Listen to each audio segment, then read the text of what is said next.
Recorded Books presents A Girl Like Us by Anna Sophia McLoughlin. Narrated by Allison Morgan. Prologue. Maya keeps waking from this awful dream, the one with the paparazzi and the kiss.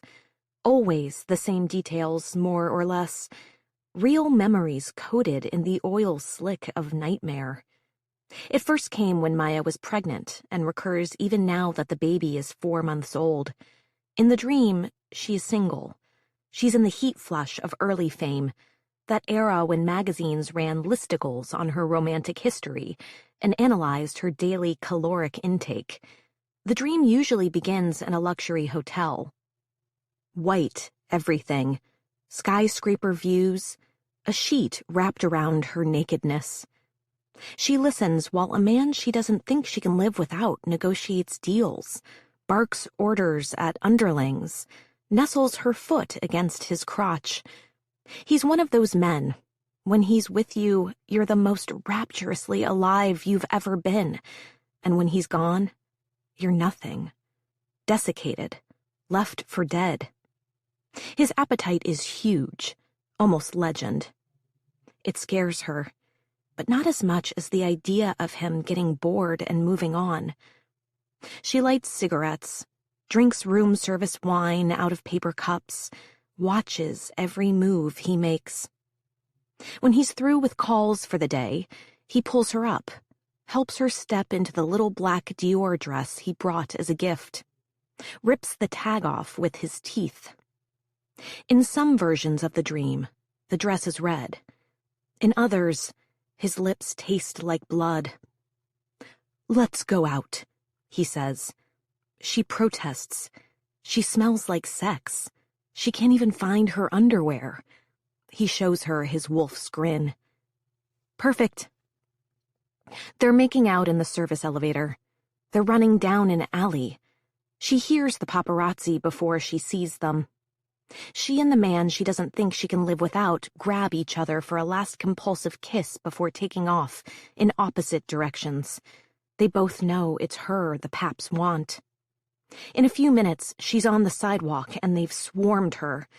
They're asking all the questions they always ask. They want to know who she slept with to get cast on the springs. They want to know if her father is still living in a trailer, even now that she's rich and famous. Is her father a criminal, like they say? Is it true he might go to prison? Who is Maya, really? That's what they're asking. A liar, a mercenary, a social climbing fake? Or is she just a girl who wants what we all want? Yellow cabs are honking. The sidewalk is mobbed. She darts into the slice shop on the corner. The pizza men of New York have always been kind to her. But there's no pizza man now. Behind the counter is her husband's aunt, the doyenne of a great family, the indomitable Helen Sterling. She's wearing a spangly silver evening gown and a little white paper cap, leaning over the display case to show off her taut cleavage. She has the unreal eyes of a husky, pale irises rimmed in black. "What'll you have, dear? It's on the house if you show us your new tattoo." What tattoo? Memories are surfacing. A wild impulse.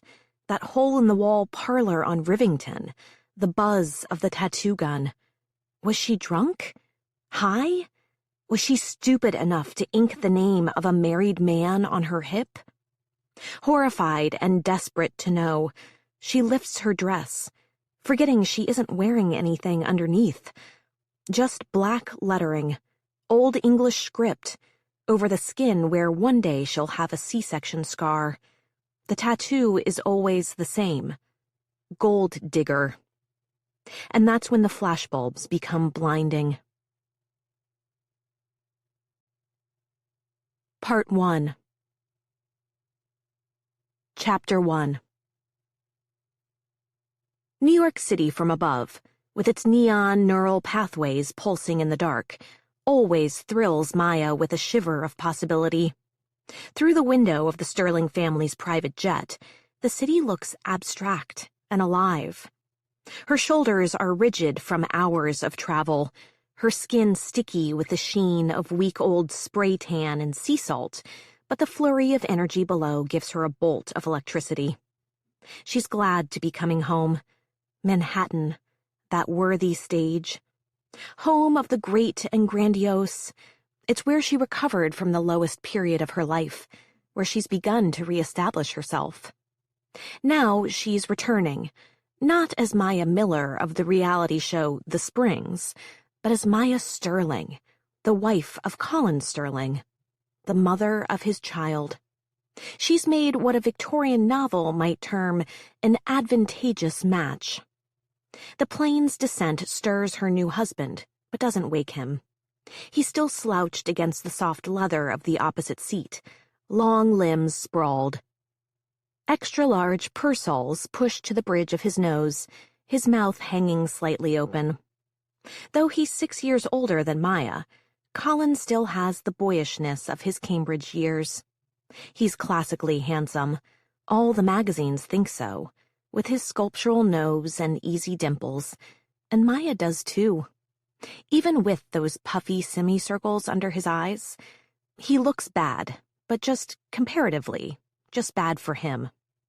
She guesses they're both in pretty rough shape after last night. Maya should rest too. Once they land, there will be a lot to do. She'll need her energy. But she's wide awake now, thinking about what's to come. It's 2004, the start of a new year, the year she shows the world she's capable of more than anyone's ever given her credit for.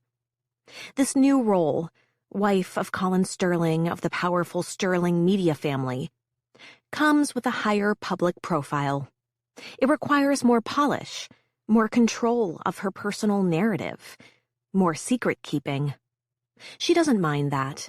Maya always does well with a goal.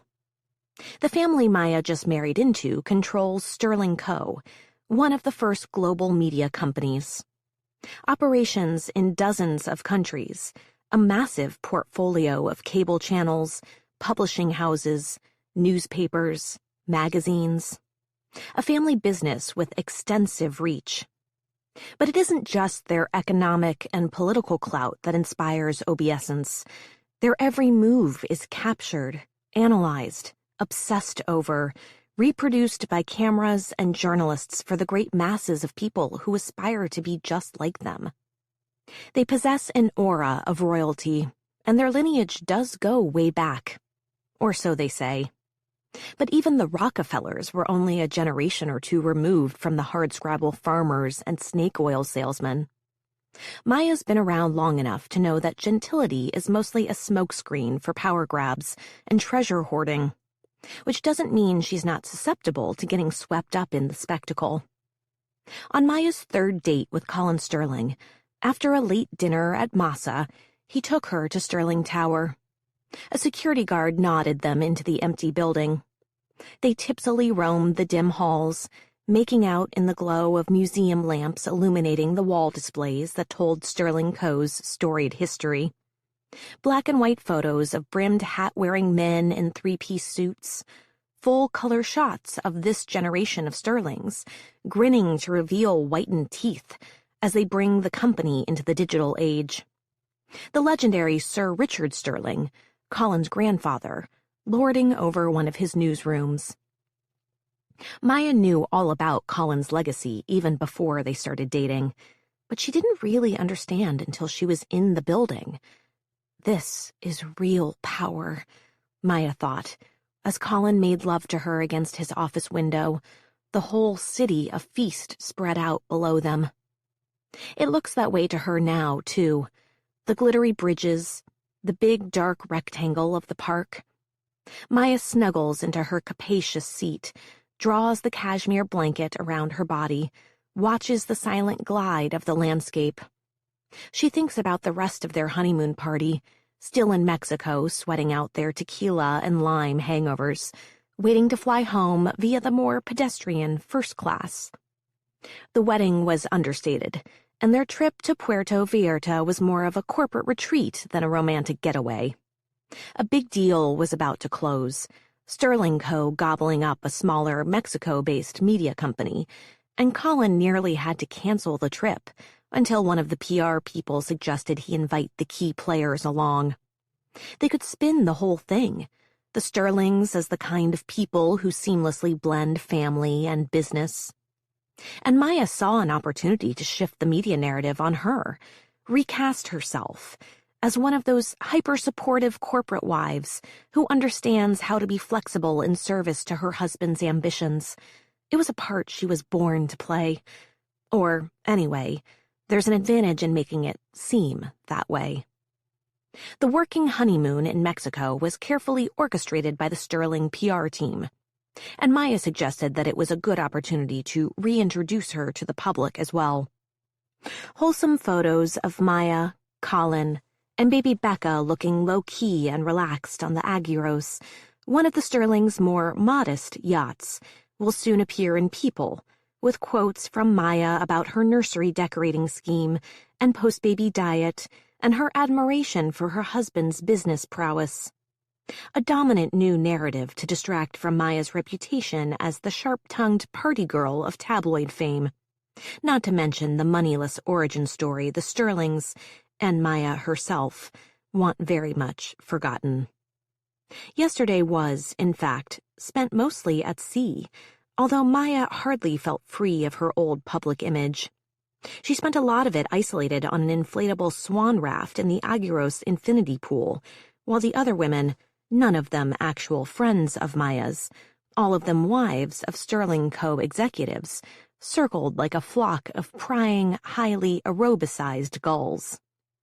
The wives wore Gucci sunglasses and white bikinis and commented on how fast Maya lost the baby weight.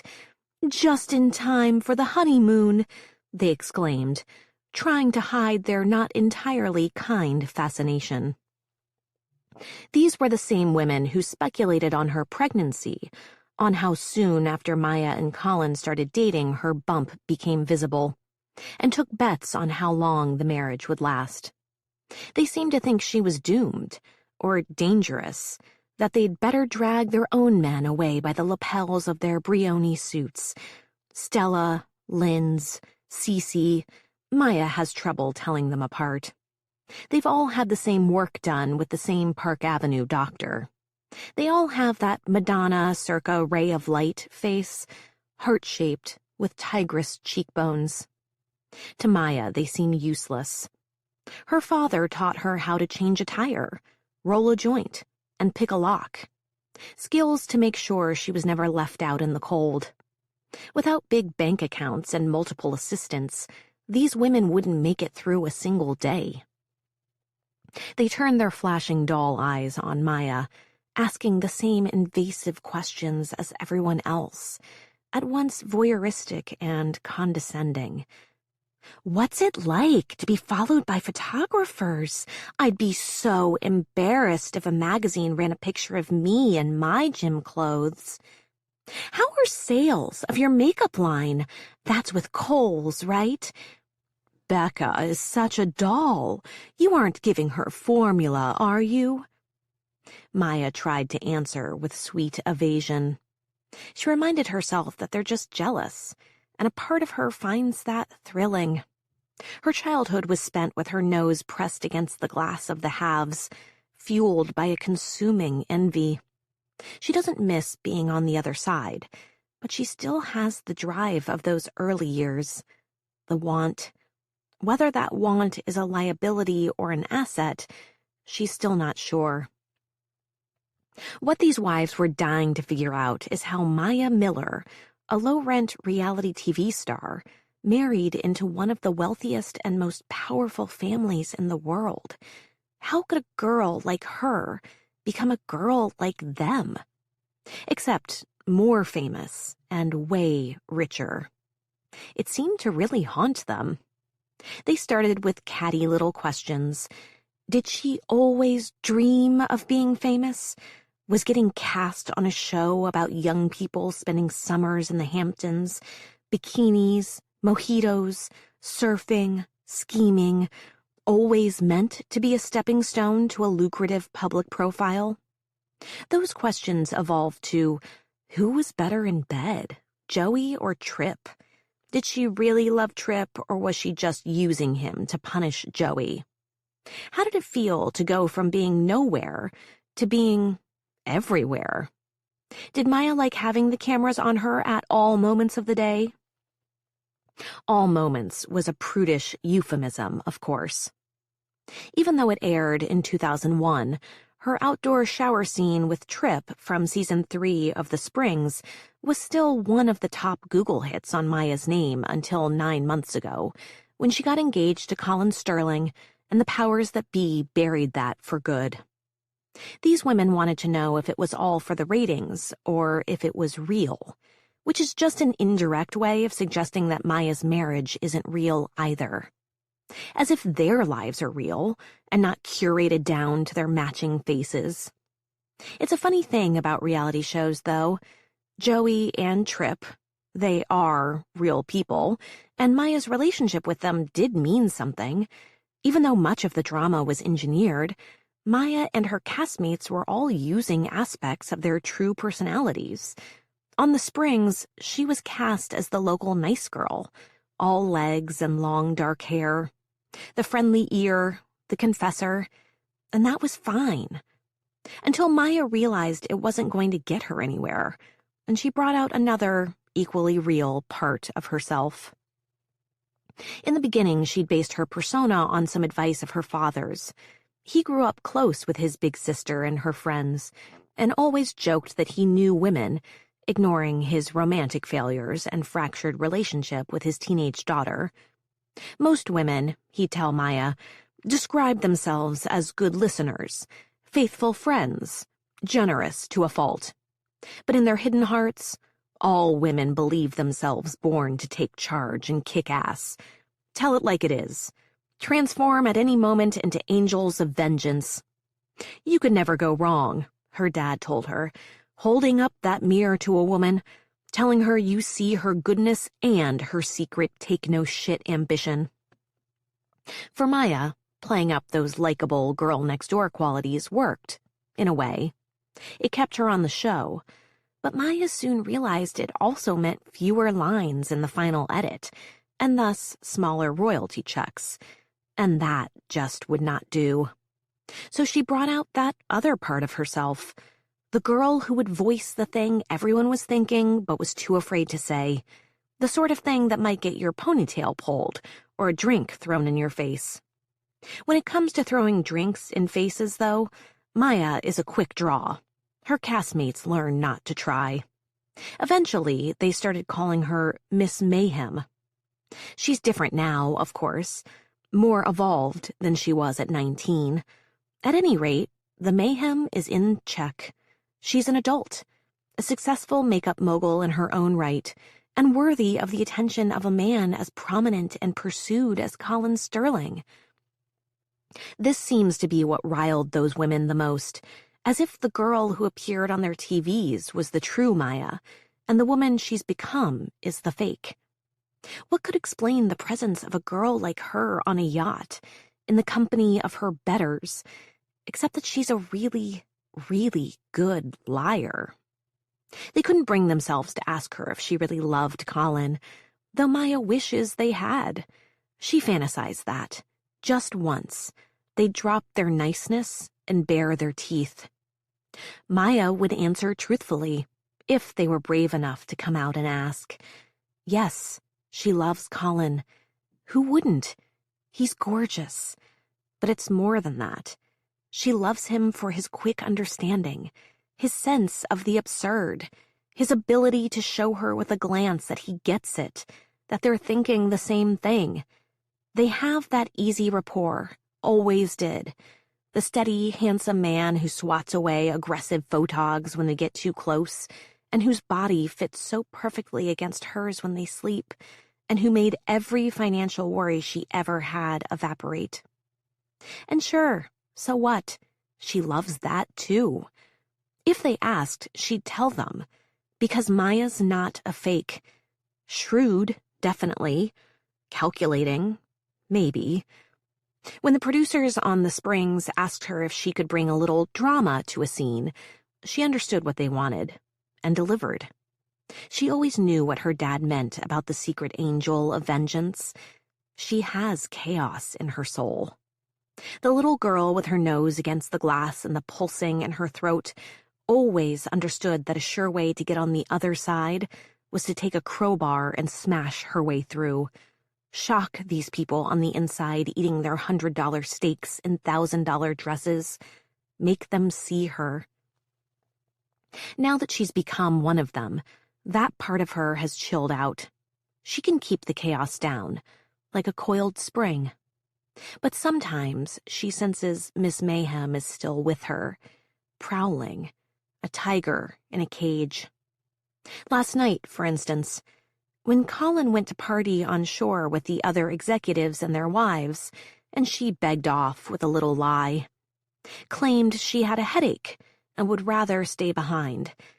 Once he was gone, she left the yacht on her own, heart hammering but facial expression smooth, careful not to be followed. The plane is descending now. Maya straightens up, tells herself not to think about last night. They've passed over the city and the suburban airfield is coming into view. In the opposite seat, her gorgeous husband smiles in his sleep. She's glad the wedding is over, the honeymoon, that they can return home and start their life together.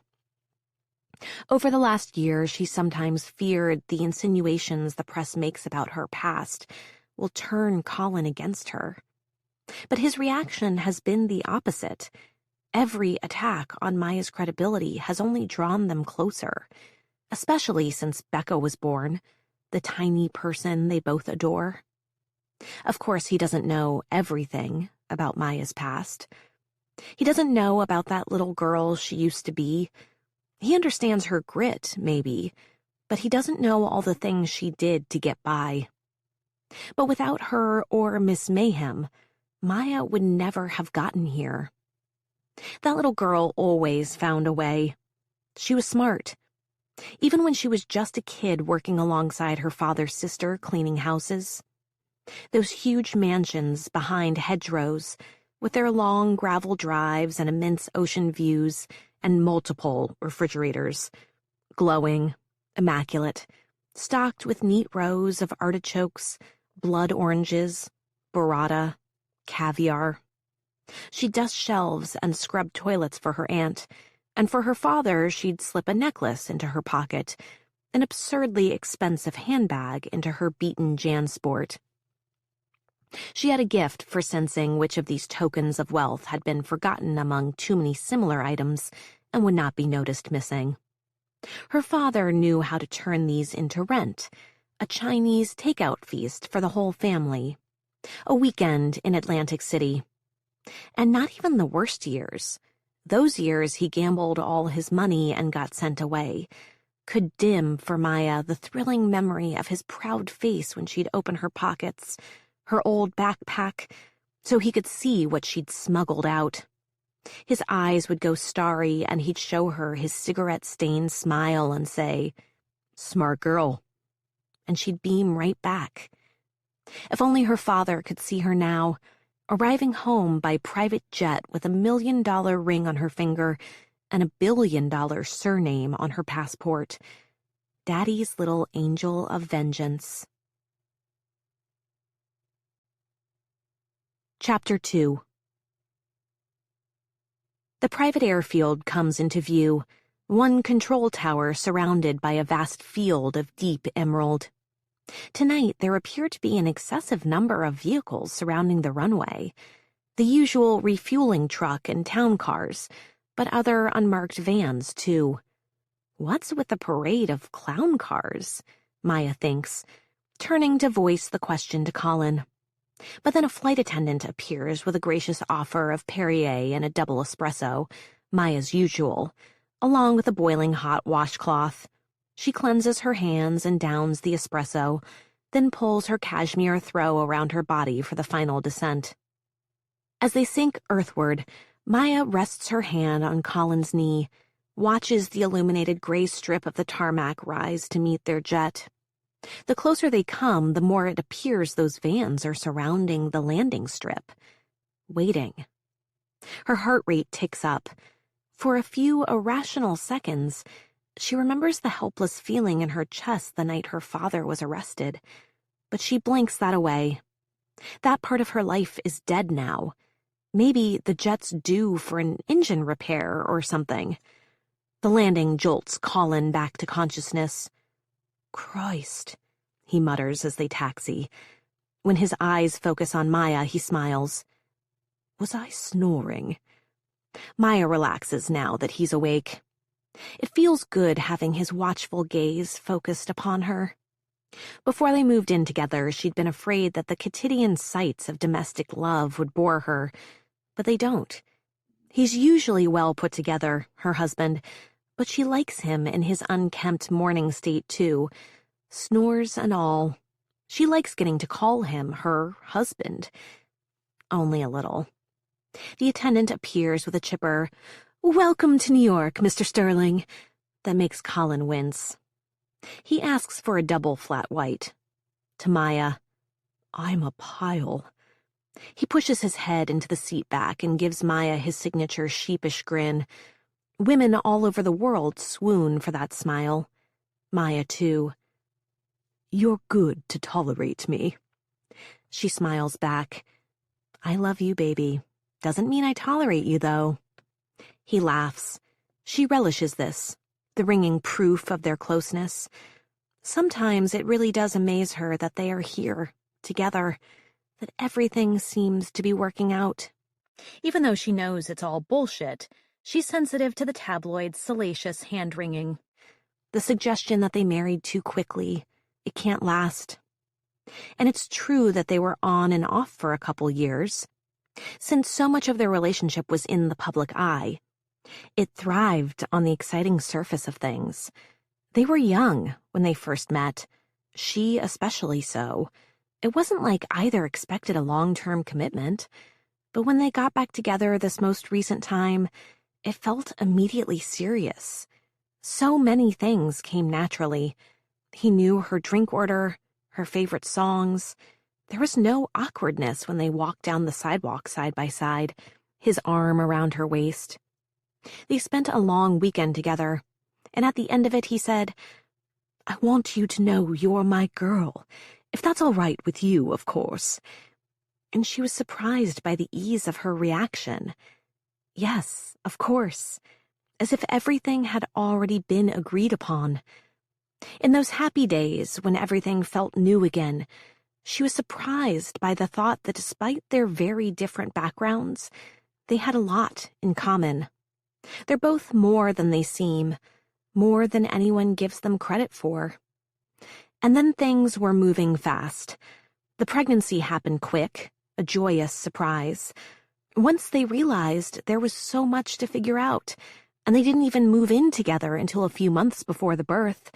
The last year had been an adrenalized rush. But now they're here, coming down to earth, going home, together. The jet is slowly turning itself around, and the view through her airplane window is a swirl of red and blue emergency lights. In the next cabin, baby Becca begins to cry. This makes a perverse kind of sense. Becca's wails always set off an alarm inside Maya. Her heart rate picks up as 3 official-looking vans surround the landing pad. "What's this?" Colin calls to the attendant, who hurries over with Colin's coffee. She glances through the window, sees the ominous lights. "There's some delay," the attendant says, "probably to do with another plane." She'll get more details. Meanwhile, on the tarmac, a woman in a navy windbreaker steps from a black Suburban and takes a long, disappointed look at the airplane. The orange lights of the tarmac make her face appear stark, shadowed. Her hair is in a no-nonsense bun. She waves to the drivers of the vans, the unmarked car with the swirling light. After a few words, she walks toward the nose of the plane and disappears from Maya's view. The baby's wails take on a skull-penetrating pitch. Maya's exhausted. She wants her own bed. Scenes from last night surface in her mind, where she went and what she did while Colin was on shore. Even though it was convenient for him to be off partying, it allowed her to do what she had to do. She can't help a little surge of resentment now, that he should go off so easily into the world, leaving the baby with her. But maybe she's just thinking that to justify the lies she's told so soon after their vows. It's just her past that's making her feel trapped and squirrely, she rationalizes. Cops always remind of her dad, make her feel like they're both in trouble. But the presence of law enforcement here can't possibly have anything to do with her dad, those years she'd rather forget. Coming off the Springs, she was a mess. Fame had come to her so young. She was 19, and just out of high school when she was cast on the show. Still just a helpless ball of infantile need. The cycles of filming, publicity obligations, the paid nightclub gigs, everything that came with the show had focused her attention, kept her in line most of the time. After all that ended, she still had access to clothes and money and parties, but nothing to sublimate her despair, to quell her appetite for more and more and more. Her life grew small, the partying and drinking, the pills. It was like she had to, in the manner of a snake, shed a layer of skin and burn it on a pyre of high-end vodka to emerge as a new grown-up person. All the while, the little girl she used to be was on her shoulder, whispering, "You come from losers, and to losers you shall return." Having more of everything didn't satisfy the frightened girl Maya used to be. The one versed in coming up with a new story to tell the landlord, a more convincing promise that she'd be able to pay the rent tomorrow, Friday at the latest. Having more just made her vertiginously conscious of how much she could lose, how much farther she now had to fall. But all that messiness is behind her now. She's Maya Sterling, and Maya Sterling is protected in every way possible. A discussion up front grows noisy. The attendant and the captain are talking to someone from the ground crew. Is there an issue with the plane? With their car? Maya rarely waits for anything these days. She has lost the ability. Her therapist tells her this is a problem, and in an abstract way, Maya can see her point, but it does nothing to contain her anxiety now. Maya moves to relieve the nanny. She wants to hold Becca, soothe her. But just as she unbuckles, a man in a black suit, mirrored aviators, with a black cord curling from behind his ear, appears in the aisle. Security. He's straight out of central casting. He bends to Colin's ear, whispers something. None of this settles Maya's nerves, and she moves away as quickly as she can toward the rear of the plane, takes Becca from the nanny, cradles her, relieved to have Becca's warm body in her arms, smell her baby skin. By the time she's returned to the front, the security guy has multiplied. Now there are 5 black suit-clad men with wires in their ears. Colin glances up at Maya. His face has lost color. His hazel eyes have a strange and unfocused quality. He's usually so in control, so cognizant of those around him, of Maya and her safety and comfort. Seeing him like this, Maya can do nothing to quell a creeping sense of dread. "Colin, what's wrong?" she asks.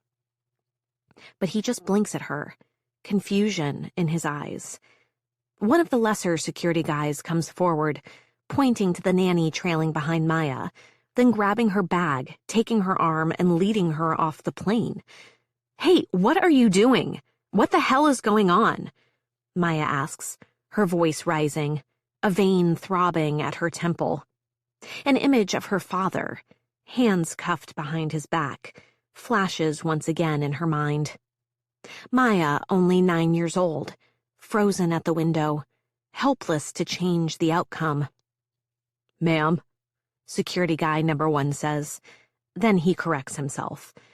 "Mrs. Sterling, I apologize, but you're going to have to take a seat."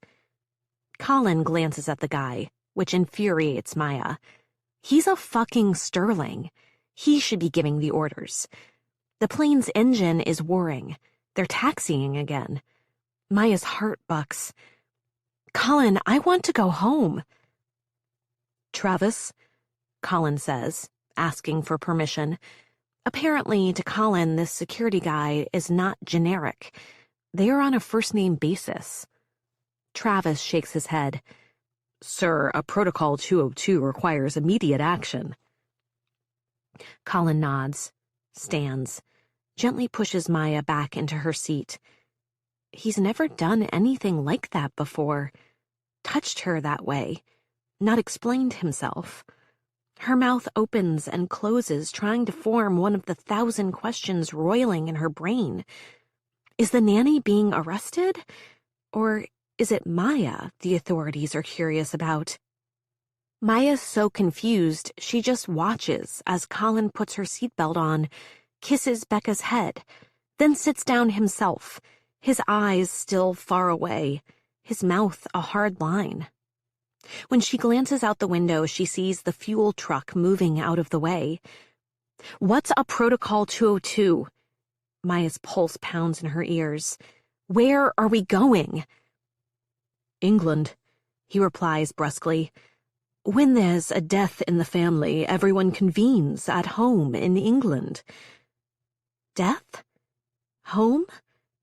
The plane is accelerating again, but she still believes that if she can figure out what's happening, she can go home, to her home, the high-rise apartment with the big open spaces and neutral palette, with its expansive views of the city.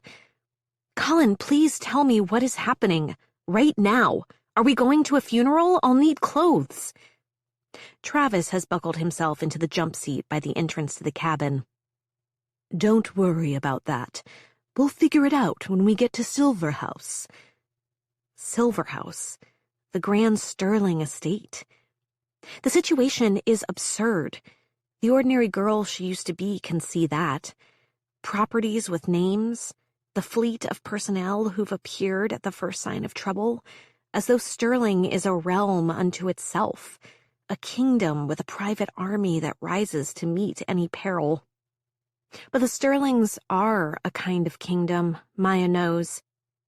And the bulldozing efficiency of their retinue is unassailable. She murmurs, all I have is strappy sandals and resort wear. There's no time, Colin tells Maya, forehead creasing as the plane lifts off. He glances from her to Travis, as though calculating what he needs to tell her, and what he'd better not. Protocol 202, Maya. It means there's been a murder. Her stomach lifts and they're in the air again. Not just a death, a murder. The word tightens her chest, though her mind can't quite hold it. This time she has no view of the city as the plane ascends eastward over the Atlantic. As the plane levels out, Maya, her expression insistent, wills Colin to lift his gaze and meet hers.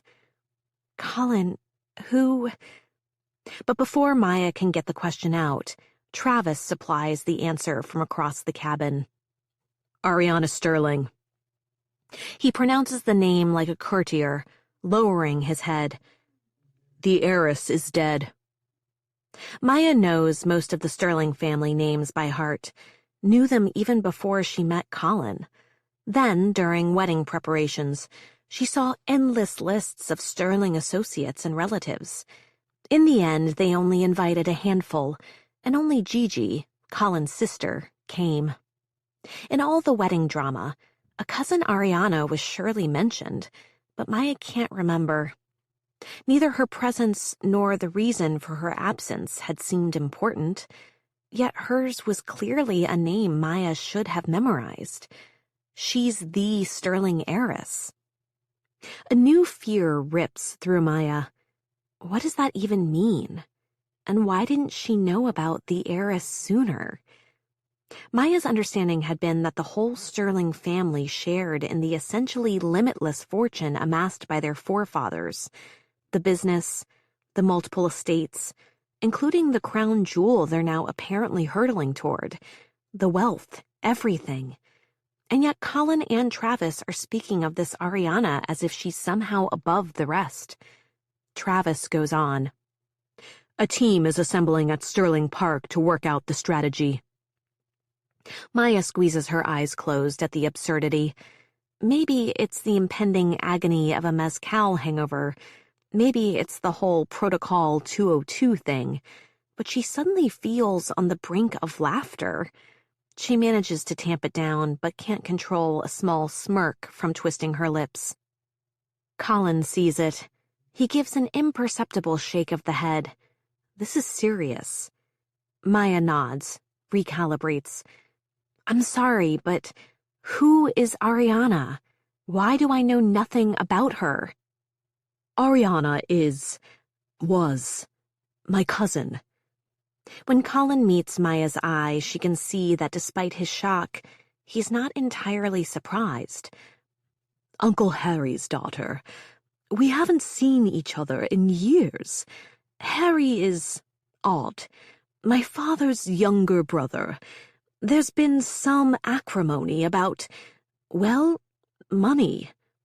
Harry was grandfather's favorite, and the way the Sterling Trust is set up, the lion's share of the control goes to one heir, the theory being that too many would dilute the empire.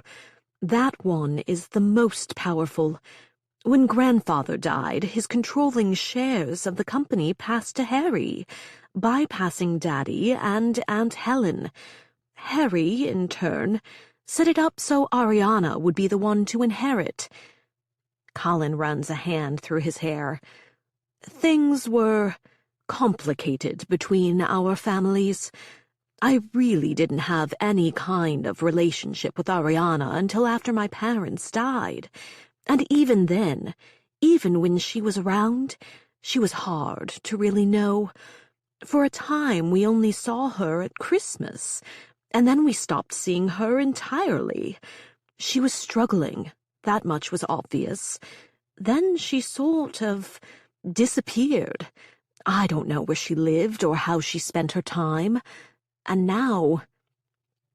He shakes his head in sorrowful confusion, turning his attention toward Travis. What happened? The flight attendant appears, bearing a tray of tea and coffee. Travis waits for her to retreat, then answers at a businesslike clip. Ariana was found this morning, in an apartment in Mexico. At this, Maya's stomach twists. Below them is a black ocean, roughed by night wind. Her mind flashes back to last night, that trip in the water taxi. Leaving the safety of the Aguiros behind. We were just in Mexico, Colin says unnecessarily. Travis places a cough into his fist. It happened in Puerto Vallarta. She was found in a high-rise called the Miss Maloya. Did she live there, in Mexico? Maya sounds strange to herself, her voice small. Colin doesn't seem to have heard her. Are we in danger? We don't know who killed her, or why. At present, all Sterling family members are considered at-risk targets. Colin's brows tense. Not a suicide. No. Obvious forced entry to the premises. Signs of struggle and strangulation, though she died from a head wound. She fought back. We've initiated a dragnet to find Ariana's attacker. The FBI and Mexico's intelligence agencies are putting every resource behind the search, with our team and Interpol contacts coordinating. What was Ariana doing in Mexico? So close to where we were? Maya presses again. That's what we're trying to figure out, Travis says. It's possible it's just a coincidence, but we can't be sure. Maybe she knew about your wedding celebrations. And wanted to make a surprise appearance? Colin glances off, exhales derisively through his nostrils. Not very likely. Travis continues, not registering Colin's tone. We have to do a thorough investigation. Make sure this isn't part of something bigger. Colin, have you received any threatening messages? Anything happen lately that we should be looking into? Colin takes a sip of his coffee, puts the cup back down on the tray disgustedly, as if the beautiful silver coffee service is gas station decaf. Take that away, he says, waving at the attendant hovering. Get me a real drink. Maya flinches. It's one of her husband's few unattractive characteristics. Stress brings out his entitlement, makes it obvious he grew up never thinking about the people who served him, their inner lives. To Travis, he says, To answer your question, no. No threats, no strange communications. And you, Mrs. Sterling?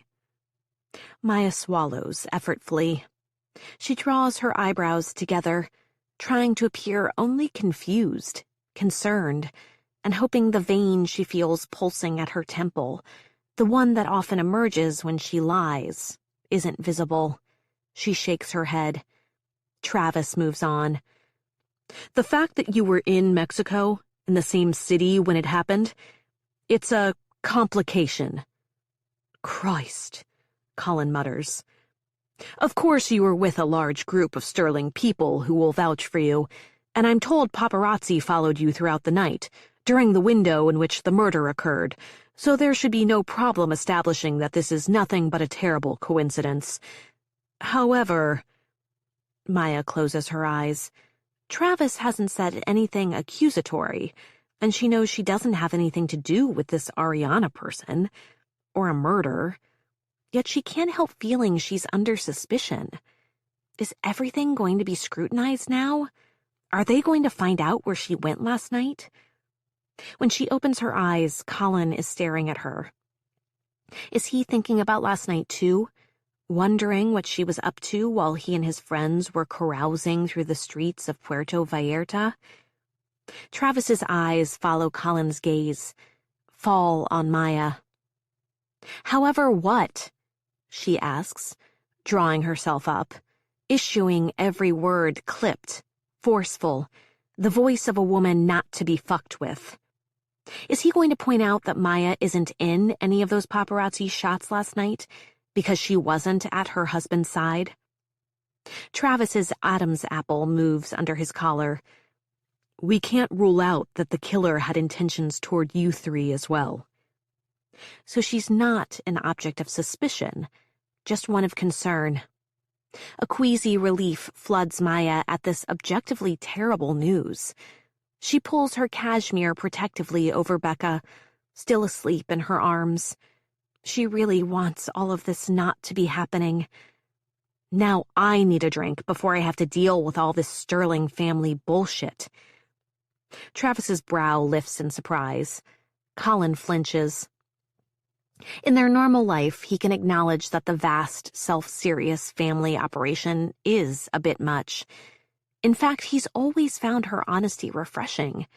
They've even sometimes laughed at Sterling pretensions.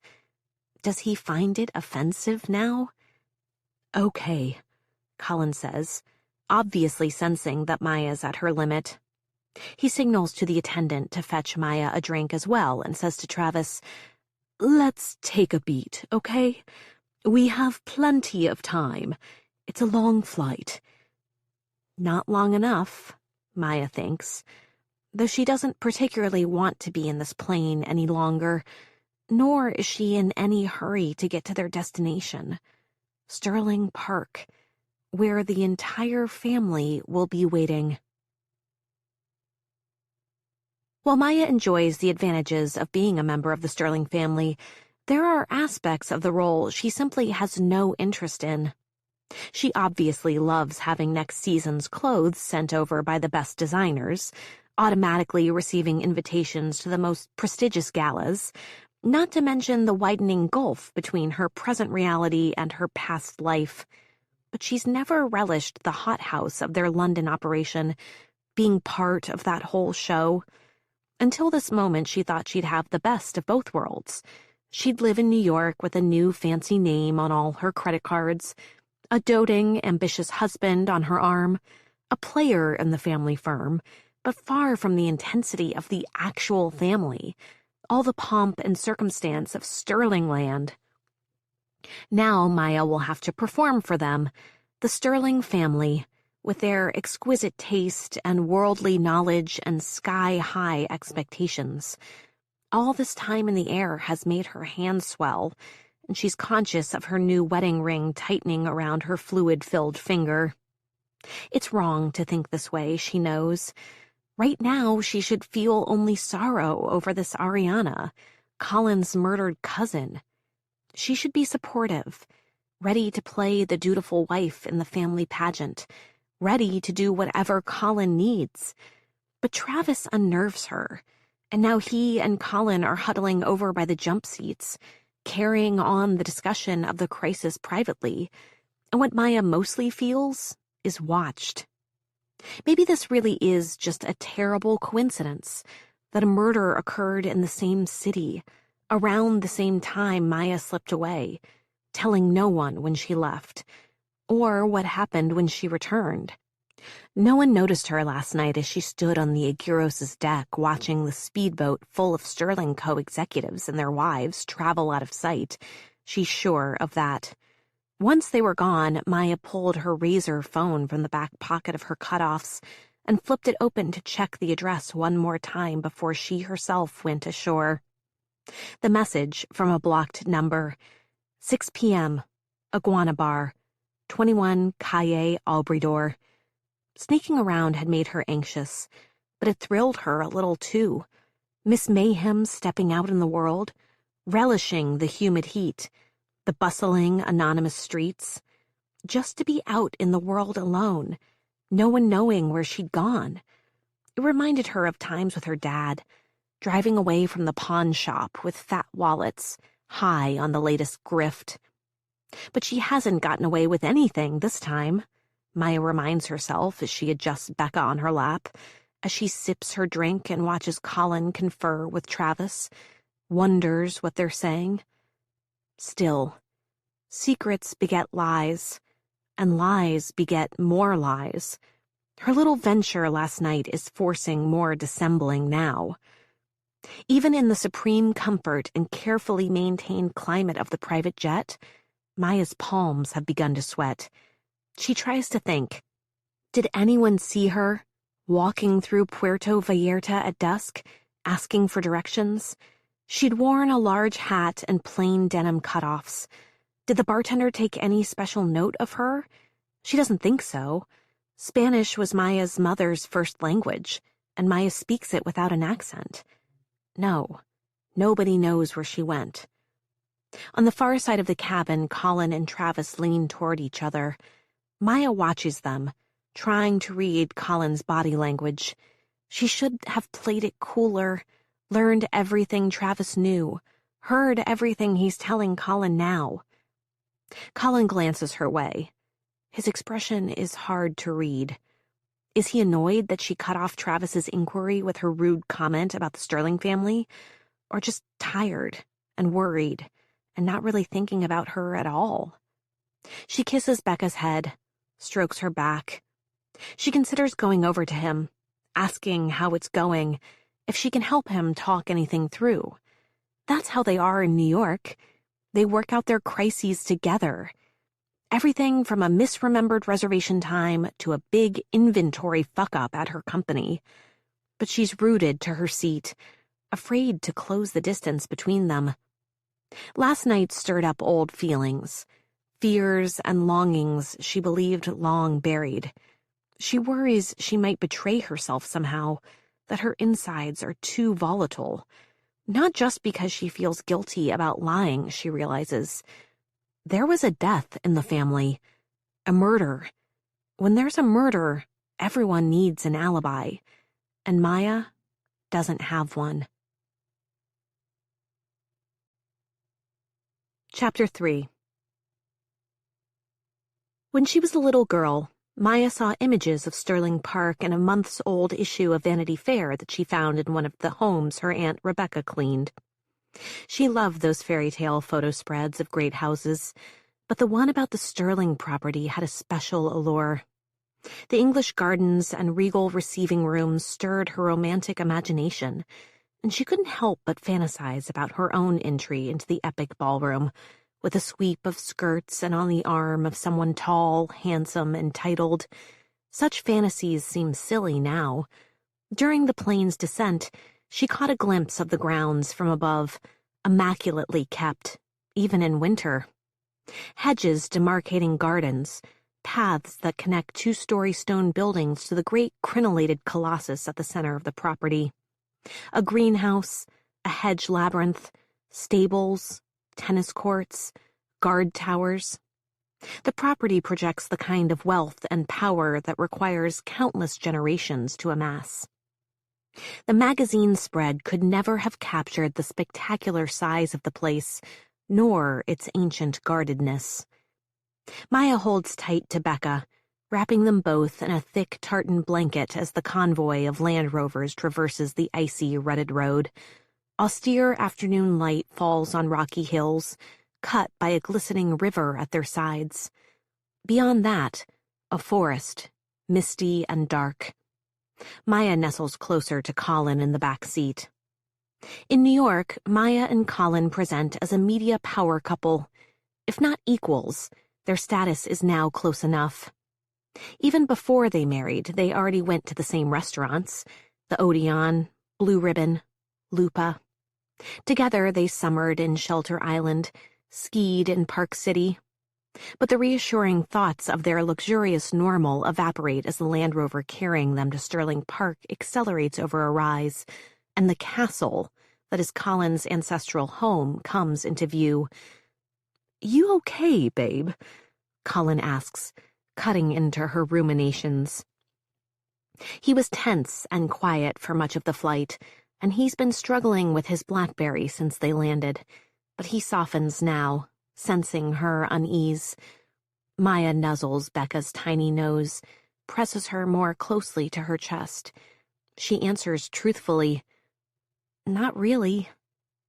Colin gives up on finding a signal and puts his device away. "What's wrong?" Maya can't exactly tell him. "I snuck off the yacht in Mexico and met up with someone who could destroy our marriage on the same night your cousin was fucking murdered." Instead, she gestures toward the massive estate they're approaching. He must understand how intimidating that part is, anyway. "Don't worry, they'll like you," Colin says, giving her knee a squeeze.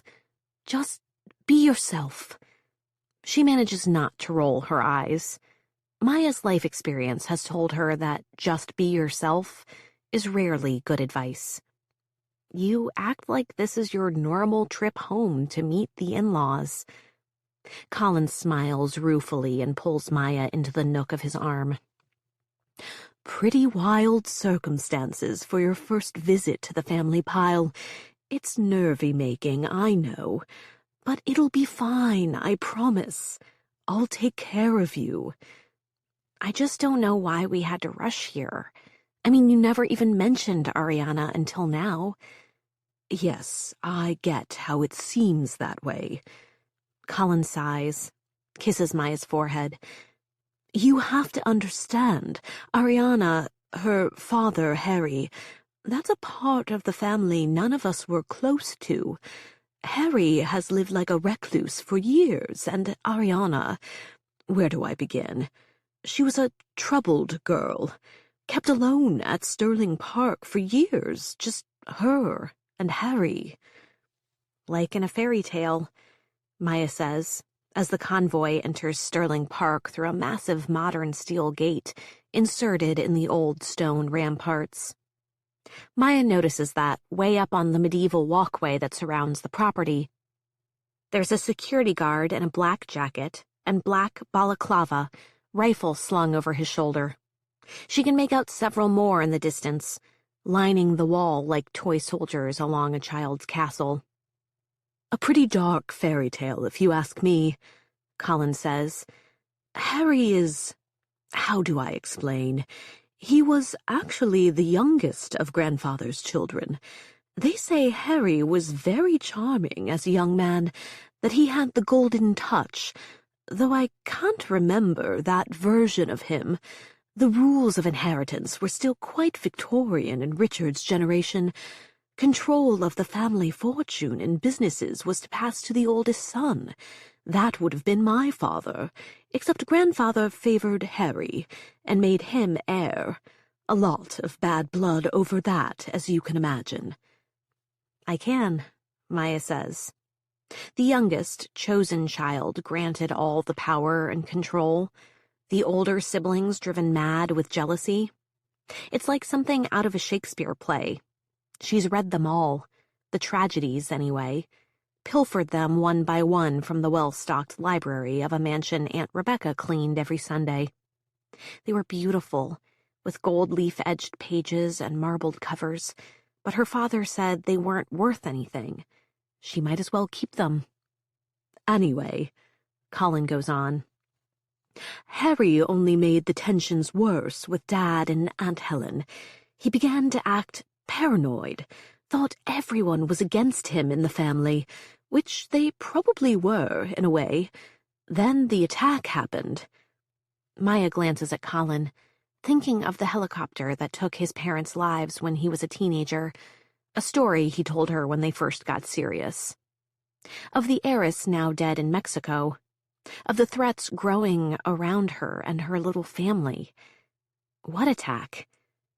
Oh, it was nobody knows. An accident. Or a targeted thing. This horrible fire that killed one of Harry's best friends in the 80s. Harry always thought it might have been meant for him. A case of mistaken identity. Because it happened at one of his favorite places. A sterling family property in Seychelles where he spent a great deal of time.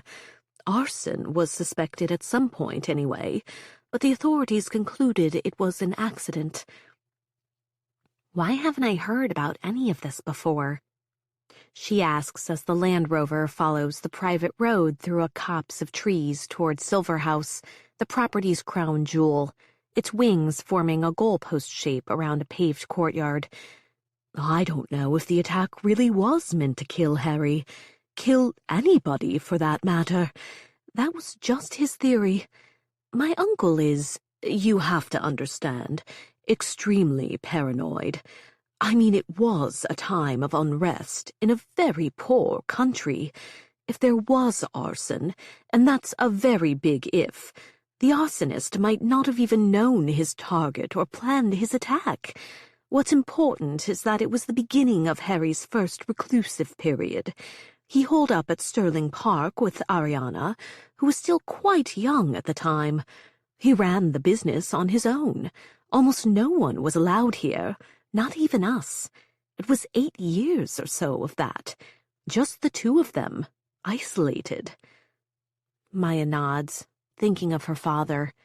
The years after her mother left, and it felt like it was the two of them against the world. What about Ariana's mom? Died in childbirth, Colin answers, as the Land Rover goes over another bump. Poor thing. After Mom and Dad died in '93, Helen insisted we all spend more time as a family. We were so shattered, Gigi and I, and Gigi was still in school then. We started having holidays here again. But what? The Land Rover is slowing. A light rain is starting to fall, the sky gone moody, making it impossible to tell whether it's still day or evening. Colin shrugs. Just, the damage had been done. Ariana was so strange after all those years with no friends, no contact with the outside world. Needy, erratic. Then she discovered partying, and it was downhill fast. The tabloids became interested in her, and she was in and out of addiction treatment for years. Then there was a terrible row with Harry, and after that, she just disappeared. There's something disquietingly familiar in this story, something that stirs memories of Maya's own downhill slide, and Maya hears herself ask in a faraway voice, "What do you mean, disappeared?" Well, she stopped getting into newsworthy trouble, but also we stopped hearing from her. I confess it was a relief. She was always causing problems, making scenes. It was becoming a liability for the company. We were all on high alert about that. Personally, it was exhausting. So I suppose I didn't question why she wasn't around anymore. Inasmuch as I thought about it, I thought she probably was in a facility, but she went to dry out and decided it was just easier to stay. A sigh travels the whole length of Colin's body, and Maya, tucked against him, feels it too. And now she's gone, for good. It's terrible. I have to warn you, though, the family is going to be talking about the business implications, how it affects the brand. Despite the heaviness of the story, Maya feels calmer now that Colin is really talking, giving her the background. It reminds her of their life together in New York, the private moments before a big event, when they hold hands and strategize, who they need to connect with, who to steer clear of, the politics of their evening. That's just the way it is. Maya reaches her free hand to Colin's, holds it tight as the car crunches to a halt. She watches out the window as the vehicles pull up in formation around an empty fountain at the front entrance. Numerous servants, almost all in mourning black, jolt into action. As they prepare to exit the car, Maya takes a deep breath, ready to play her role, to be the sympathetic wife in this hour of need. By the time they leave Sterling Park, she'll seem as much a part of the family as any of them, an essential partner, an accepted new member of the club. Maya Sterling, the girl with nothing to hide. Various staff members in black liveries swarm to the luggage as Maya and Colin exit the car. And a woman in a brown cloth coat and white gloves takes Becca from Maya's arms, as though she were another piece of baggage. Maya glances back at Colin with concern, and he nods reassuringly. "Don't worry, any nanny employed at Sterling Park is top-notch," he murmurs. They continue forward, through the 2 columns of servants. Colin tips his head in recognition of the staff members he must know from long ago, and deftly negotiates the paving stones, holding Maya by the elbow as they enter the front doors. A massive entry hall greets them, illuminated by a series of chandeliers, tiers and tiers of dangling gilt and cut glass. On either end of the long hall, 2 marble stairways curve upward to higher floors, to fineries unknown. Maya realizes she's holding her breath, reminds herself to exhale. A butler addresses Colin as soon as they've stepped into the grand foyer. "My deepest condolences, Mr. Sterling." "Thank you, Barrow." For a moment, Colin looks like he might go in for a hug, American style, but Barrow takes a step backward and solemnly lowers his head. Colin follows suit, affecting a formality that is unusual for him. To Maya, Colin says, "Barrow has run Sterling Park for as long as I can remember." Maya moves to introduce herself, but seizes up at the sound of a heavy door hitting a well-built wall. The staid ambiance is broken. A young woman prances forward loudly, caroling, "Hello, you gorgeous bitch." Maya puts on a smile, thinking, ready or not. Regina Sterling, known to her friends and the tabloids as Gigi, is a shocking contrast to the elegant surroundings. She's wearing a Mandarin Hervé Leger bandage dress, an olive Barber jacket, and indifferently laced Timbs. Her dark roots are showing, and her long, dirty blonde hair is baroquely augmented with extensions. Maya retracts. Gigi's familiar manner is at once reassuring and unnerving. Maya is relieved to be welcomed, but unsure if Gigi is the right element to be associated with. Something about her coal-smeared eyes and bony limbs feels off here in the castle, and Colin's younger sister has a bit of a reputation as the messy one in the family. In any case, before Maya can decide on the best course of action, Gigi's on her, kissing either cheek and forcing a gin and tonic into Maya's hand. Just in time for family cocktails. Sorry I didn't fix you one, Colin. You'll have to fend for yourself. That's to be expected, he says with weary affection. He puts a warm grip on his sister's shoulder, and for a moment the somberness of the whole scene lifts. Don't be like that. I've been dying for your arrival. I literally yelped when they said your plane was down.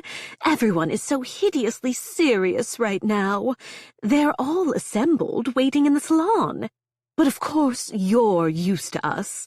It's dear Maya who's going to need a little boost before the show. Gigi's only a year younger than Maya, so it's assumed they get along, which, in fact, they do, more or less. Gigi has, unlike the rest of the Sterlings, made the effort, according to the Celebrity Weekly On D. Although Maya suspects that Gigi was the source for that quote, she also knows it's true. Gigi is the only member of Colin's family who hasn't avoided Maya like some untouchable arriviste throughout her and Colin's courtship. Gigi, Maya says. It's the best greeting she can manage. She sniffs the gin and tonic. What time is it? I just told you. It's cocktail hour, dear. Everyone's in the salon. We'd better go in. Gigi tenses her mouth around her charming underbite and gestures vaguely to the grand set of doors through which she emerged. In case you couldn't tell, I only arrived a little ahead of you. They dragged me away from the most fabulous party in Ibiza.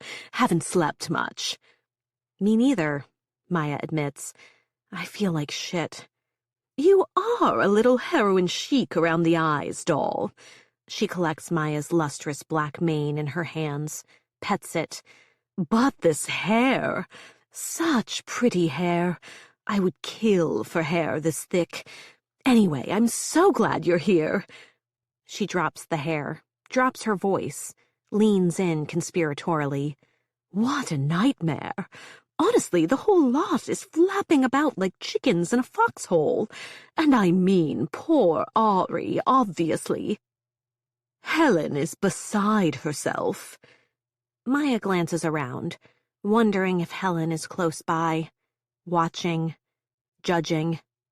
Though Maya's only met Helen, Colin's aunt, once, she's still a little traumatized by the cool appraisal of her steely eyes, the unease of being in her presence. But Helen is currently nowhere to be seen as Maya turns over Gigi's words. Poor Ari. As though Ariana has suffered a humiliating public wardrobe malfunction, not died. Maya feels on display and unable to summon the right response. She shoots a look at Colin, but he's deep in conversation with Barrow, ignoring his sister and unavailable to guide his wife through the unpredictable currents of the Sterling psyche. She's beginning to see the complexity of his responsibilities here. Colin is acting more formal, more remote already. It's terrible, Maya says to Gigi, which seems safely inarguable. The sympathetic note doesn't register with Gigi, who seems distracted, pulling at her manicure. Drink up, gorgeous. Trust me, you'll want a pick-me-up before you meet the in-laws. Maya does, as told. The quinine-lime combo has a reassuringly medicinal quality. Gigi's right. She needs to take the edge off, get her game face on, get ready to perform bereavement over someone she didn't know existed until yesterday. Her gaze flicks to the high, buttressed ceilings as she thinks about what Colin told her on the way over. Ariana grew up in this palatial home, a luxurious and isolated childhood, like Versailles, gilded, reflective, thoroughly disorienting. As a child, Maya dreamed of living in a place like this, but now that she's here, it seems sort of crushing. She takes another sip to push away that thought. Colin, where... She cuts off when she notices that Colin is gone, slipped away without her notice. She glances up and down the hallway, still populated by quite a few members of the staff. Did he break away to direct their luggage? Check on Becca? A brown-headed servant is following a pile of Becca-related baggage down the hall toward the swerving marble stairway on that end. Gigi places a hand on Maya's shoulder. Don't worry, Becca's in good hands. Maya hadn't realized she was making a worried face, but Gigi finds it necessary to add, O'Brien is a Norland nanny. Lance and Ian each have their own, and Lance is 8 now. It's plain stupid to have Mary Poppins following an 8-year-old around all the time, trying to get him to hand over his Game Boy, but there you have it. Maya hasn't met Lance, but she knows he's the older son of Marcus, Colin's eldest cousin, who runs the Sterling Empire from London. Gigi pauses for a word with Barrow before turning back to Maya. You were the last to arrive, so we had to put you in the old nursery.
think of acid rain. Dad.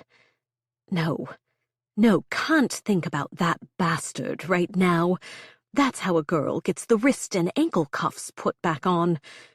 I don't want any of that stuff, I told her, even though I kind of did. They have the best of everything at Sterling Park, as they like to remind you every 10 minutes. But no, I don't need all that. I'm not getting comfy here. The doctor nodded and said she understood. Said, I hate my family too. You get better for yourself then. But take your meds. I promise it's lighter stuff now, but you need it. You don't want to start hallucinating again, do you? No, I don't. I put the little plastic cup to my lip, tipped my head back. Good girl, the doctor said, as though I were a trained dog. I thought about that a moment, how they all believe they can bring me to heal. Then the doctor gave me this journal and told me it might help me sort out what's real, what's a hallucination. Get my feet on the ground. That's how she phrased it. I stared at her. This was a genuine kindness. I knew because I've experienced such gestures very rarely, and they always create an unbearable pressure in my chest. You know where the heart's supposed to be. I thanked her, drew my fingers across the soft black leather of the cover, told her it was nice. It was. Is. Maybe this doctor and I were going to fall in love with each other, I thought. I don't usually like the females, but beggars can't be choosers, and she does have one of those full mouths that seem invented for kissing. Before leaving, she told me to keep getting better, and maybe I'd get a room on the first floor, where the windows actually open. I wasn't sure what to say to that, so I just listened for the click of the door shutting behind her, opened to the first page, and began to write out our interaction, which is really all I know for sure. Everything before that is hazy anyway, mixed up with ugly nightmares. My family gathered around my bed. I know it's them, though they are wearing animal masks, and with them are multitudes of staff and home therapists, saying, "We know what's best for you. We only want what's best for you. This place you're going, it is what's best for you." Well, fuck that. This place is best for no one. You know what I do here. I wait, and wait, and wait, and wait. That's the worst part. Not the wrist restraints or the feeding tube or the padded walls. It's that I'm a prisoner. I'm as trapped as I ever was at Silverhouse. I know what they're doing. Cleaning up their problems. Taking me out with the trash. There's really only one thing to write. I could write it 1,000 times. Fill these pages with it. All there really is to say is this: fuck you, Sterlings. Chapter 5. In the photos of the family Maya saw at Sterling Co. headquarters, there was only one image of the family at Silverhouse. The Sterling family was posed in a gold silk-paneled parlor, surrounded by splendor like a royal family's portrait done in oil on canvas, all jewel tones over a dark ground. Will it be like that now? Colin, a little off to the side, standing wide-legged and with arms folded behind his back, ready to prove himself to his idol, Marcus. Marcus sitting in a throne-like armchair, impervious to those around him, how hungry they are for his attention. Eva, his rail-thin wife, perched at his shoulder like a strange decorative bird. Julian, Helen's husband, with his elbow on the mantel, jauntily posing with hunting dogs at his feet, the man who assumed a paternal role with the passing of Colin and Gigi's parents, or so the magazines say. And then there's the woman so magisterial she haunts Maya's dreams, her eyebrow perpetually cocked in judgment, her mouth downturned in permanent distaste. Helen Sterling. She has another surname, her husband's, but no one ever bothers with that. Every inch of her is Sterling. Maya still feels stung by her first and only meeting with Helen.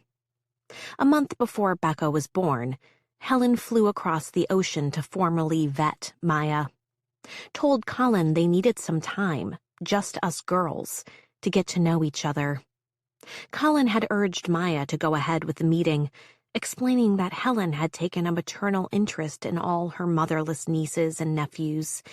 Maya had been irritated at the time. He seemed so eager to obey Helen, and so uncharacteristically oblivious to Maya's wish for him to come along. Once they were alone in a corner banquette at Bemelman's bar, Helen stopped pretending their meeting was anything but business. She put the prenuptial agreement next to the little tasseled table lamp and handed Maya a pen. Maya balked. She'd have to have her lawyer read it first. Surely that was understandable. But Helen just waved her concern away, smoothly explaining that this was all standard. Sterling boilerplate, all very generous. Maya would be well taken care of should the marriage fail, and if Maya didn't sign, Colin would have to relinquish his position in the family trust. The bullying was all very smiling and tactful. As Maya bent, eyes scanning, pen moving along the dotted line, Helen began a seemingly unrelated story about Marion Davies, the film star companion of William Randolph Hearst, who had been left a controlling share of the Hearst Corporation upon the great man's death. What a time of it his family had, wresting control of all they'd built back from that gold digger, Helen concluded, taking the signed document from Maya's hand. When Maya later showed the document to Bob Feld, her own lawyer, he dropped his head into the bowl of his hands. Bob was an old-school New Yorker. Head-high stacks of paper blocked the views of his downtown office. If clients asked for Evian, he'd offer tap water served in chipped CUNY School of Law mugs. He hated pretension, hated nepotism, hated the trust fund kids who were his bread and butter. Maya adored him. "Just call me next time, okay?" he told Maya, as though Maya were a child. And maybe it was childish, signing the papers in the hope that it would make Helen like her. What Maya hadn't told Bob was that after she signed, in that brief moment of hope that this would endear her to the Sterlings, Helen tipped her head to one side and asked a variation of the question Maya hears all the time, from tabloid writers, fans, so-called friends. Did she marry Colin for his money? Or, in Helen's rather more arch formulation, "You've played a mediocre hand rather well, haven't you, dear?" Maya's throat closed. She was furious with herself for being so naive, for not seeing this bait and switch coming. While she sat there trying to contain her anger, move through her shock, Helen slipped a black velvet box across the table. "Maya's engagement present," she said. Helen insisted she open the box, put the present around her neck. Maya's fingers fumbled with the clasp. She felt the cold metal fall against the skin of her chest. It was a slender gold chain with a tiny gold charm, a pickaxe, for digging gold. Later that night, Colin dismissed this as just taking the piss, but Maya was relieved when Helen replied with regrets to the wedding invitation, and doubly grateful that she and Colin were going to stay in New York, far away from the Sterlings. She promised herself she wouldn't let Helen bully her that way again, make her feel that small. "We Sterlings don't like to be kept waiting." Gigi's warning hangs above her as Maya hovers at the open door, afraid to step in alone. What kind of reception should she expect? Friendly? Mocking? Hostile? With a fortifying breath, Maya follows her sister-in-law into a wood-paneled salon, with burgundy velvet settees arranged across expansive, overlapping, threadbare Persian rugs. The Sterlings are not posed monumentally for an official portrait, but rather huddled together, close to the fire. To Maya's surprise and immense relief, Helen actually isn't among them. It's just what Gigi referred to as her generation, and younger. Now Maya sees where Colin disappeared to. He's pulled an ottoman up to his cousin Marcus, semi-reclined on a stuffed leather chair by the blazing fire, and is talking animatedly. Sensing Maya's presence, Colin pauses his conversation long enough to give her a secret smile, before returning to what must be a discussion of Sterling Co.'s latest acquisition. She hovers a moment, wondering if she should join him, just as Marcus Lambert Sterling, the obvious gravitational pull of the room, frowns in her direction. He's CEO, Colin's boss, and she takes him in for a moment, his standard black button-down rolled to the elbows, revealing muscled forearms. There's a resemblance between him and Colin, but his good looks are rougher, more weathered, gray patches at the temples, a boxer's nose and hands.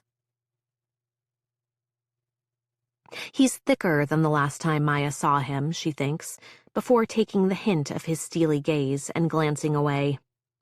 Nor does Maya want to look directly at Eva, positioned close to Marcus on a velvet settee, just as she had imagined, wearing a blue Oxford shirt and beige Todd's kitten heels. She looks much thinner in person, immaculately thin, and her hair is that classic Fairfield County shade of ash blonde. Her father was an American businessman and sent Eva to be educated at Miss Porter's like her maternal grandmother. Maya knows that from a Google search. Currently, Eva's mouth is doing a thing that would, in some circles, be called a smile.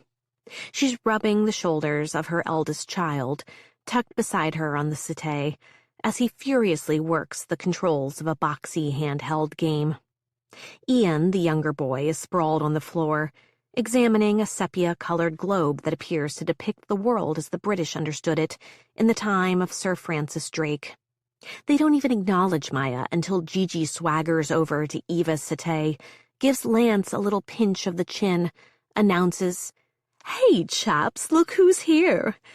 And suddenly all eyes are on Maya. "You've arrived," Eva says, with effortful cheer. "Boys, say hello to Colin's wife." The boys glance up, mumble their greetings. What happens now? Are they all supposed to hug? Maya raises her arms half-heartedly and is met by blank glazes and slightly tilted heads. Guess not, she thinks, unsure what else to do. Maya takes a further step into the room. Her palm is sweating as she holds tight to her highball, afraid it might slip from her damp hand. She gestures at the coffered ceilings, the oversized oil paintings, and reverts to the sweet all-American persona that she used on the Springs. The one she brings out when she goes on morning shows to talk about the miracle of her rosewater cleansing set. This place is like, wow. "Yes," Eva says with supreme neutrality. "It is indeed. Very wow." Eva leans forward, tosses the magazine she was reading on a pile strewn over a low walnut table. It's one of the celebrity weeklies, the most recent issue. The cover image is Maya crossing the private airfield outside Puerto Vallarta, in big black shades and a little black dress. Behind her stands Colin, burdened with numerous bags. Maya looks regal, her long hair floating behind her, lips twisted in triumph, her face pure determination. Gigi leans forward, picks up the magazine. The headline, "Maya Gets the Guy, Again," and lots of sterling treasure, too. Maya's pride burns, her shoulders square at the... what?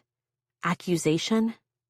Maybe this is Eva's way of getting to know the newest family member, but Maya doubts it. Colin raises an eyebrow at Maya. A subtle acknowledgement that Eva is the worst, perhaps. Or is he wondering why Maya can't get it together? Usually she knows what he's thinking at a glance, but here she's lost. She wishes she'd made him tell her everything about Sterling Park, how to carry herself. Is there a secret handshake? Was she not supposed to speak until spoken to, as if in audience with the Queen? Colin's usually so good at giving her a primer on ridiculous social situations, but today he seems distracted, which makes sense. Still, she wishes he'd stop playing the good Sterling boy and remember that along with everything else, he's presenting his new wife to his extended family. Maybe he's in shock. Oh, fuck this, she thinks, before disregarding her nerves and taking a few more strides toward the others, eyes scanning the space as if smitten by the decor. A table is laid with heaping bowls of ice and citrus, bouquets of mint and rosemary, and a rainbow assortment of liquor in cut crystal decanters. The logs in the massive hearth give off a homey smell. It might be cozy, except for the harsh energy of the inhabitants. Meanwhile, the men converse obliviously. Marcus leans back in his chair to listen to Colin once more, newspaper still open before him as though he might go back to reading it at any moment. In addition to holding the top job at the family firm, Marcus also has the extra clout of having worked his way up through the ranks at a rival newspaper, the London Standard, reporting from Kosovo and Sierra Leone and the Vatican. She's wondered if beneath Colin's hero worship there's something sharper. Jealousy? Fear? That Marcus has the clout of a self-made man, and Colin is pampered by comparison? Maya has to admit that it is impressive how Marcus went out and made a name beyond the family firm. Maya is finding Helen's absence more unnerving than reassuring. Simply to do something other than loiter pointlessly, Maya heads to the table with the cocktail fixings, thinking she'll get rid of her glass, which has gone slippery, in her hand. But Gigi rises and is swiftly at Maya's side, replenishing her ice, topping her off with gin. "Good girl," Gigi murmurs, as she fixes her own beverage. Maya is rankled by this persistent, not entirely sincere-seeming attention from her sister-in-law, but what with the overall chill in the room, Maya could really use a drink. She raises her glass to Gigi's, utters a moronic, "Bottoms up," before taking a hearty gulp. "I'd say that you should be more concerned with tops," Eva says pointedly from her seat. She does a little eye flick in the general direction of Maya's chest. Maya glances down and cringes inwardly at the visible outline of her nipples showing through her thin tee. Her cheeks burn at this fresh attention to how absurdly underdressed she is. With the pace of things, the plane to the car to Silver House, Maya never found the right moment to change out of her travel clothes, which left her still in the bikini top, white tee, and Adidas track pants from the day before, streetwear chic in New York. Wholly inadequate for the current setting. Maya feels the bite of her comment, humiliating as a ruler across the knuckles. Cover yourself. Maya gestures to her casual attire. "Sorry, I meant to change, but..." Colin, finally picking up on Maya's distress, raises his head. "Oh, don't worry about that, love. This is family. You should feel at home." Eva lowers her lashes slowly and shrugs. Gigi's eyes are very bright, darting from one family member to another, enjoying the awkwardness. It's a game for her. "Well, it's not her home, though, is it? It's our home," Gigi says innocently, playing with a split end. "Or is it Harry's now?" "Harry!" exclaims a man bursting through a door. Maya gasps in surprise, jolting her glass and splashing drink down her arm. No one else seems alarmed by this sudden entrance. A raised eye from Marcus, a sigh from Eva, a smile from Gigi. His hair is chin-length, streaked with gray, his skin tan, cheeks ruddy. He has the washed-out handsomeness and springy bow-legged gait of an aging athlete, though he's wide with good living around the middle. "Did someone say Harry?" Maya turns to greet him, shaking the gin off her skin. This must be the father of the deceased heiress, summoned by his own name. "Oh, hello. I'm Maya, Colin's wife. I'm so sorry," she says. As he approaches Maya, trailed by two heavy-breathing dogs, he turns down the corners of his mouth. "Whatever for?" "Oh," Maya tries to recalibrate. This man is not Harry. Of course, she should have realized. The energy... This story is yours to enjoy, absolutely free. Let's pause for a minute with some calming music. We'll continue shortly. Thank you for spending time with us.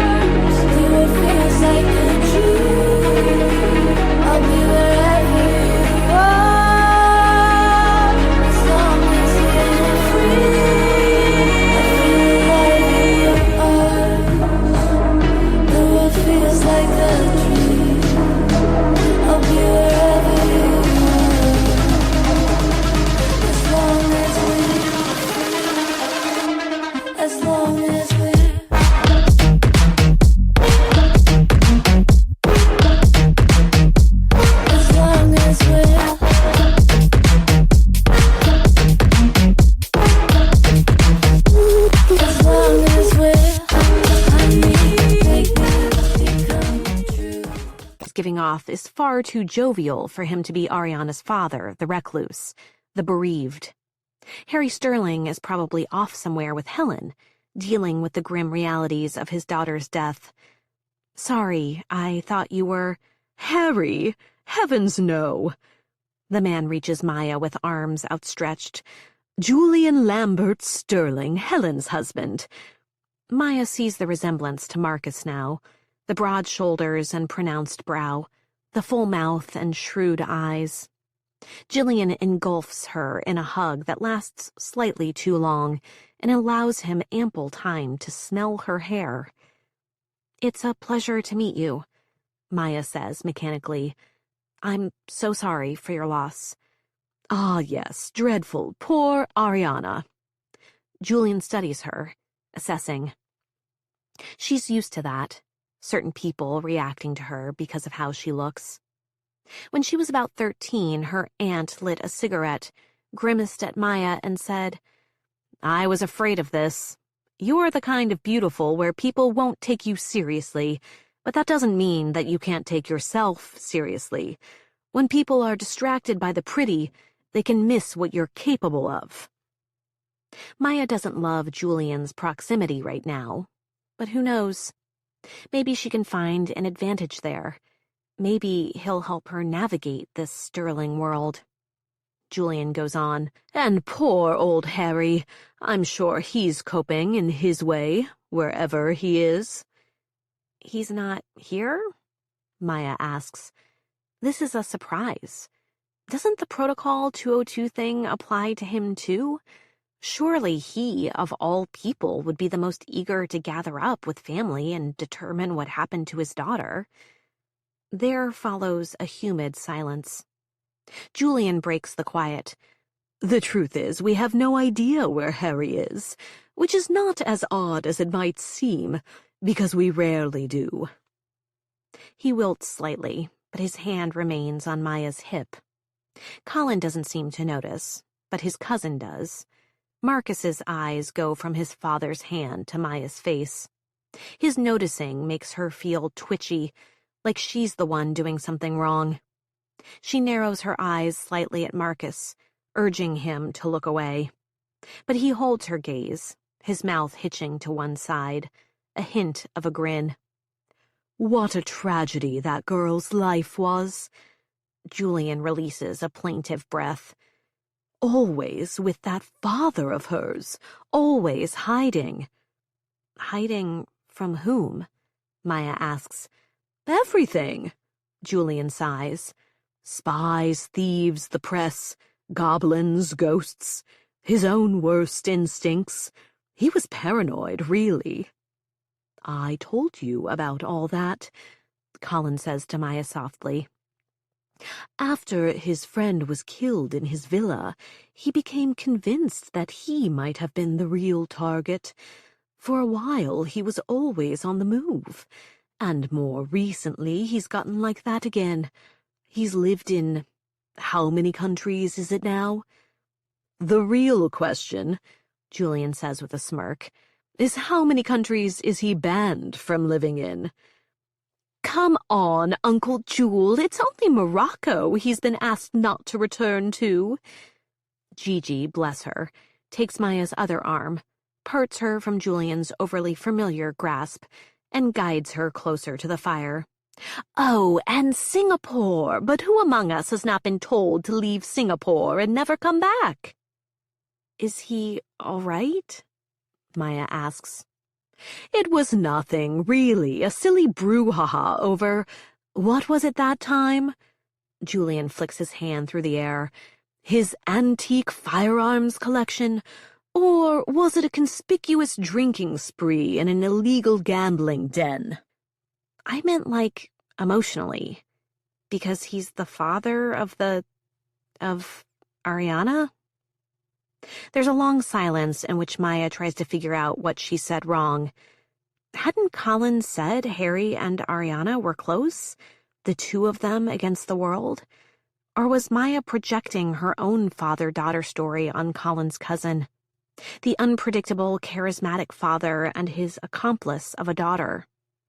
Her brain is fizzing like cheap champagne, the drink and the jet lag going to her head.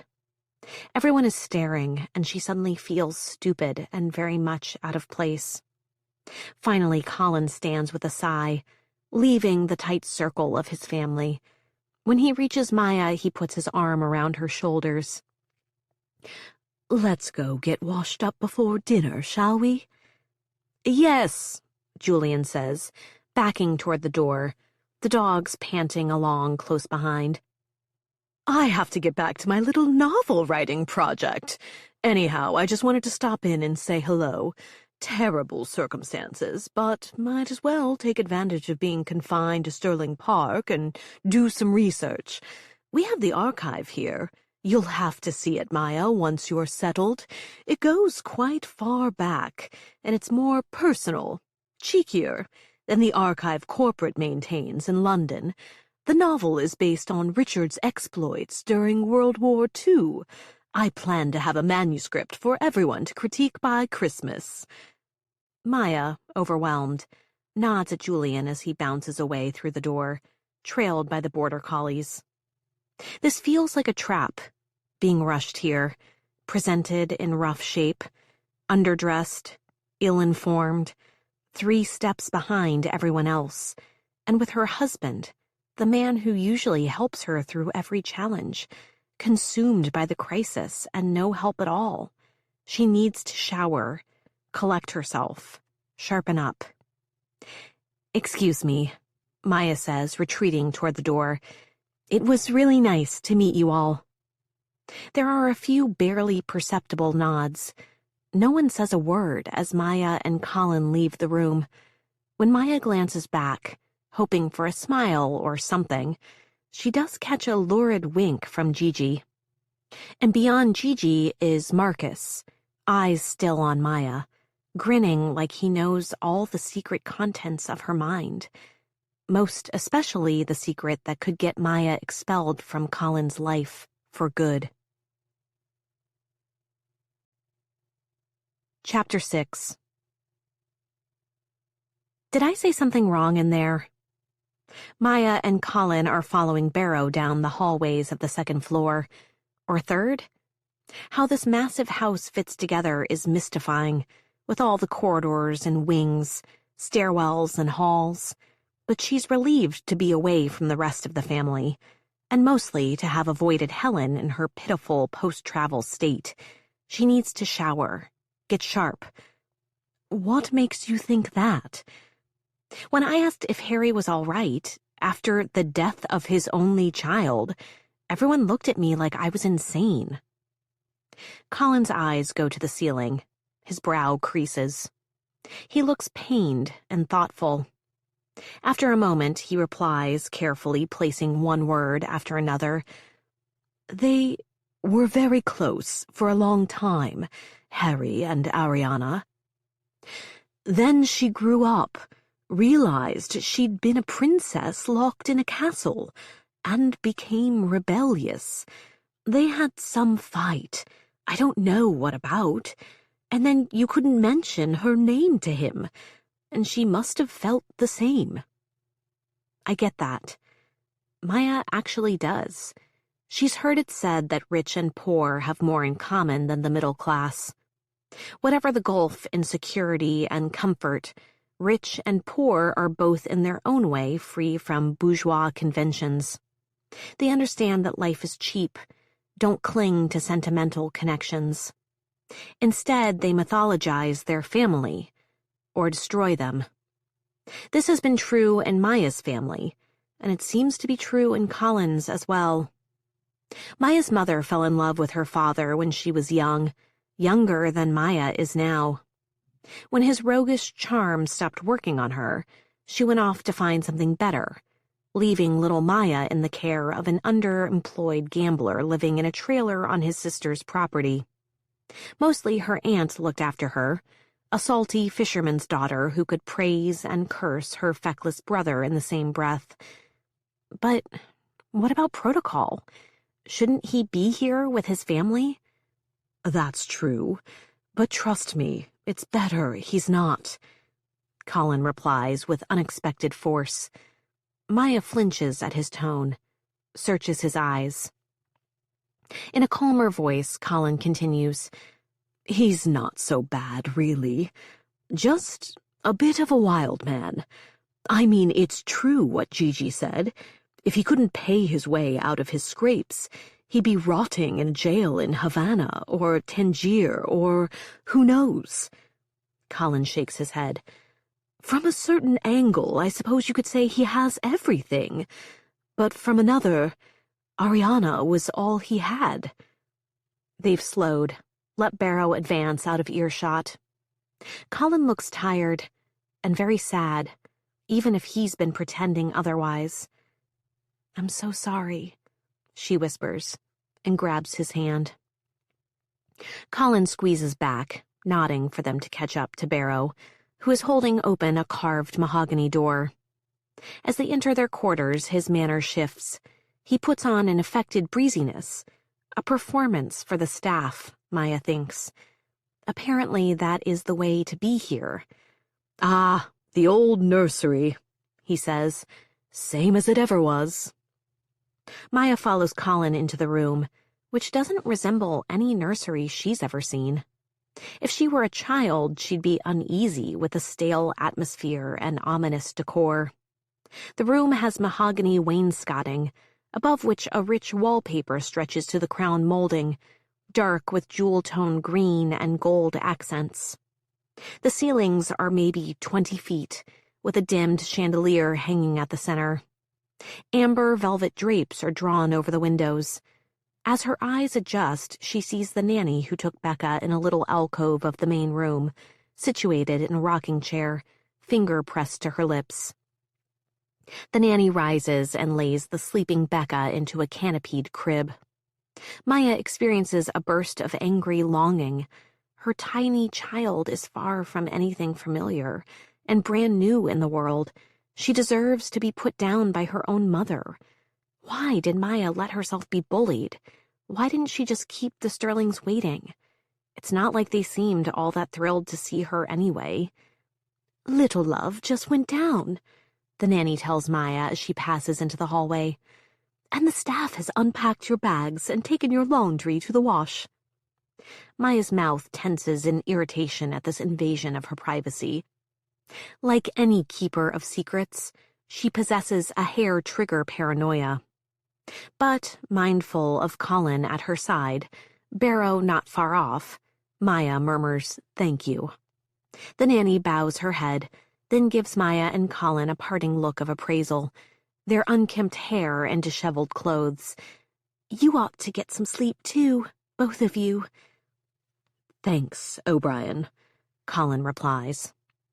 As the nanny departs, it occurs to Maya that perhaps it isn't family members alone who are watching her, judging her missteps. The staff is a small army, every one of them with a watchful eye. Colin begins to unbutton his rumpled shirt, and Barrow immediately fetches a hanger for him.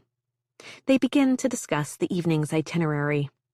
Already Colin is giving orders, telling Barrow when he wants to be awakened, when he'd like his morning coffee service, with more ease and entitlement than she could have imagined. Maya realizes that she's still holding the highball glass from downstairs. It's smudged with lipstick and her greasy fingerprints, and she has a sudden horror that the butler will be taking this item, this evidence that she does not belong, and bringing it back to the kitchen, judging her the whole way for being so sloppy and plebeian. When her aunt cleaned houses, she kept up a constant commentary of the disgustingness of her employers, the red wine rings on the bedside tables, the tampons rotting in the wastebasket. Maya quickly places the glass on the nearest surface, a side table, and steps away. But she must have placed it too close to the sloping edge of the tabletop. In the next moment, she hears it smash against the floor. Shit, Maya mutters as she turns, crouches, begins to collect the larger pieces, careful not to catch the sharpest edges. Madam, please. With a swiftness that surprises Maya, Barrow removes the shards from her hand. Allow me to... No, I mean it was my fault, Maya says in a rush, cheeks flushing scarlet. And trust me, I've cleaned up way worse. Barrow graciously tilts his head. But it is my responsibility. No, really, that was very clumsy. I can do it, Maya breaks off when she feels the hand grip her forearm. Forgive my wife. She doesn't understand how things run in Silverhouse yet. Colin lifts her from the floor by the elbow, smiles indulgently as though she's a silly child. It's a different side of him. A side extremely comfortable being attended to like a dolphin. Maya, you don't clean up messes here. She raises an eyebrow as if to say, Come on, I know the real you, to which he only grins. Don't worry, Barrow, we'll get this one trained in no time. Maya winces at the word. And strangely, in the moment that follows, Barrow seems to wince too. He touches Maya's hand, saying with supreme gentleness, You must allow me, Mrs. Sterling. Thank you, Maya replies. In an instant, he's produced a small broom and copper dustpan, and shortly thereafter the whole mess disappears. Barrow lowers his gaze in deference, then informs them that dinner will be served at 8 before sweeping from the room. There's something about the whole scene that tenses her jaw.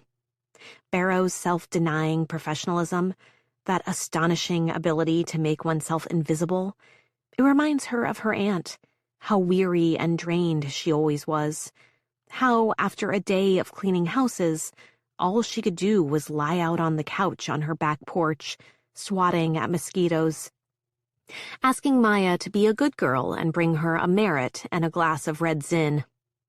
But at least Rebecca never had to pretend like she wasn't who she was. Her employers expected her to present like a gruff local. The way the solemn, sagacious-seeming Barrow is standing at attention, knees and ankles pressed together, breaks Maya's heart.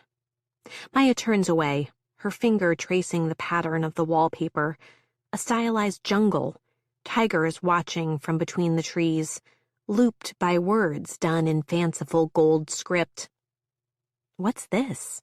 she asks, once Collins closed the door and they're alone again. She can't quite keep the bitterness out of her voice.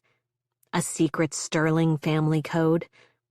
"It's a Blake poem," Collins says, glancing at Becca to make sure she's still asleep. He comes away from the bed, where clothes have been laid out for dinner, and stands beside Maya. "My father used to recite it to us at bedtime, same as his mother did for him, and Helen, and Harry. Tiger, tiger, burning bright, in the forests of the nights, what immortal hand or eye could frame thy fearful symmetry? In what distant deeps or skies burnt the fire of thine eyes? There's something hypnotic in his recitation. The rhythm seems to have borne him back into some painful past, and Maya regrets her irritation with him. Maya rests her hand on her husband's shoulder. What's up?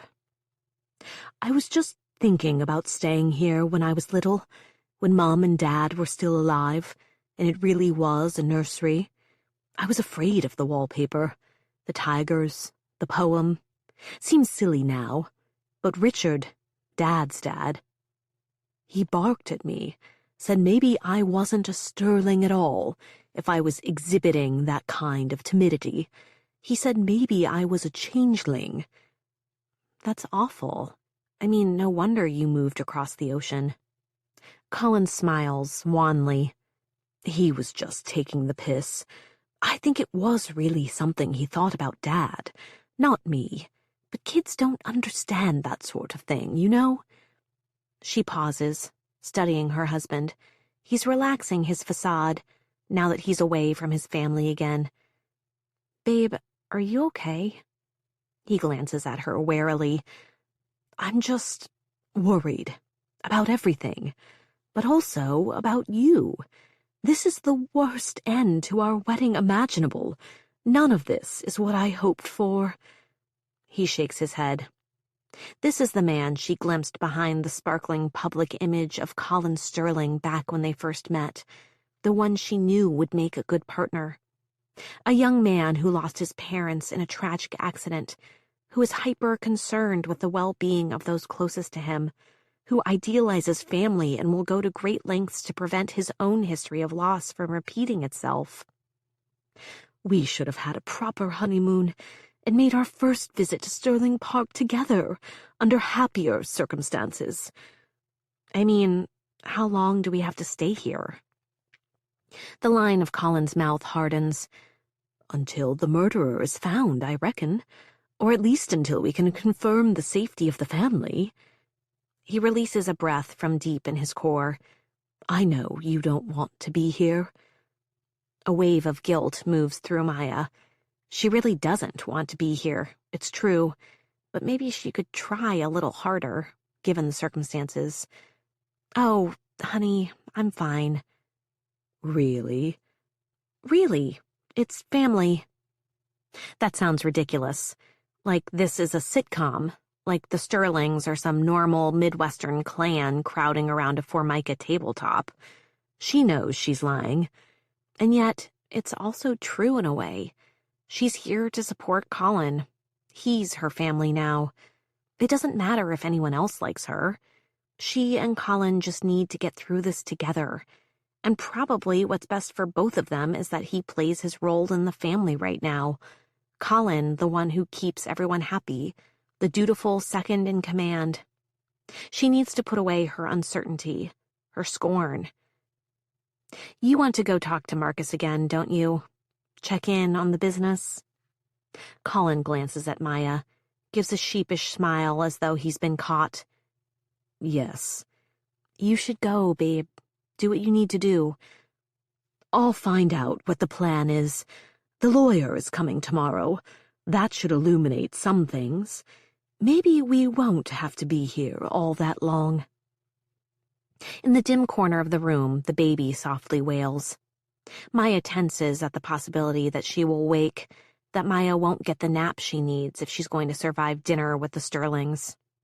She and Colin tiptoe toward the crib, Maya smoothing the baby's fine, wisping hair as she settles, turns back into sleep. Go ahead, Maya whispers to Colin. I got this. She feels some tension between them dissipating.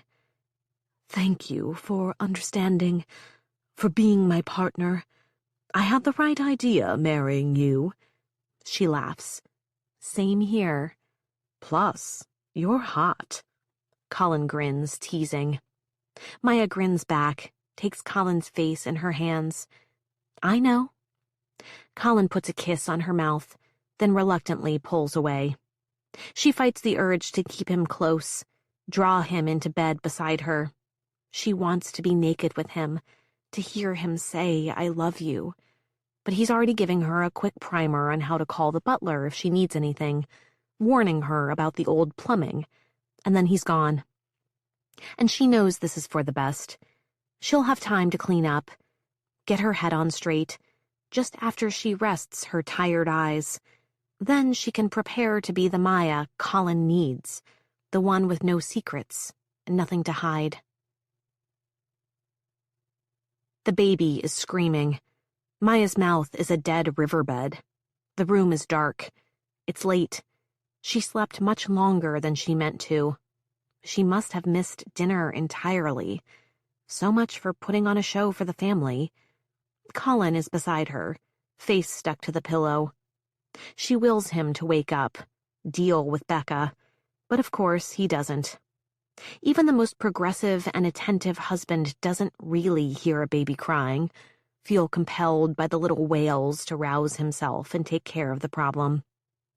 Maya tosses back the bedding, swings herself off the bed's high platform, plucks the baby from the crib. After a few moments swaying back and forth, cooing and shushing, it's obvious Becca isn't going to be easily put down again. Maya sighs, decides she might as well spare Colin, and goes into the hall to walk the baby back to sleep. Her body is slow, heavy with sleep.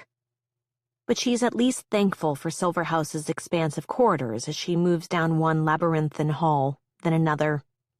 As Maya walks, Becca quiets in a light, temporary way. Maya keeps on, padding along the thick runners. As she rounds a corner, she's met with a ghostly sight. Rows of painted portraits hovering on the walls, faces shadowy and stern.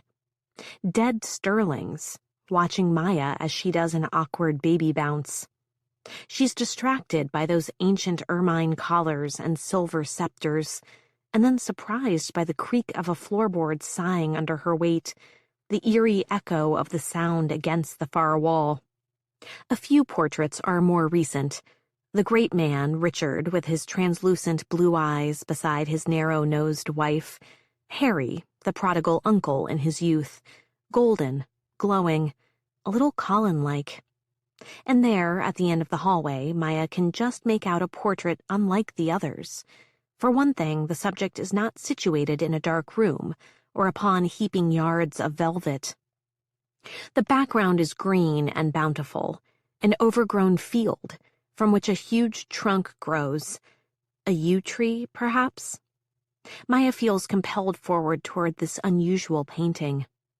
Against the trunk is a little girl in a white pinafore, and though her clothing, her babyish arms, and short stature suggest a child of no more than 4, she has the shadowy, heavy-lidded look of someone much older. She looks unlike any sterling Maya has encountered yet. Ariana? Her eyes trace the hang of golden plates, the sad, dark gaze, the little features done in smudgy brushstrokes. Not far from the portrait, a simple door stands open. Through it, Maya sees a narrow stairway. She approaches, trying to remember if she's seen any other open doors as she's walked on. Was this her room, the heiress, whose portrait hangs nearby? Maya takes the stairs, compelled upward, hand protectively cupping Becca's little head. The steps are narrow. They groan underfoot, making Maya feel like an intruder, like she's still that little thief with her nose pressed up against the glass, staring in at the beautiful people lurking in the night. Maya steels herself, remembers Colin's words from before. She's a sterling. She's on the inside now. In the garret room, the drapes are parted, allowing a faint gray dawn to peek through the windows. The light is spectral. It plays tricks on Maya's vision. She blinks against the gloom, trying to make sense of the shadowy corners and the bright silver slice of early morning. Much of the furniture is faded pink, and the decorations are cloyingly girly. She must have been right. This had to be Ariana's bedroom years ago. She steps in farther, compelled by a strong curiosity about this mysterious and tragic girl whose death has summoned the Sterling family home. There's a Non-functioning, Maya assumes, London telephone booth in one corner, and the bed is a polished wooden canopy, sheer pink curtains rippling down to the floor. But it's the wallpaper she notices most, the same print as in the nursery, golden tigers and emerald green leaves stretching up to the high moldings. Tiger, tiger, burning bright. Becca has finally settled back into sleep, sucking on her knuckle, but the calm hasn't yet spread to Maya. Heart thudding, Maya walks through the room, feeling haunted by this child, this forgotten room. That's when she catches her reflection in a mirror hung above a white vanity.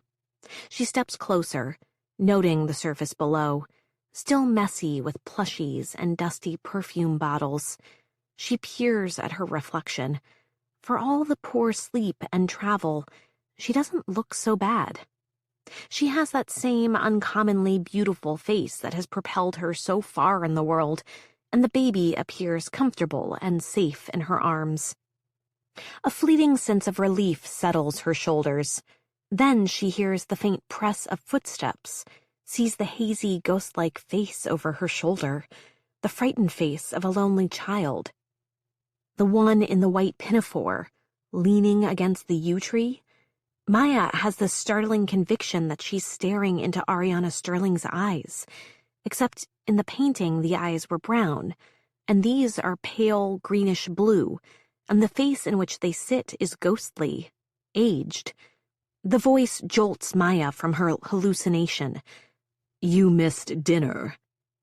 Maya's grip on Becca tightens as she revolves to face the woman in the white silk robe, her hair a silvery mess. Helen Sterling. She does look much younger without makeup. "I didn't see you there," Maya says too quickly. Her eyes dart around the room. She notices the stuffed mauve chair a few feet behind Helen. Has Helen been sitting all this time watching? She must have been. Was Maya that oblivious? She's never seen Helen like this, with a bare face, hair wild and witchy. "You missed dinner," reverberates in the room like an accusation. Maya tries to justify her presence. "I didn't think anybody would be here." Helen's eyes narrow. "Nor did I." Maya feels that she's being asked to explain herself and hurries to comply. "I just came in to find something to soothe Becca." She thoughtlessly reaches for the pile of toys on the vanity, grabbing the first object her hand finds, a doll with a fabric body and a slim porcelain head. Helen stares at the doll, then her lips part and a breath lifts her chest. "That was Ariana's favorite, curiously enough." She turns away, lowers herself into the chair again, rests her fine chin on a balled fist. She seems so different here, wraith-like, otherworldly. Helen observes Maya as though from a great distance. That gaze is so penetrating, and Maya squeezes the doll just to keep from squirming. "You must be curious about her." Helen's eyes flick from Maya's face to her grip on the doll. It's so late, disorienting, the jet lag dragging her down. But is Helen out of sorts too? Sitting in this dark room alone while the rest of the house sleeps? Her? "Ariana, my niece." Maya wants to reply hotly that no, she isn't. She's here for Colin and Colin alone. But that's not entirely true. Maya is curious about Ariana, cares about what happened to her, and if Helen is here in what must be Ariana's room in the middle of the night, it's because she cares too.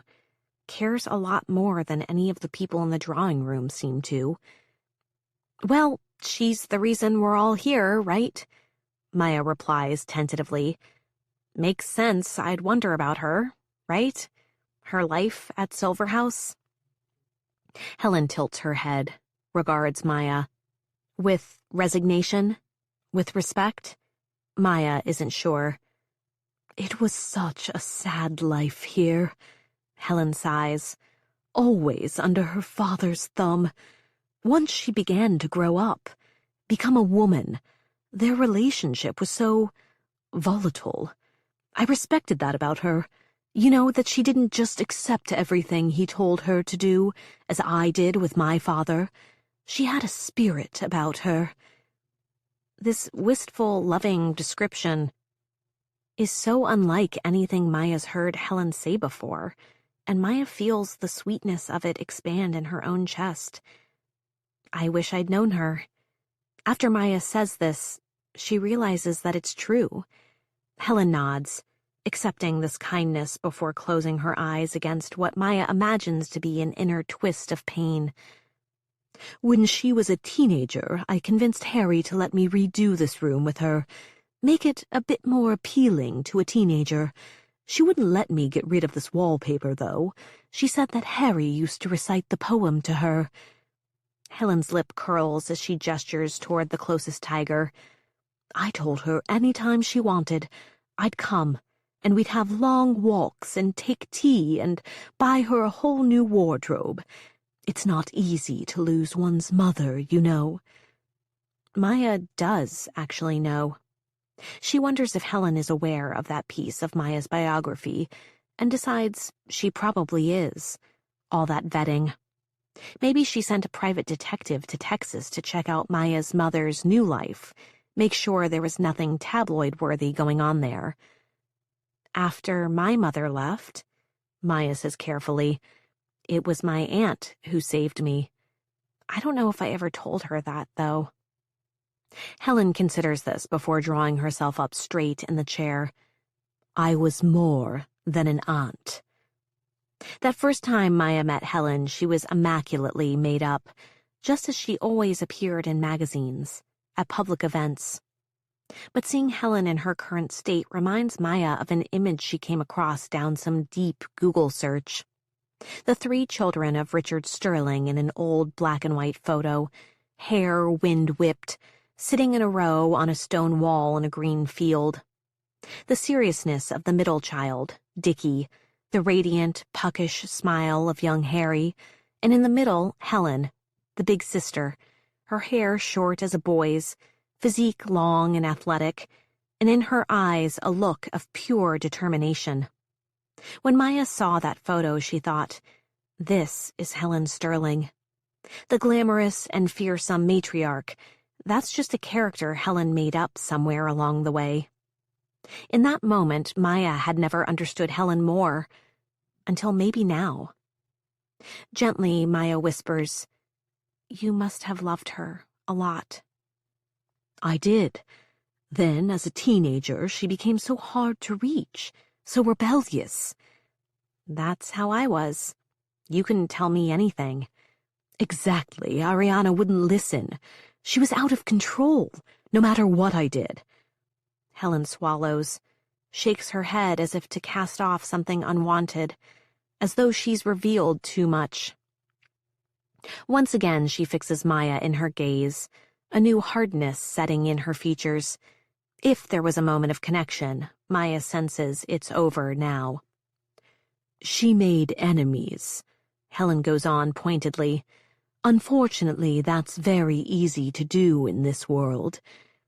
Maya may only have met Helen once before, but she recognizes this tone. She feels the whiplash, just as she had when Helen made her fasten that pickaxe around her throat. This is a threat. She holds Becca tight against her, digs her fingernails into the doll for ballast. I'm sorry, she whispers, trying to get back that moment of understanding. I didn't mean to. It's good you want to know about her. If you want to be a part of this family, you should know our history. But right now, you should go to your room. Go to bed, Maya. Did Maya fantasize those moments of softness and sorrow when Helen spoke to Maya with what felt like respect and vulnerability? Not until Maya is back in the nursery suite, lowering Becca's little body, heavy and warm with sleep, into the crib, does she realize she still has the stupid doll. She tosses it on the nightstand and climbs into bed beside the sleeping Colin. But the doll has fallen in an awkward position, slumped, facing Maya, one eyelid shut, the other stuck open. Another creature of the Sterling realm, haunted, ancient, and bizarre, one eye trained on Maya. As she drifts into sleep, she can't shake her sense of the surveilling intensity of the porcelain doll's single yellowed eye. Chapter 7. Summer, I think. Pretty sorry lot here. Now that I've been skipping my meds, I see it. I'm surrounded by slouching, stumbling, hollow-cheeked lunatics. We sit in our group therapy, a real pack of simpletons, vacant-eyed, stringy-haired, mumbling and muttering. I'm considering going back on the meds, just so that I can shut out the noise. They must all come from money, though. There's not a callous in sight. Plus, Harry's such a snob. I'm sure he told Travis. Only the finest loony bin for my little wacko. Not that I can judge. I mean, it's not like I'm such an impressive specimen. My eyes have the lovely murkiness of a murdered trout, and my daily uniform is very cult member chic, white scrub pants, a sort of loose-fitting shift on top, and I'm a complete sloth. It's quite the effort to get from bed to window. All I have energy for is the television, and only the stupidest television will do. Thankfully, there's a channel that plays nothing but reality shows. They're doing a marathon right now of this show about a lot of teenagers living in a beach town. It's delightful in a soul-curdling way, watching all these spray-tanned Americans shred each other just for a little attention. They're odious. They open their mouths and idiocy flows. Great stuff. Except for the dark-haired one, the one who is fucking the main girl's ex-boyfriend. She's always slightly above the fray, watching, plush lips pursed in disgust. She'll roll her eyes. The girl is a maestro of eye-rolling. And then she'll point out the hypocrisy of one of the other girls on the show, and it's like a Molotov cocktail tossed. Boom, boom, boom. I remember a little more now. Yesterday is fairly solid, and if I try very hard, I can recall a few things from the previous morning. If I told them about the nightmares, they'd say I did it to myself, by being such a degenerate and putting all that poison in myself, and scrambling my little brains for breakfast with booze and pills, that the meds really are the best choice now. My only hope. Boo-hoo. But every time I look at that little plastic cup, I think of what they're trying to do. Erase me. Whatever treatment they did when I arrived has erased a lot, and the meds will do the rest. I watch the doctors come and go. They act nice. They pretend they care, but they don't. They know who pays the bills, and the people who pay the bills are the Sterlings, the ones who want me gone. Not taking the meds is rather complicated and disgusting. I tuck them between my gums and my cheek, and when no one is looking, I mix them in with the food I don't eat. An old trick, but somehow it works on these idiots. Aunt Helen would reprimand me. Such poor table manners. But, on the other hand, maybe she would approve. She always did odd things with her food, too. Only ever eat a quarter of what's on your plate. Or make a forkful, but don't put it in your mouth.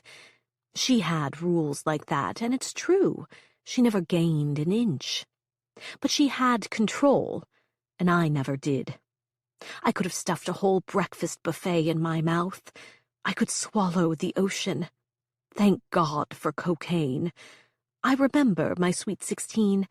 Just after G and I had discovered snow, Helen was so approving. She said, "My dear, you're a wraith. You're down a stone." Actually, Aunt Helen, it was 1.5 stone. I guess I am remembering some things.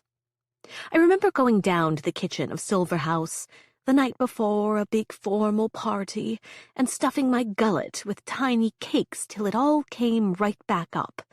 I remember when I flung a piece of firewood at mean old Harry, gave him a black eye and a mild concussion.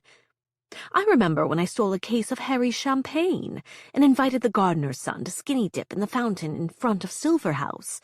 It was January, and they say I nearly lost a toe. After that, they only filled the fountain from June to September. I remember Harry's place on the digue in the Seychelles, the smell of the tropics and the sea, the jungle plants that exploded all around the house, and the feeling of being cared for. The girl who used to play with me, my best friend, my only friend, skipping through my memories of little girlhood, climbing trees, setting a tea party for our dolls, holding hands, promising we'd be best friends forever and ever. Another motherless girl. That's what Harry used to say. My daughter needs a friend. These motherless girls need each other. Until then, I had not known I was motherless. Is that why the memory fills me with an old, bad sinkingness, a great winch turning in my stomach? Because she's my motherless shadow? Maybe she is just made up, as they say. Maybe she represents me at that very moment, when I realized Mother was gone. I have this guilt, this sense of a stern presence, that I'm about to be reprimanded, a voice saying, "Don't make up stories." And then she and I are alone, and I'm whispering to her that she needn't worry. I know she's real. And she smiles at me with her big eyes flashing, and that pale skin and oval face telling me, "Don't worry, I know you're real, too." The reprimanding voice. You must not think of sad things that can't be helped. I want to scream back. What couldn't be helped? Me and my friend, hiding in cupboards in Silver House, running between the big rocks on the beach near the villa at La Digue. It's coming to me now. I'm shaking, my hands just wobbling across the page. What couldn't be helped? The smoke? The flames? Now I know what that is. What I'm thinking of is the fire in Seychelles, in Harry's villa on La Digue, the fire that killed his best friend, the fire Harry thought might have been meant for him, to end him. From the speedboat we saw the fire, the blaze reflected on the still black sea. It was later that Harry said, "It was me they wanted. We can't be too careful now. They'll be lying in wait for us wherever we go." Who was they? I never asked. After that, we went back to Stirling Park, and Harry raised the ramparts, so to speak. By then I understood it was one of those tragedies that suck other tragedies into it, same as a magnet draws iron filaments. That was what made Harry bitter with the world, turned us into prisoners. They were after us, he'd tell me. We must never let our guard down again. And later, whenever I brought it up, then everyone would get very gloomy, and I'd have to talk to the doctors again. All the specialists to examine me and ask me questions, ask me over and over. Was I sure about that? How could I be really sure? Maybe I was just remembering wrong. They told me it was dangerous to remember, and perhaps it is. Perhaps it's better to take my meds like a good little girl and watch this daffy television show. These bleach-blonde morons drinking till they say the worst, meanest thoughts they've ever had. They remind me of Gigi a bit, not giving a fuck, making the most of a night, wearing a dress that's basically nothing, letting the men buy us drinks, saying to each other, "Come on, you gorgeous slut, nothing to see here, nothing good to remember either. Here's to tomorrow.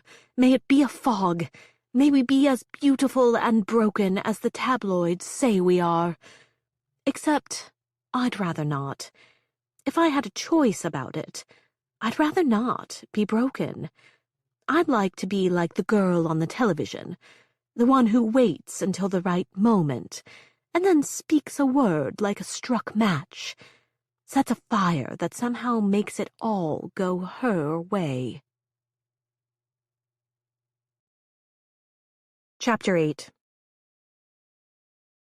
The morning sun is so bright in the room, Maya senses it even with her eyes closed. For a moment she's suspended in semi-consciousness, aware of nothing but the clean sheets against her skin. She's really here, inside the luxurious haven of Silver House, its richly floral atmosphere, this place she saw pictured in a magazine spread as a child and dreamed of visiting. Then she remembers last night, her encounter with Helen, the sense of claustrophobia, the uncanny doll's eye. After her pre-dawn ramble, Maya placed Becca in the crib and lay down beside Colin. But now the other half of the bed has been smoothed, and the canopied crib in the alcove emptied.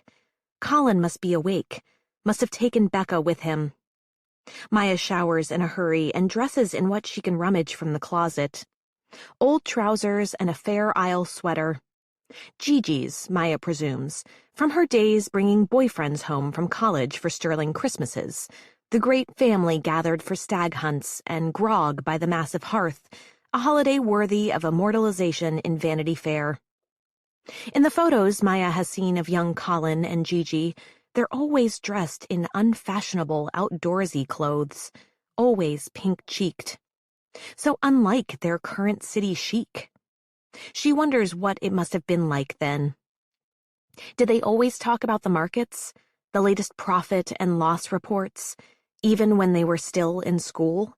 Or was that a simpler, chummier time? The Sterlings may have been cool and closed about the whole tragedy yesterday, but Maya suspects they're just keeping her out. Ariana's death has surely presented the family with a public relations nightmare, not to mention the money. Shares of the business, the family trust, the power balance. What does it mean to have one less heir? The heiress, as everyone keeps saying. It's still early, but Maya knows she's overslept. Distressed that she is once again making a poor introduction, she ties her hair back in a bun, hurries to put on a little mascara and gloss, and leaves the nursery. Colin mentioned the family lawyer was coming today. Has he arrived already? Probably it's all preambles, she reassures herself. There must be enormous amounts of red tape around anything to do with shifting Sterling holdings. But they'll all have their angles, and her priority is Colin. She needs to help her husband keep his head, argue for what's best for him and his family. Lost in her inner pep talk, Maya has arrived on the first floor, disoriented. There are so many gilded curlicues and so little sign of Colin. "Everyone's at breakfast, ma'am." Maya turns and sees that a maid has come up behind her. Or been there all along? She wears livery of dove gray and white. No makeup. Probably around Aunt Rebecca's age, though they're such different types it's hard to tell. Her posture is subservient, but there's something insistent at the same time. "Breakfast?" Maya prompts, trying to appear not the sort who would stoop to clean their own shattered glass. For a moment, Maya is sure this woman can see through her to the little girl she used to be. "In the yellow dining room." Maya turns and rolls her eyes, as if she knows where the fucking yellow dining room is, before the maid takes pity on her and leads the way through a series of corridors. Maya has been inside some of the most extravagant homes in New York City, slept in architectural masterpieces all over the world. But she's never been in a home so labyrinthine it requires color designations to differentiate dining rooms. When they arrive, the maid gestures Maya toward the threshold of the dining room. The door's ajar, and Maya glimpses the sun-warmed tranquility inside. Fresh-cut flowers adorn a table in the center of the floor, and a breakfast buffet has been laid out on a sideboard. Glass carafes of orange juice atop a delicate lace runner, stacks of toast, scrambled eggs in silver serving dishes. It's cozier than Maya expected, less formal. Maybe this is what it was like when they were college kids home for the holidays, Maya thinks. Everyone helping themselves to homey meals presented on communal platters. Then she remembers what Colin said in the car, how they were exiled from Silverhouse for the better part of a decade. During the years, it was just Harry and Ariana, and a flash of little Ariana at one end of the table blinks through her mind. How frightful and lonely it must have been. Maya hangs back, trying to gauge the mood. Through the sliver of the doorframe, she sees the Sterlings sitting around the expansive table with full plates of food before them. Helen doesn't appear to have arrived. Of course, Maya should make her presence known, but she's not eager to blunder into the group dynamic again, open herself to another indifferent reception. "I think the numbers will hold," Colin is saying to Marcus. He's talking about the merger that was the focus of their Mexico trip. Marcus's eyes don't lift from his newspaper. "I spoke to Santos, and he said, 'Can you two stop talking business for 5 fucking seconds?'" Gigi cuts in. She looks a bit rough, coal-smudged eyes, rumpled shirt, as though she were up late and didn't have much energy to get herself together this morning.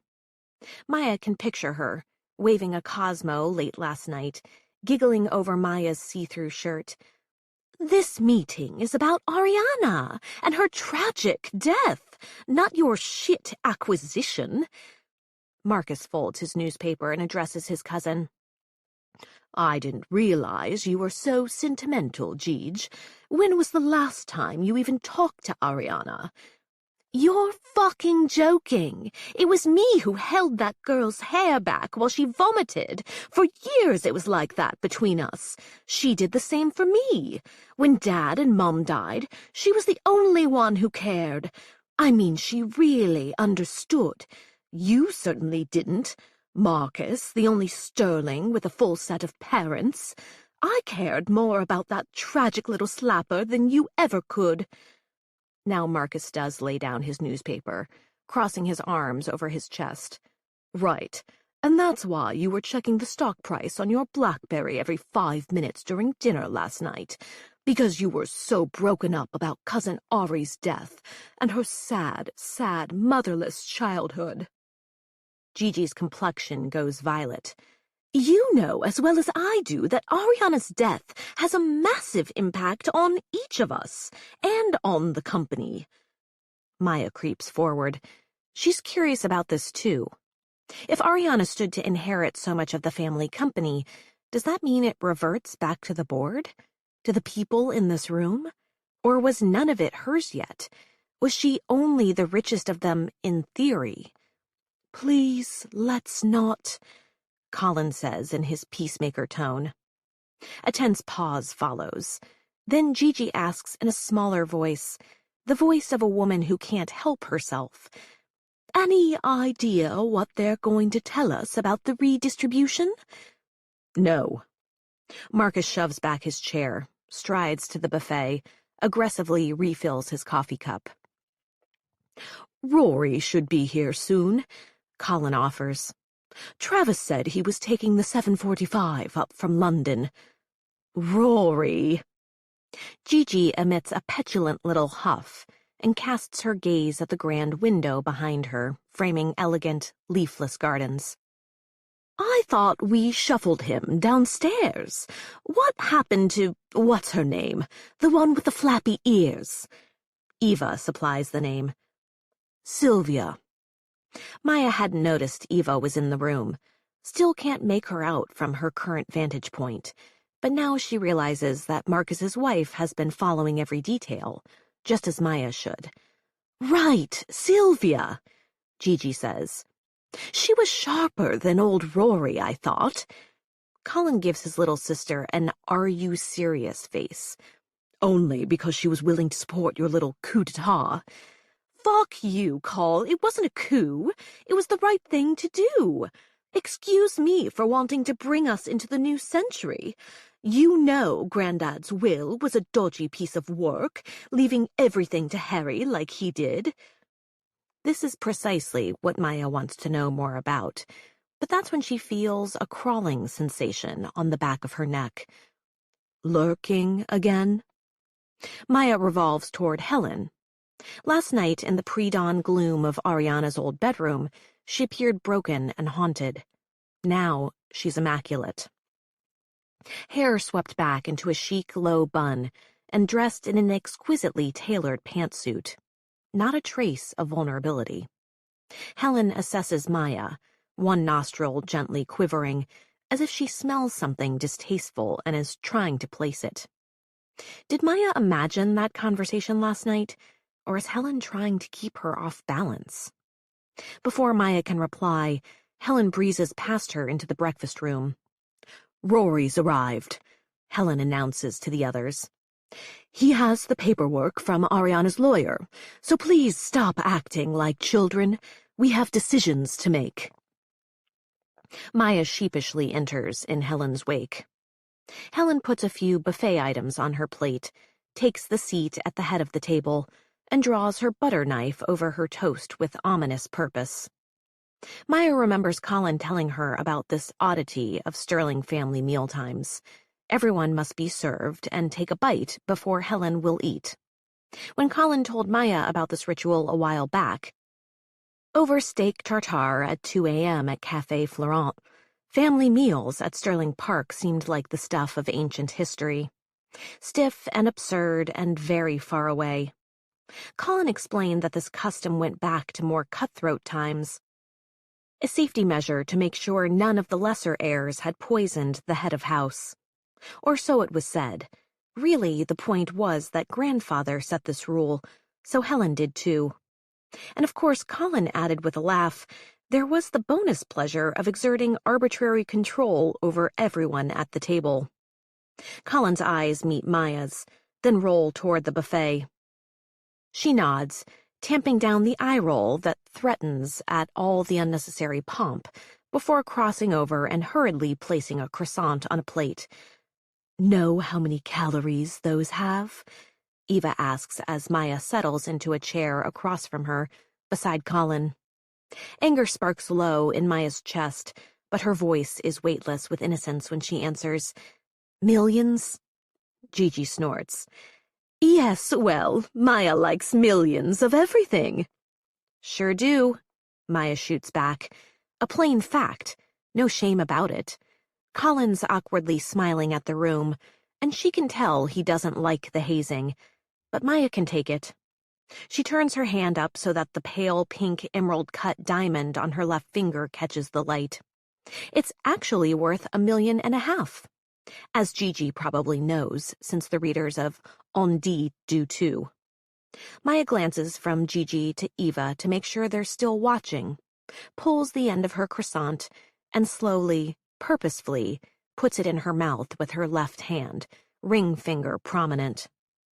There's a silence, then knives and forks graze porcelain, then chewing, swallowing, and finally, Helen's teeth cracking through the crust of her toast. Maya feels it, that fiery part of herself wanting to keep pushing. Show them who Maya fucking Miller really is. But then Colin taps her knee and Maya calms, remembers her mission, the pep talk she gave herself in the hall. Be there for Colin. Be the supportive wife. She readjusts, summons poise. A man Maya hasn't met before enters the room, takes the seat opposite Helen. "Hello, pardon my tardiness." He's in a rumpled Oxford shirt, hair thinning. Not notably anything, not especially tall or short, heavy or thin. His eyes are a middling brown, but they do have a keen light. The family murmurs a tepid greeting in his direction. This must be the lawyer, Maya thinks, as Colin leans close. "Rory Atkinson, Sterling Co. General Counsel," he whispers in Maya's ear.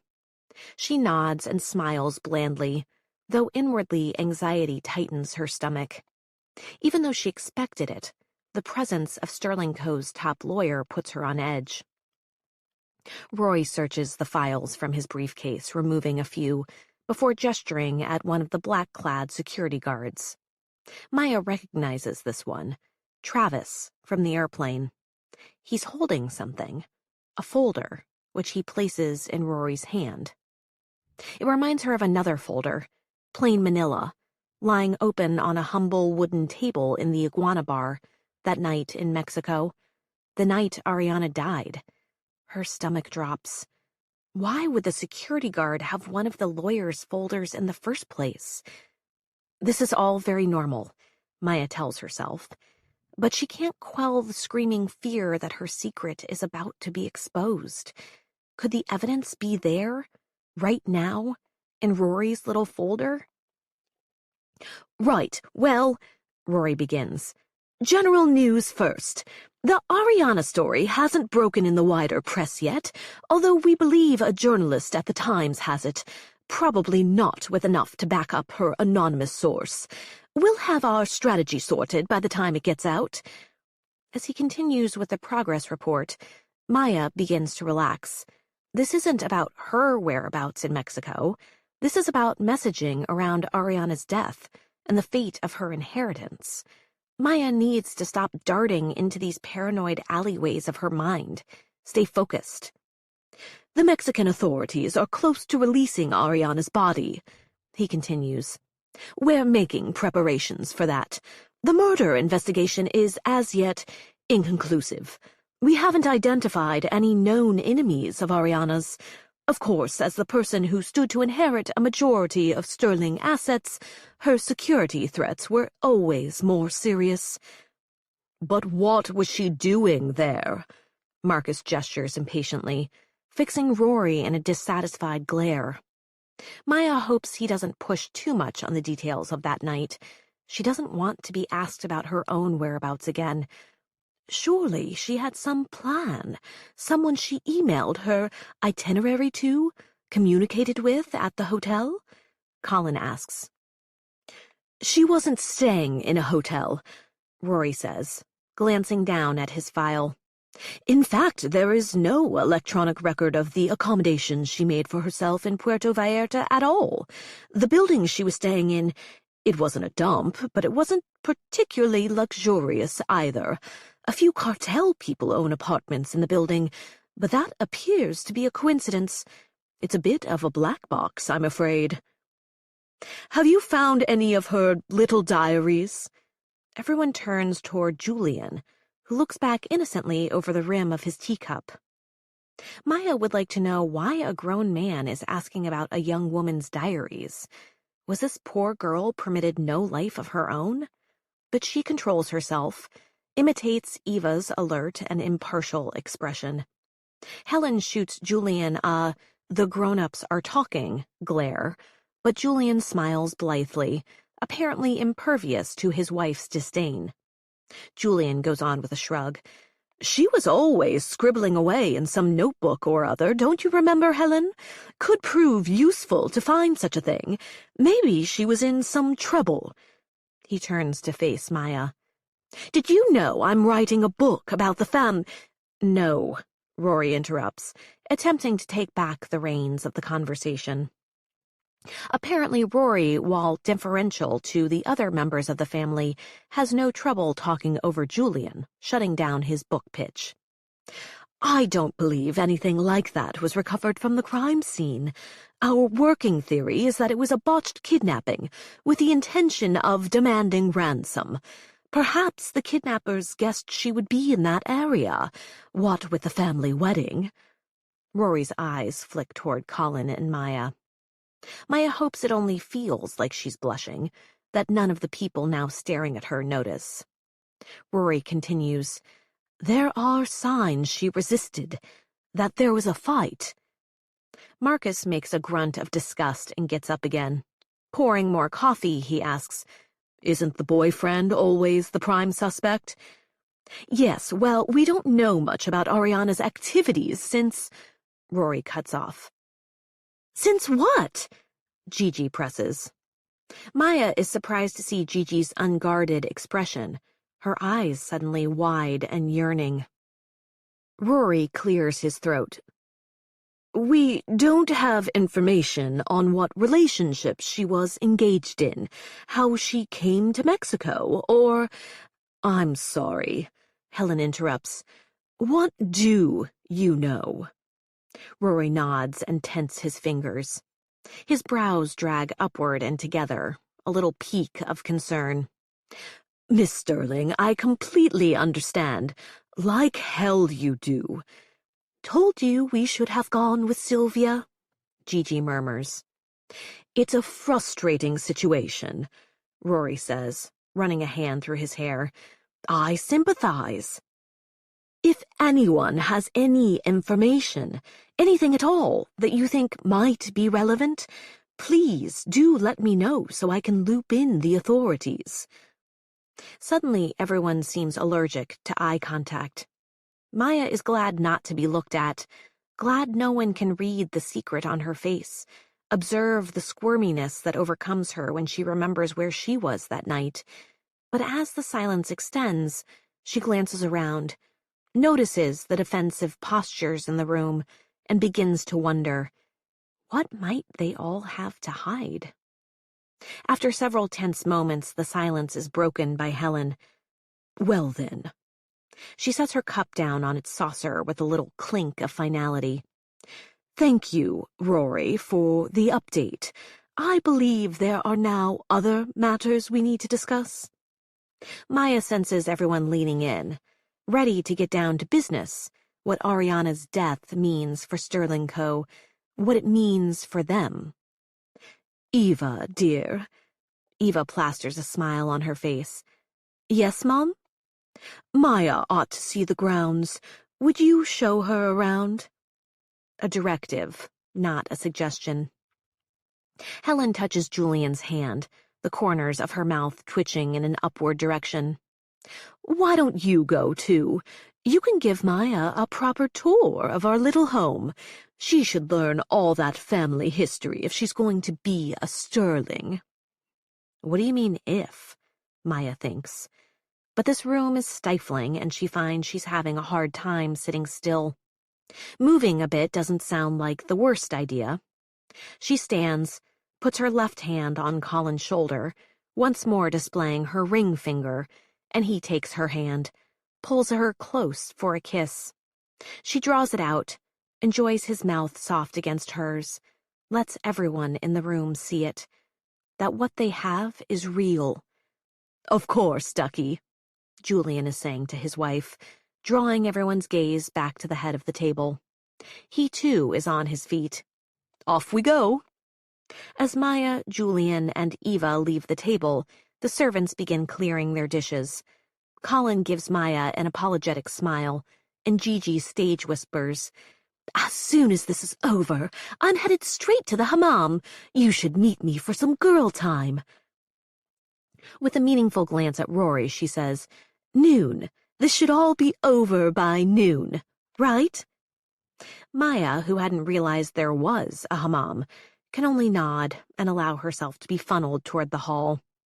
She knows why she's being so unceremoniously shoved off with Eva and Julian. A discussion about the inheritance is to be had. No interlopers. Only Sterlings by blood allowed. Maya is annoyed, but she reminds herself that sometimes outsiders know more, or at least are willing to share more, than those in the inner circle. She can still be useful to Colin in all this, even while banished from the table, just by listening, poking in the right places. Maya learned that from Deb, a producer she was friendly with on the Springs. Early in her time on the show, Deb pulled Maya into her office for a pre-season strategy talk. Look out for the person with a chip on their shoulder, Maya. If they find a sympathetic ear, they'll tell you everything they know. Maya feels emboldened by this mission, a little excited even. But as she's ushered through the door, she notices that Rory Atkinson is staring at her. His hand still on that folder. What's he got in there? A spider of agitation crawls up Maya's throat. Maybe he already knows everything that happened in Puerto Vallarta, the threat that compelled her out into a strange city by herself. Maybe he has photographic evidence of the secret that could detonate Maya's life. Maybe he already knows everything. And if so, the Sterlings are about to discover the worst of Maya, too. Chapter 9. A clutch of servants awaits them in the grand foyer, ready with oilskin coats and wellies. Were they summoned that quickly, or had Helen set this plan in motion before the family gathered for breakfast? As Maya is helped into the coat, she has a sudden desperate need to be back in that room. Is everything about to be taken away from her? If Rory is going to blow up her life, she at least wants to be there to witness the wreckage. Tell Colin she's sorry. She was only trying to protect them. But Julian and Eva are leading the way, the dogs lopping alongside eagerly, and there's no easy way to change course. They're crossing the massive foyer, moving through the grand front doors, passing the empty fountain. Is Eva perturbed by this banishment from the family meeting? Her blank face, handsome more so than beautiful, is rigid.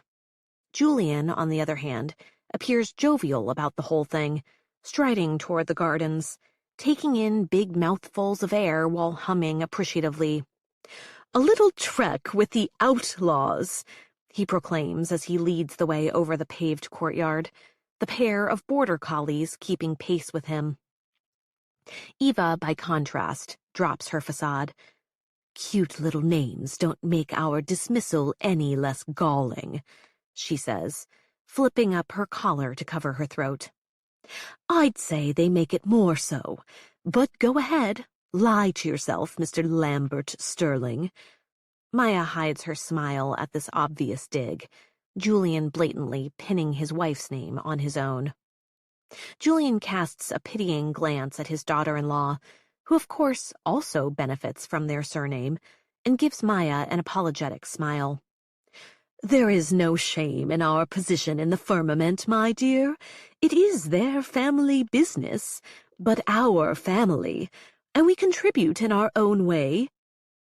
I'm the historian. That's my little niche. I know all the Sterling nooks and crannies. You'll find yours, the thing that makes you indispensable.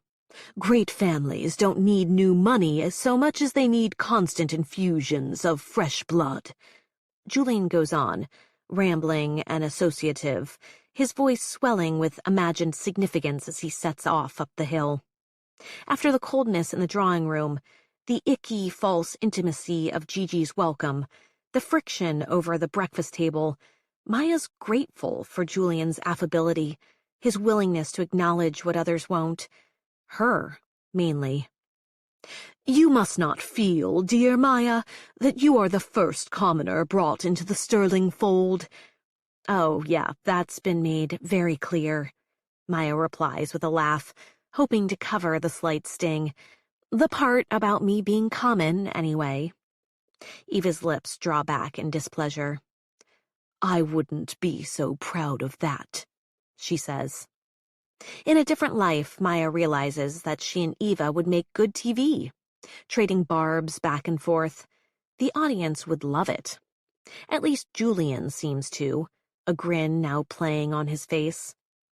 "I myself," Julian goes on, pace brisk, dog swimming between his legs and leading the way, "am a direct descendant of the main Habsburg line, albeit through a mistress, and could claim a Danish title on my mother's side, though I was working as a ski instructor when Helen and I fell in love.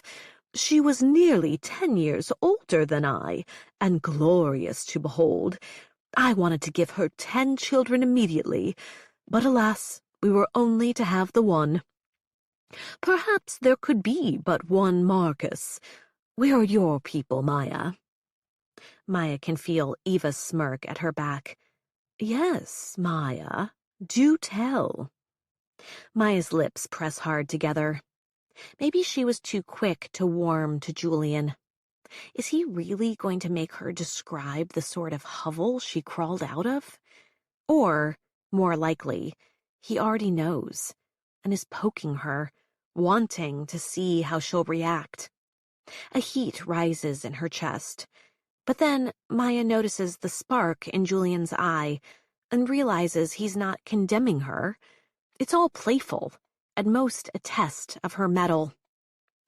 "I myself," she says, lightly imitating his tone, "am descended from a distinguished line of gamblers, fishwives, and thieves."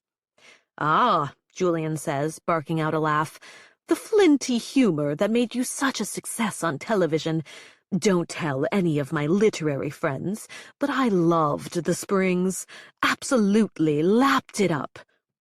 "Oh, yeah, brilliant stuff," Eva comments with savage sarcasm. "The trouble with people like you," she says, looking Maya plainly in the face, "is that when you come around, suddenly all of our dirty laundry gets pawed through." Before Maya can reply, a figure calls to them from the base of the hill. It's a nanny, white-faced, huffing her way up the rise. "Madam!" The nanny is trying to keep her voice even. She's definitely a little panicked, and that stirs Maya's anxiety too. "Yes?" Eva lifts an imperious brow. The stricken face of a nanny does not, apparently, make her fear for her children's safety. "It's Lance, and Ian." "Lance was going to do some target practice with the air rifle, but he got the Mauser and—" "Right." Eva adjusts her gloves, squints at the nanny. "So, what's the issue?" "Lance killed a squirrel." "Oh." Eva's posture relaxes. Maybe she is human, after all. "A squirrel. Is that all?" "Well, you see, it seems that Ian had given the squirrel a name. Bubbles, the squirrel. It was his favorite squirrel, he says. And now he's inconsolable. He wants Mama." Eva turns toward Maya, who once again has the unpleasant experience of being the object of Eva's full attention. "Can you believe this? You know they train for 4 years to wear that uniform, but if the young master wants Mama—" She brightens up her features, calls back to the nanny with mocking cheer. "In that case, I mean it's not every day you get to explain squirrel heaven to your little angel." Maya and Julian exchange a glance as Eva charges down the hill. Could that be laughter behind his eyes at his daughter-in-law's expense? Maya, for one, feels a weight lifted now that she's gone. "Come on." Julian takes Maya's arm. Over his shoulder, the wind cries against the old wall. "Helen told me to give you the tour. Shall we?" As they move away from the grand house, ascending through a series of tiered gardens, Maya senses the adjustments of the security team in her peripheral vision. A wind is up, and Julian keeps sucking in deep lungfuls of country air, making those gratified pips and hums. "Magnificent, isn't she?" he says. They've reached what may be the high point of the walled portion of the property. Below them, the land slopes toward assorted outbuildings, vegetable plots, a greenhouse. It's the backstage of the estate, and Julian narrates it all for her, pointing out interesting features, its limits, its historical significance. He gestures at the battlements, listing the wars during which they saw action. "Long ago, of course, dear Maya. Now there's really nothing out there. Just some stray hunting lodges deep in the woods, and a few old villages." The spa, the hammam, as the family likes to say, nestled between the tennis courts and the greenhouse. "We're a rather outdoorsy lot. We need a good steam now and then." The hedge maze, planted in the 1800s. "The kids used to go in there with crates of booze, thinking we wouldn't notice them trying to stumble their way out at midnight, the drunkards." Maya listens, soaking it all in, nodding with dutiful interest. Julian wraps up with a chummy, "Should we drink to it, then?" "To what?" Maya asks, eyes still roaming the kingdom before her. Our inclusion in the Sterling ranks, of course, Julian says.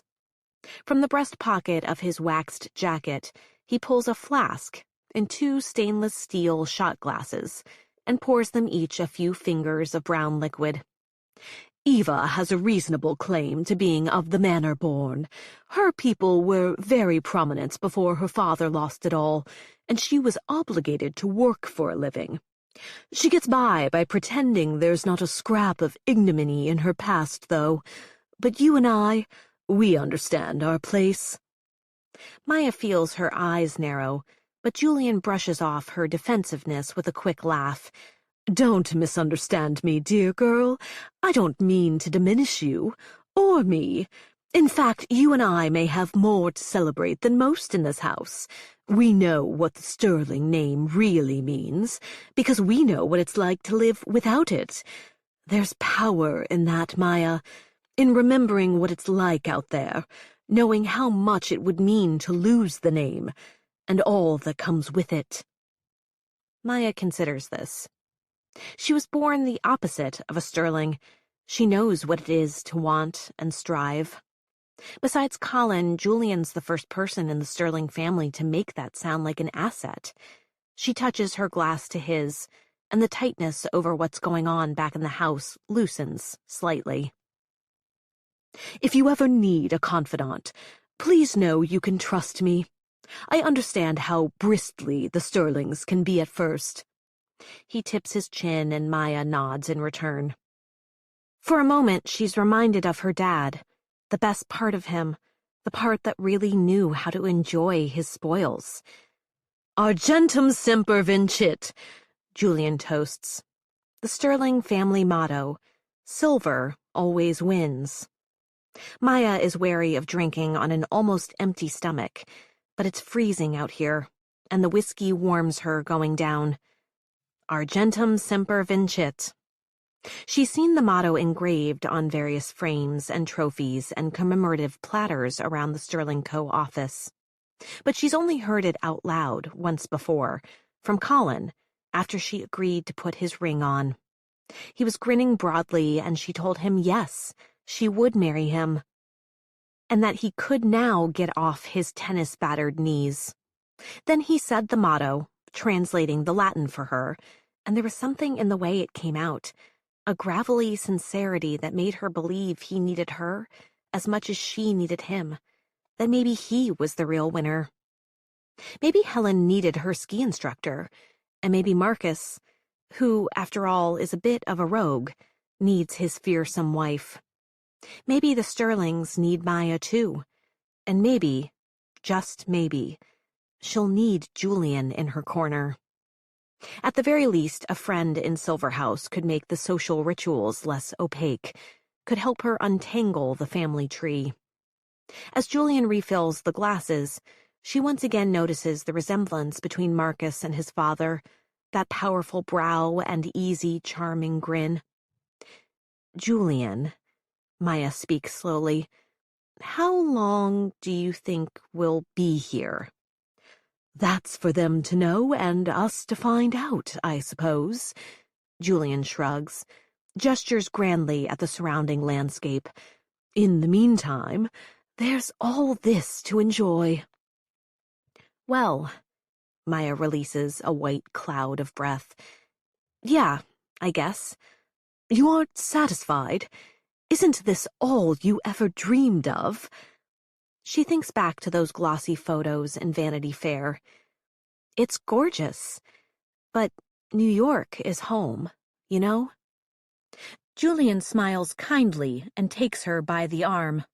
It is all a bit of a nuisance. This whole Protocol 202 thing. I'd never heard of it. If it were me, or even Gigi, someone a bit further down the ladder, there wouldn't be so much to do. Ariana, on the other hand, well, there will be a lot more to sort. There's no protocol for the father of the CEO? Maya asks teasingly. I think you should protest, Julian. You're a big deal. Habsburg royalty, I've heard. Julian laughs, but half-heartedly, like he knows it's the proper reaction. Bless you, but no, I signed, just like you. Maya's stomach tightens at this reference to the prenup. How easily she succumbed. Did she give you a pickaxe necklace? The words slip from Maya's lips before she can stifle them. Julian takes a breath. She wonders if she's miscalculated, talking about Helen like this. Oh, that, he says. I told her not to do that, but you can't take it personally. Don't let her think she can cow you. And frankly, I expected more from Miss Mayhem, a little more fight. She doesn't think I'm in it for the money, though, does she? Oh, probably, but what does that matter? I never had any either before Helen. It feels good, doesn't it? And then, once you have it, you'll do anything not to lose it. Maya wants to protest in the usual way. She makes her own money, she has a job. But that seems silly in this moment. Of course marrying Colin has brought her into a new stratosphere of wealth, and of course she doesn't want to lose that. She smiles sheepishly, and Julian gives her a little nod of understanding. This is feeling friendly, Maya thinks as they amble on, friendly enough to push a little. But, I mean, if Ariana was the heiress, and her father is still alive, is there really anything to be surprised about in her will? Julian blinks at Maya. Curious creature, aren't you? Well, it's true. She would have inherited more if she had not predeceased her father. But it's a bit tricky, I believe. Seems he transferred much of what she was to inherit into her name during his lifetime. For tax purposes, I believe. Inveterate cheat that he is.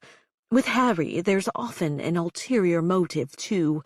Perhaps he worried that Ariana wouldn't have the wherewithal to defend what was hers once he was gone. Wanted it all squared away while he was alive. Then he smiles big and says, in an avuncular manner, I suppose you're fascinated by her? Hungry to know about the little lost Sterling girl? Not really. Did that sound harsh? The opposite admission to Helen hadn't gotten her very far. I mean, I didn't even know she existed until we were on our way here. Julian pauses, taking her in again. Really? You never read about her? Maya shrugs. No. Never tried to look her up? Maybe I would have if I'd known she was so important. Then I wonder why you're so curious now. Julian clicks his tongue, not seeming quite as merrily unaware as a moment before. A pause opens inside Maya. Has she been too candid? Has Helen or Marcus asked him to prod Maya? Get her to lower her guard so she'll share her secrets? She puts on a carefree smile. You already know the answer, Julian. Maya winks and rubs her thumb and forefinger together like a greedy pickpocket. She laughs and he laughs in return. But truly, I'm not really curious. For Colin's sake, of course. He's so dedicated to his work. Julian chuckles, seemingly amused by Maya. Clever girl. Not because of the money, just because he cares, and what my husband cares about, I make it my business to understand. Well, you're right, as it happens. She did have a seat on the board, and a majority stake in the company, because of how Harry had structured her inheritance, transferring holdings to her early. But that was always theoretical, because she wasn't very interested. Harry was still in charge. Julian continues talking about the other members of the board, what's on the agenda for the board meeting, explaining that Helen has long been concerned that the Sterling Co. media assets are behind the times, that when Marcus came on as CEO, he made moves to set that right. Maya nods along, glad she's gotten Julian gabbing, moved the attention away from her intentions. Anyway, commoners like you and me don't have to worry about that. We'll leave those corporate maneuvers to my son. It's not like we have a seat on the board or anything. Julian pauses to pour out another nip of whiskey for them both. The only thing you need to worry about is how they reorganize the family trust, now that Harry has no heir. It will put all the Sterlings in your generation into competition with each other, I'm afraid. I'd start deadbolting my door at night if I were you. He lifts his glass again, letting out a loud bark of a laugh. Just kidding, of course. He tips his head back, draining the cup. But in all seriousness, do watch out for Gigi. I know you two are pals, but she's a sneaky one, and cleverer than she looks. But not cleverer than me, Maya smiles. No, dear, not cleverer than you. Julian's voice has gone down an octave. I like you, Maya. I'm a gambler myself, you know. I never was good at the card table. Helen made me quit that. But I know how to bet on myself, and I suspect you do too. Don't let them make you feel ashamed of that. The awkwardness Maya had been experiencing over her first day in Sterling Park lifts for a moment, and she's trying to think of a way to express her gratitude when she's jolted by the sudden ecstatic barking of the dogs. She revolves, then notices that Travis is standing a little way down the hill. Mrs. Sterling, he bellows, your presence is requested in the dining room. Me? Maya turns to Julian, confused. Julian's gaze fixes on Maya with sudden lucidity, as if he's just understood something crucial about her. That's very unexpected, he says, and Maya senses that the intimacy of the previous moment has been squashed by this surprise turn. Yes, Maya agrees, furious at herself for wandering around the grounds and relaxing her vigilance. Rory knows. He told them. He told Colin that I lied, that I met with someone the night Ariana died. She can't manage even a smile for Julian as she turns away. Good luck, Julian calls after Maya as she trots down the hill. Argentum semper vincit. Silver always wins. There's a silent part, Maya thinks, as she strides back toward the house. No one else ever has a chance. A storm seems to have passed through the yellow dining room. No one greets Maya. They just stare at her, a row of hard and inscrutable faces. Even Colin seems to be trying to read her, what she's doing there, or who she really is. His lips part and his gaze drifts down from her eyes to the mud she's tracked in. On the springs, she always knew in advance if a big showdown was coming, and made sure she was put together. She hates how underdressed she is now, still in the wellies and waxed jacket. She hates not knowing what's coming for her. I'm sorry for lying. I'm sorry for everything. And all the while, her pulse is hammering. They know. They know. They know. Rory, fill her in, Helen says, in the same tone one says, clean that up, to a child who's made a mess. No one invites Maya to sit down, so she hovers near the edge of the table, trying to figure out something to do with her hands. Colin's face is pale and he's pulling at his ear. Marcus is slouched, eyes burning in Maya's direction, assessing her like a naughty pupil who's just said something interesting and inappropriate. Gigi is openly glaring. Unlike Richard's predecessors, Rory begins, who left the majority of their wealth to their eldest son, Richard named his youngest, Harry, as the primary beneficiary of his estate, skipping over Dickie and Helen. Colin said something like this already, but Maya nods for Rory to continue, relieved that this at least doesn't seem to be about her whereabouts in Mexico. But then why is she being given this lesson in Sterling family estate planning? Rory smothers a cough in a hanky and continues. This inheritance meant a controlling percentage of the company, as well as a controlling number of votes in the family trust, plus the crown jewel in which we all sit, Sterling Park. Maya would like a glass of water. Her mouth is bone dry. She tries to stop herself from shifting from foot to foot. As if his mouth is dry too, Rory clears his throat before continuing where he left off. Some years ago, Harry transferred half of his individual shares in Sterling Co., all of his shares in the family trust, and his ownership of Sterling Park to his only child, Ariana Sterling. Maya bobs her head, desperate for him to get to the point. The trustees have been nervous about this for some time, Rory continues, especially given the increasingly erratic behavior of the heiress herself. When Harry began transferring his assets into her name, he did so with the assumption that she was his protégée, that they'd make all the decisions together. Gigi rolls her eyes at the mention of Ariana's special status, splashes champagne into a glass, and gulps as though trying to wash a rotten flavor from her tongue. But, says Rory, when Ariana's will was faxed over from London this morning, it came as a bit of a shock.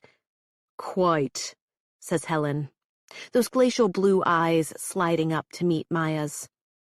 It seems Ariana made some last-minute changes. Instead of her estate being transferred back to her father upon her death, she named her own heir. The way Helen, Colin, Marcus, and Gigi are staring at Maya makes her want to shrink. She wishes she hadn't taken that second shot of whiskey. Her lungs are on fire with a horrible realization. Colin, she thinks. Ariana left everything to Colin, and they're worried that the prenup doesn't cover his new holdings. An heiress, you mean, Helen corrects. Rory nods in regretful agreement. You, Maya, you've been named the new heiress. Me? She says idiotically. Her mind goes blank. All she can think is, these assholes are punking me. She turns to Colin, her expression begging for clarification, but he simply lowers his chin. It's true. She's the new Sterling heiress. Maya feels unsteady, as if on a steep tilt. Her fingers feel numb. Toes, too. A gust of wind rattles the window panes, shaking her already ragged nerves. She waits for what Rory said to form some kind of logic in her mind. But before she can truly make sense of it, think of her strategy, Miss Mayhem peeks her head, snake-like, licking the air, sizing up this situation. Sizing up this stranger who's fucking with Maya from beyond the grave. Maya is scared and confused, and not a little pissed off. But there's something else, too. A cold ripple of glee shivering through her at this wild turn of fortune. She closes her eyes, swallows. But I didn't know anything about Ariana until yesterday, and I can only assume she didn't know anything about me either. Helen is smiling ferociously. Agreed. It is very strange. Not to mention legally questionable, Marcus puts in. Obviously, it was some imbecile at the law firm who allowed this travesty. Helen taps the tabletop with her fingernails and gives Maya a withering look. To be clear, that imbecile is no longer with the firm. I knew Ariana best, Gigi adds with a scowl. I mean, if she were going to blow up the rules and leave it all to a girl, it would have been me. So obviously this will be handled. Marcus scoffs at his cousin.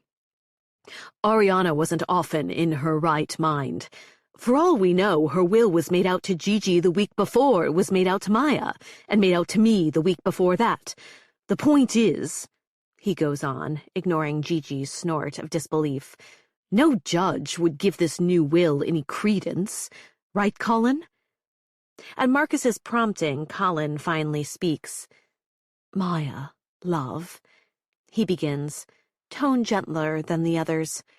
But there's distance in his eyes, as though he can't risk their usual closeness. The simplest thing is if you just sign it all back to the company, and our lawyers and financial advisors can redistribute Ariana's assets to the family according to their own metric. Maya fights the rage rising through her body. This morning she was so ready to fight alongside him for his share. And now here he is, doing the exact opposite because she feels certain his auntie told him to.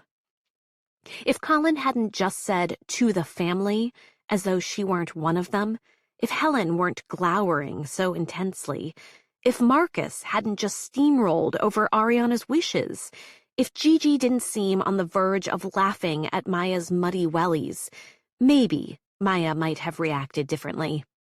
But as Rory rises from his seat, puts a pen in her hand, she has a humiliating sense that this is how they deal with people like her. To them, it's not even that big a deal. It's happened before, and it will go on happening again and again, and they'll just bully their way through. The paperwork has already been drawn. They expect her to sign without asking a single question, just like last time. But things have changed, she realizes, the thought slicing through her confusion. She is now the most powerful Sterling in the room. Maya glances at the documents, arranged on the dining room table. With a gentlemanly hand at the elbow, Rory guides her arm toward the bottom line. Maya thinks of Julian's parting words, Argentum semper vincit. Was that just an insignificant remark, or did he mean it as a warning? Colin nods again from his seat at the table, urging her on. Maya, Ariana was unwell.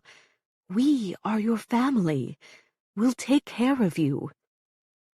All Maya can think of is Bob Feld, with his CUNY School of Law mugs and his endearing comb-over, and how proud of her he was when she signed her first really big contract, even as he fought like hell to protect her in the deal.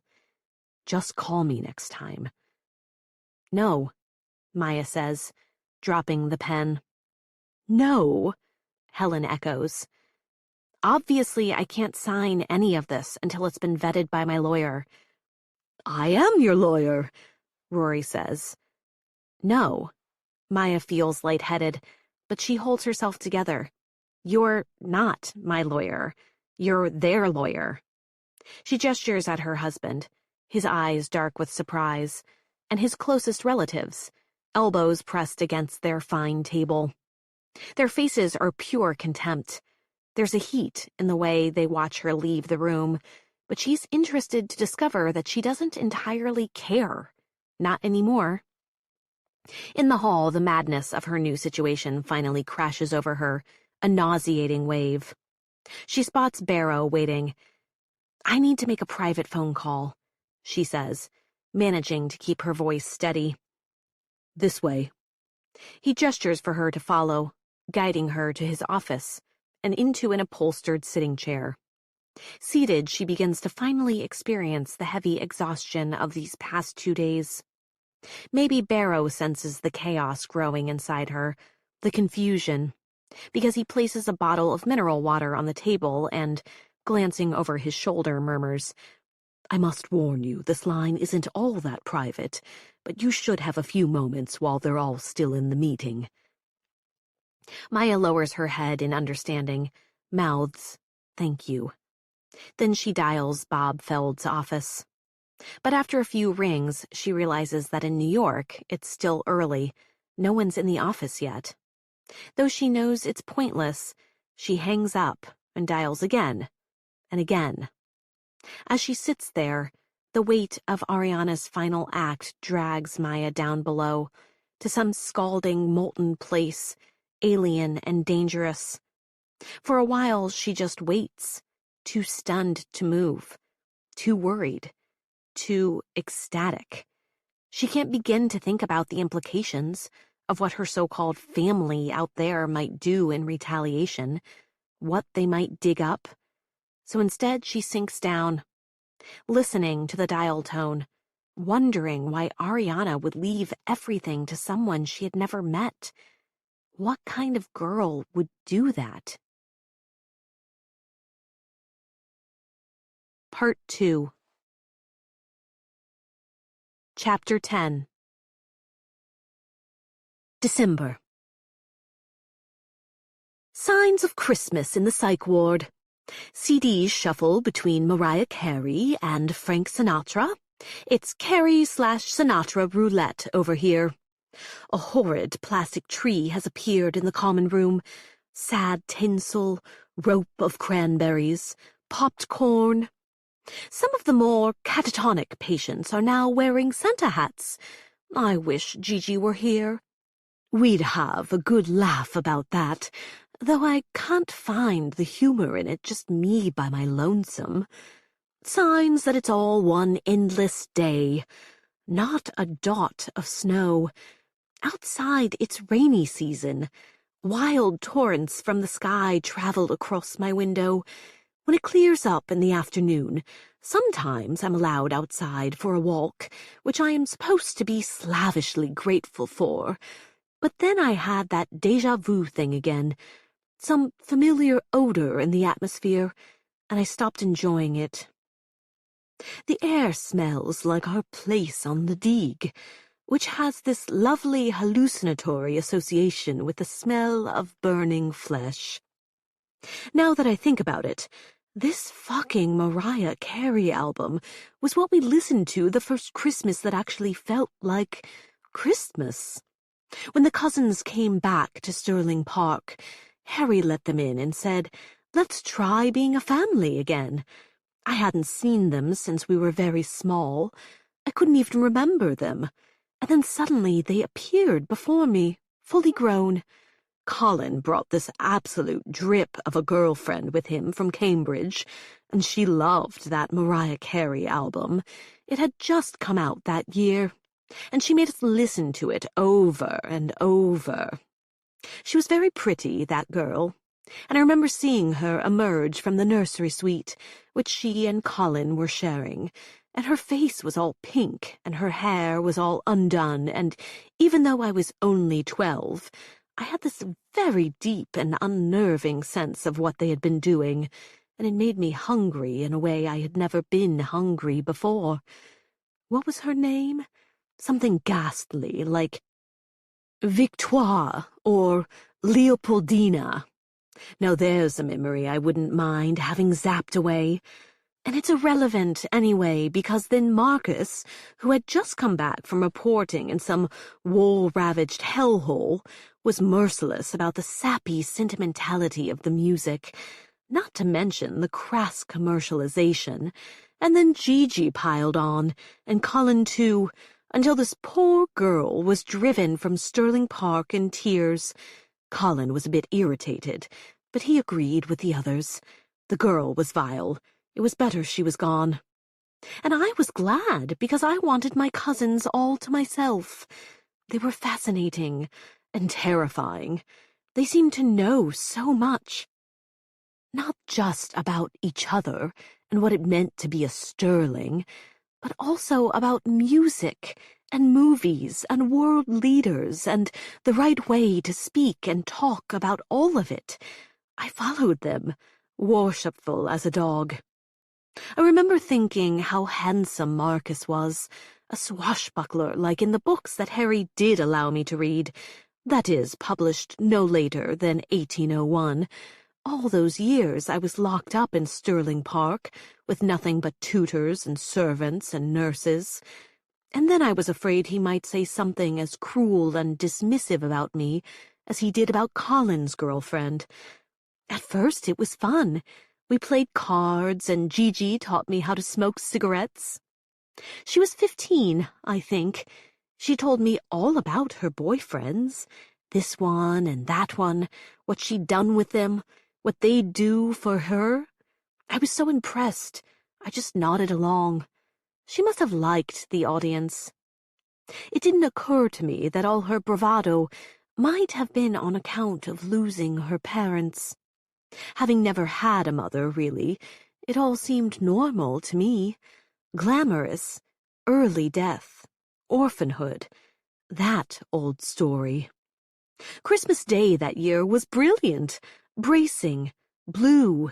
For me, this will always be what Christmas should be. It was very cold at night, and Marcus and Colin and Gigi and I got very bundled, and we snuck out from the house with a bottle of whiskey and one of Grandfather's hunting rifles, and shot at the nocturnal things. The sky was pitch dark and alive with stars. In the morning, the ground was frozen, coldest day in years, and when us cousins came down, dreadfully hungover, sick with shame, Helen and Harry were sitting by the fire, reminiscing. They looked very cozy, petting these border collie puppies, a brother and a sister that Harry had given Helen for Christmas, and they were pouring sambuca in their coffee and laughing. It was such a strange look on Harry's face. I'd never seen my father like that, and I thought, so that's what he looks like, happy. I suppose they were reminiscing about their bonny childhood at old Stirling Park. Barrow came in to see if the breakfast buffet needed replenishing and reported that the pond had frozen solid. Then Helen smiled radiantly and said to Harry, "Shall we?" Another tradition I was in the dark about. When Grandfather Richard was in charge, apparently whenever the temp dropped sufficiently for the pond to freeze, the locals were invited for a day of fun. Refreshments served, the store of fur coats brought out, and handed around so that the pig farmers could be king for a day. I got to see it that day. They opened the gates, and the peasants, as Harry called them, came and donned these magnificent furs and drank Stirling Ceylon with rum, and the sun was pure and bright. At first I hung back with the cousins. We spiked our tea, and Gigi made jokes about the locals, how much they were enjoying their borrowed coats. There was this one boy. He was tall, whip-thin. He had a very sculptural nose and pretty dark eyes. I couldn't stop staring at him. Whenever he glanced my way, I felt this mad heat between my legs. The cousins noticed and began razzing me. "Young Ariana fancies a boy." It was partially because they were teasing me, and partially because I wanted to be closer to the boy, that I skated onto the pond. Skating was one thing I did know, one of the things Harry permitted that I enjoyed. Maybe I was having too much fun. Maybe I was showing off. Anyway, everything was wonderful until everything was horrible. I did a little jump, and the crowd applauded me, and then Gigi skated alongside and began to tease me, saying she was a Tonya and I was a Nancy, which I didn't understand at all at the time. Later, of course, when Gigi and I were like sisters, I learned how to operate with her, reflecting her meanness right back. But at the time, I let her go on with it, saying I was the big dog heiress, and maybe she should kneecap me. I was very confused, but I understood that Gigi was being cruel. Then the boy was coming toward me, him with the deep brown eyes. He must have seen me staring at him, and came to introduce himself. His name was Lyman, and later we fucked in many outdoor locations, all over Stirling Park, and everywhere else we could think of, too, just to prove to Gigi that I could, if I wanted to. And I did. Want to, that is. Until Lyman got spooked by Gigi interrupting, Marcus close behind, their words cruel and teasing. Afterward, I went inside. I went up to my room. I felt all alone. I felt that too much time had passed, just me by myself, and that loneliness had created a chasm between me and the world that I would never, ever bridge. In the bathroom, I stared at the mirror, trying to believe in myself, that I was real. I feared that there was no one else like me, that they were real and I was not, or I was real and no one else was. I stared at my reflection, and my reflection stared back, and then I saw her again, Jessica. And I spoke to her in the mirror, saying, "Hello, Jessica. I've missed you." And in a slightly different voice, I said, "I've missed you too, Ariana. I've missed your letters. I read them, and I kept them all. Why don't you write to me any more, Ariana?" And then I said, "Jessica, you're not real. Everyone says so." "But, Ariana," I replied, "that hurts my feelings. You know I'm real. Who will remember me if you don't? Just write my name now and then, so that I'm not completely forgotten. Don't be afraid of them." I was about to say it wasn't true. I wasn't afraid of them. But that would have been a lie. And I couldn't lie to Jessica. That's when I heard the door open, and my body seized in fear. I'm afraid now, remembering the trouble that always came when I saw her, mentioned her. If Harry had been the one to find me, if Helen... But it wasn't any of them entering the room just then. It was Barrow, and Barrow was always kind. He didn't interfere with the doctor's work, but he didn't participate either. That day after skating, when he caught me talking to myself, he just asked as he always did if I needed anything, and I told him, "No, just catching my breath. Down in a minute." I couldn't look at my reflection again, couldn't risk seeing her there instead of me. Then I turned to the great silvered expanse of windows on the east wing of the house. Those windows that were created with a special mercury glass treatment, the effect being a sheer cliff of metallic gleam. Through my childhood window, the facade burnished by the setting sun, red as flames.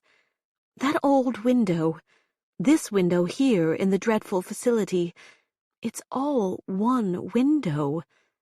I see it now, though. It's all I see. Not her, no, but the house out my window when I finally turned away from the mirror. Maybe it's the only real thing, and this hospital and this book are all delusion. Through the Silver House window. Silver House on fire. Or is it the villa on Ladigue? Flames punching through the glass, a little girl screaming within. Maybe they're right, after all. Memory is dangerous. Better to take my pills and forget. Memory is a house on fire, one I shall never leave. Chapter 11. There's a gentle rap on the door, and then Colin enters Barrow's office, removes the receiver from Maya's hand, and returns it to the cradle. She leans back in the chair, crosses her arms over her chest. He's the man she married, hair cut close behind the ears, and a little floppy on top. That searching green-brown gaze. But different, too. The sweater he's wearing is moth-eaten and patched at the elbows. In New York, he'd never wear anything moth-eaten. It's something the Sterlings do, here in Sterling land, in this ancient, expensive, beautiful, moldering monument to their family's globe-spanning, bulldozing power. "I'm sorry," he says, perching on the edge of the desk. "They shouldn't have tried to railroad you." Maya's throat feels tight. "They?" "We." Colin releases a heavy sigh. "I don't want to take anything from you, Maya, and neither do they. It's a burden more than anything, that inheritance. Certainly it was for Ariana. Returning it to the family trust is the right thing to do. It will benefit you more in the long run. We're a team, you and I." "Are we?" "Yes. But I mean, if you're married to me, then everything I have is yours. You didn't sign anything that says you're not entitled to half of what's mine. So then why isn't this a good thing for us?" He pauses a moment, studying her. I suppose one could look at it that way. Yes, one could. Maya's words have a lancing sarcasm. She sees Colin wince, but she can't prevent herself from continuing. You're not looking at it that way, though, are you? Because we're not a team. You and the Sterling family are a team, which is why you let your aunt bully me into signing a prenup my lawyer hadn't laid eyes on when I was a month away from giving birth. That's why you excused her casual cruelty toward me, why you let me be brought here when I just wanted to go home. Maya, I'm sorry, that's not what? Not true? For a long while, Colin doesn't say anything. He can't quite meet her gaze, and Maya's eyes burn into him. She takes a long breath, stopping herself from filling the quiet. It's some relief to be here, in this simple room, with its few pieces of heavy wooden furniture, its small window onto an orchard bare of fruit, its chipped off-white walls. She has no desire to go back out there into those opulent auditorium-sized salons and parlors and libraries. It all feels like a bait and switch. Come in and see our Louis XIVs. It won't cost much. Just your future, your past, your good name, and your soul. Much like Ariana's final act, leaving Maya an otherworldly inheritance without telling her why. Enough for Maya, and not just Maya, but also Maya's children, and their children, and the generations after she'll never even get to meet. Yet it seems foolish to believe in the gift. It's a couture gown with a bullseye on the back. Even now, every Sterling will be scheming to bring Maya down. And Maya has secrets, like that night in Mexico, the night Ariana died, and that other indiscretion, the one that forced her there in the first place. Suddenly, her lack of alibi feels guillotine sharp. No one can know that Maya was at the iguana bar that night, or why. You know I'm right, she says, when she can't bear the silence anymore. I know. You are right. He sounds very tired. I'll go talk to them. Tell them to send the paperwork to your lawyer. It's your decision, and you need to figure out what you want to do. But it's not just me that you have to reckon with, Maya.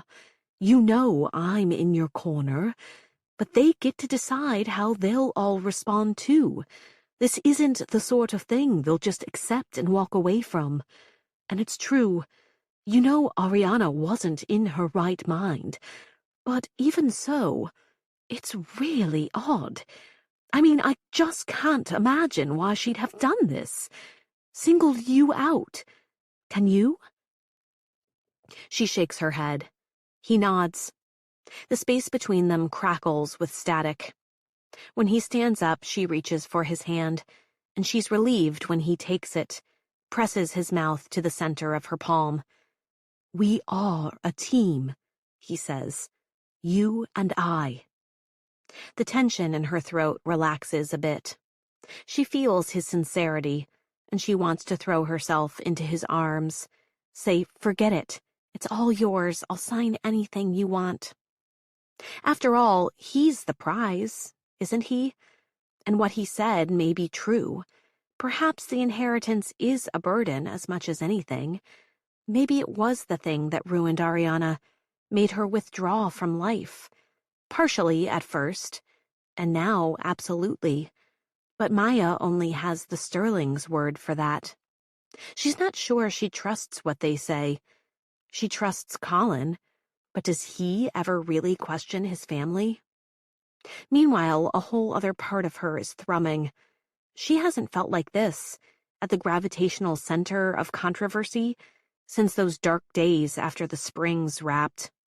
She recognizes the headiness of leaving Butter at 3 a.m., the crush of eyes, the fuck it attitude that made her known by millions. She's forgotten that girl. She's forgotten that, on some level, she always liked that girl. But that girl doesn't belong in Sterling Park, or at least She hasn't before now. Okay, is all Maya says. Right. Now, I'm going to go talk to Marcus. Calm everyone down. Colin nods and releases her hand. Love you. The words hang in the air as he moves through the doorway. Love you. She knows if she says it back, says it out loud, she'll lose her nerve. Give in. And maybe that's what she should do. Give in. Defer to the Sterlings. Make things easy for Colin. Be the good little in-law, just grateful to be included. Would Helen respect her then? View her as a vital member of the team? Would Marcus stop sniffing around? Would Travis ask no more questions? Maybe. But then she can taste some other, larger prize lying in the other direction. If she went for it, this inheritance Ariana marked for her, she'd be truly secure, untouchable, at the mercy of no one. Not like those wives on the yacht, compulsively snobbish, competitive, brittle, terrified of losing their status. Isn't that what the little thief she used to be dreamed of? To have everything and answer to no one? Is this yet one more wild turn of fortune that Maya need only step forward and receive? Or is it a curse? The answer seems to lie with Ariana herself, that puzzle of a dead girl. It's true what Julian suggested on their walk, despite Maya's answer. Maya is curious about Ariana. She needs to figure her out, why she named someone she never even met as her heir. Maybe Maya should go finesse Julian for more information. He seemed to like talking, having an audience for his vast knowledge of the Sterling family. A historian, he called himself. But no, she needs someone who knew the real Ariana. Someone who once held Ariana's hair back when she drank to the point of oblivion. That's who Maya needs to talk to. Gigi, who, before all this, had invited Maya for a steam in the hammam.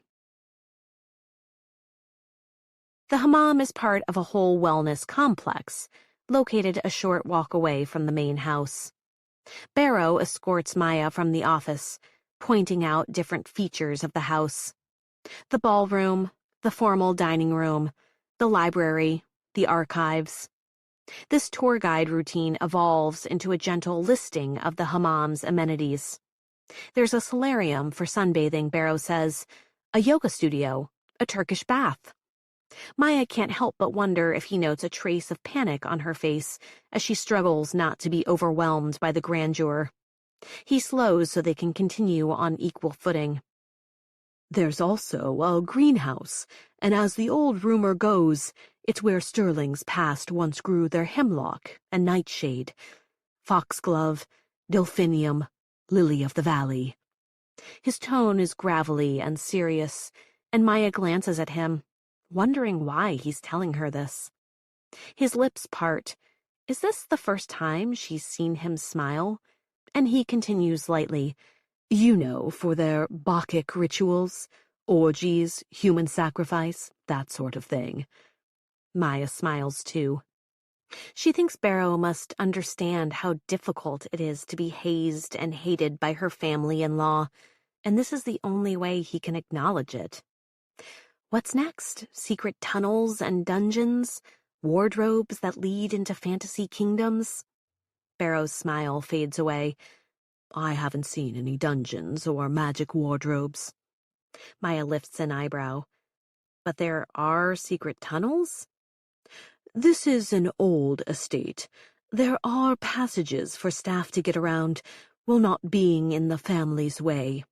But of course, if you need them to get around, madam.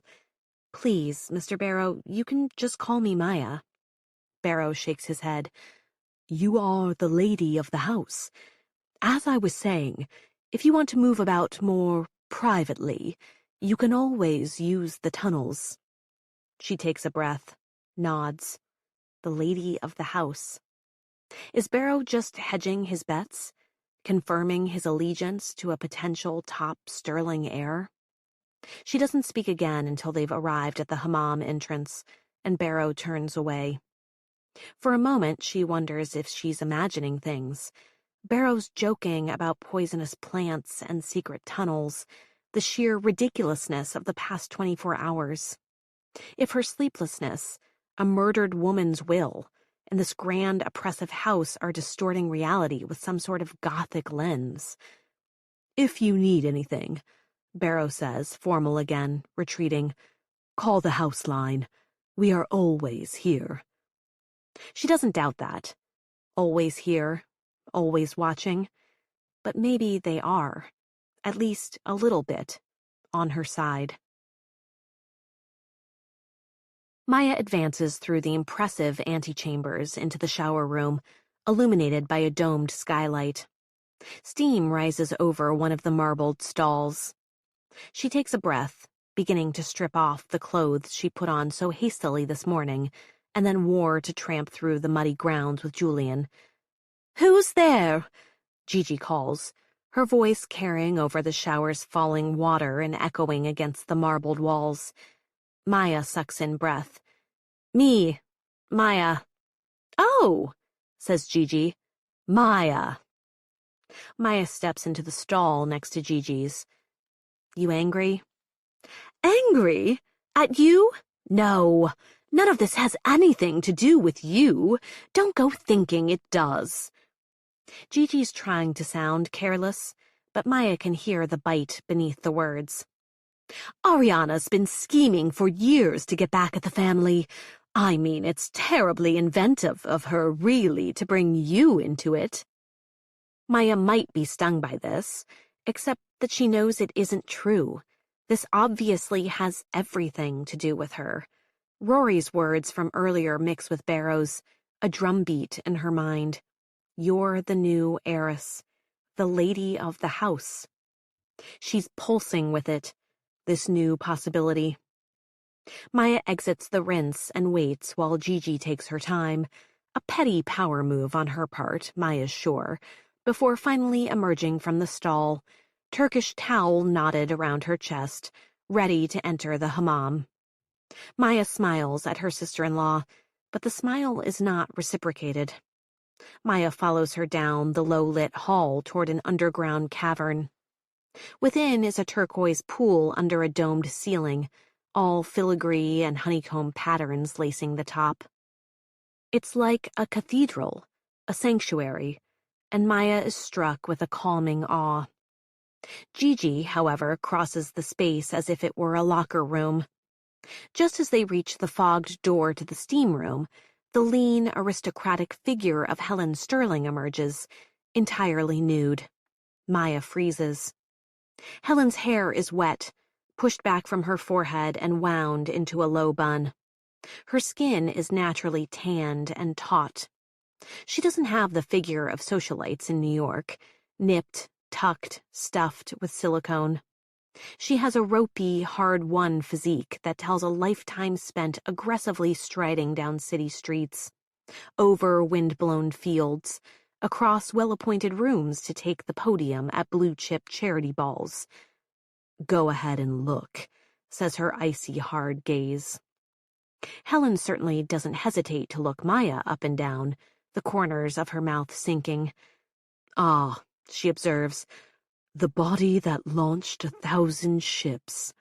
Getting familiar with our new house, are we?" "As you said, it's important I know this place, its history, now that I am a part of the family." Maya holds Helen's gaze, allows a grin to flicker on her lips, lets Helen imagine her bite, the snake she carries deep inside. There's no point in playing small now. Helen makes an impatient hand gesture. "What's done is done, but the outcome is, I'm sure you understand, far from certain. In the meantime, do enjoy." Already Helen is sweeping onward, shoulders back, tits up, ass gloriously on display. Then she's gone, footsteps echoing until the heavy front door to the hammam slams shut. When Maya turns back, she sees Gigi smirking again, an opening for Maya at last. So I guess it's safe to assume Helen is furious with me? Maya asks as they continue into the heat of the steam room, lower themselves upon the tiered marble bench seats. Furious? No, that's not furious. If she were truly furious, you wouldn't have to ask. She's annoyed, of course, but mostly she's devastated by Ari's death, and this is just salt in the wound. Sweat springs from Maya's pores. She thinks of Helen last night in Ariana's childhood room, so strikingly different from her formidable presence today. Was she close with Ariana? Depends on how you define close. Gigi's head is thrown back, elbows rested on the marble tier behind her. She always wanted a daughter just like Ariana. She said that in front of me once. Can you believe it? I'm no less her niece, near the same age, and prettier, 9 out of 10 would agree. But I suppose Helen felt bad for her, and in the early years, before Harry opened up the house to the rest of the family, she was the only one who really tried with Ariana. She wanted her to know she had a place in the family, no matter what. And then Ariana began to ice Helen out. Around the same time she started partying with me, frankly. She was always trying to get us to behave like perfect little symbols of sterlingdom, to no avail. We would laugh and go for a cigarette with the groundskeeper. So, for Helen, it's complicated. And for you? Gigi gives Maya a face that says, "Nice try." But in the next moment she becomes voluble again. Maybe she needs the attention. At first she was just a story. You know, like in a Victorian novel, the phantom in the grand house who no one sees. Then, after Mom and Dad died, Colin and Marcus and I were invited back in. It was all part of Helen's plan to make the family whole again. Gigi pauses and Maya watches as she shifts in the heat. And we were friends, fast friends. She was a little younger than I, but very hungry for the world.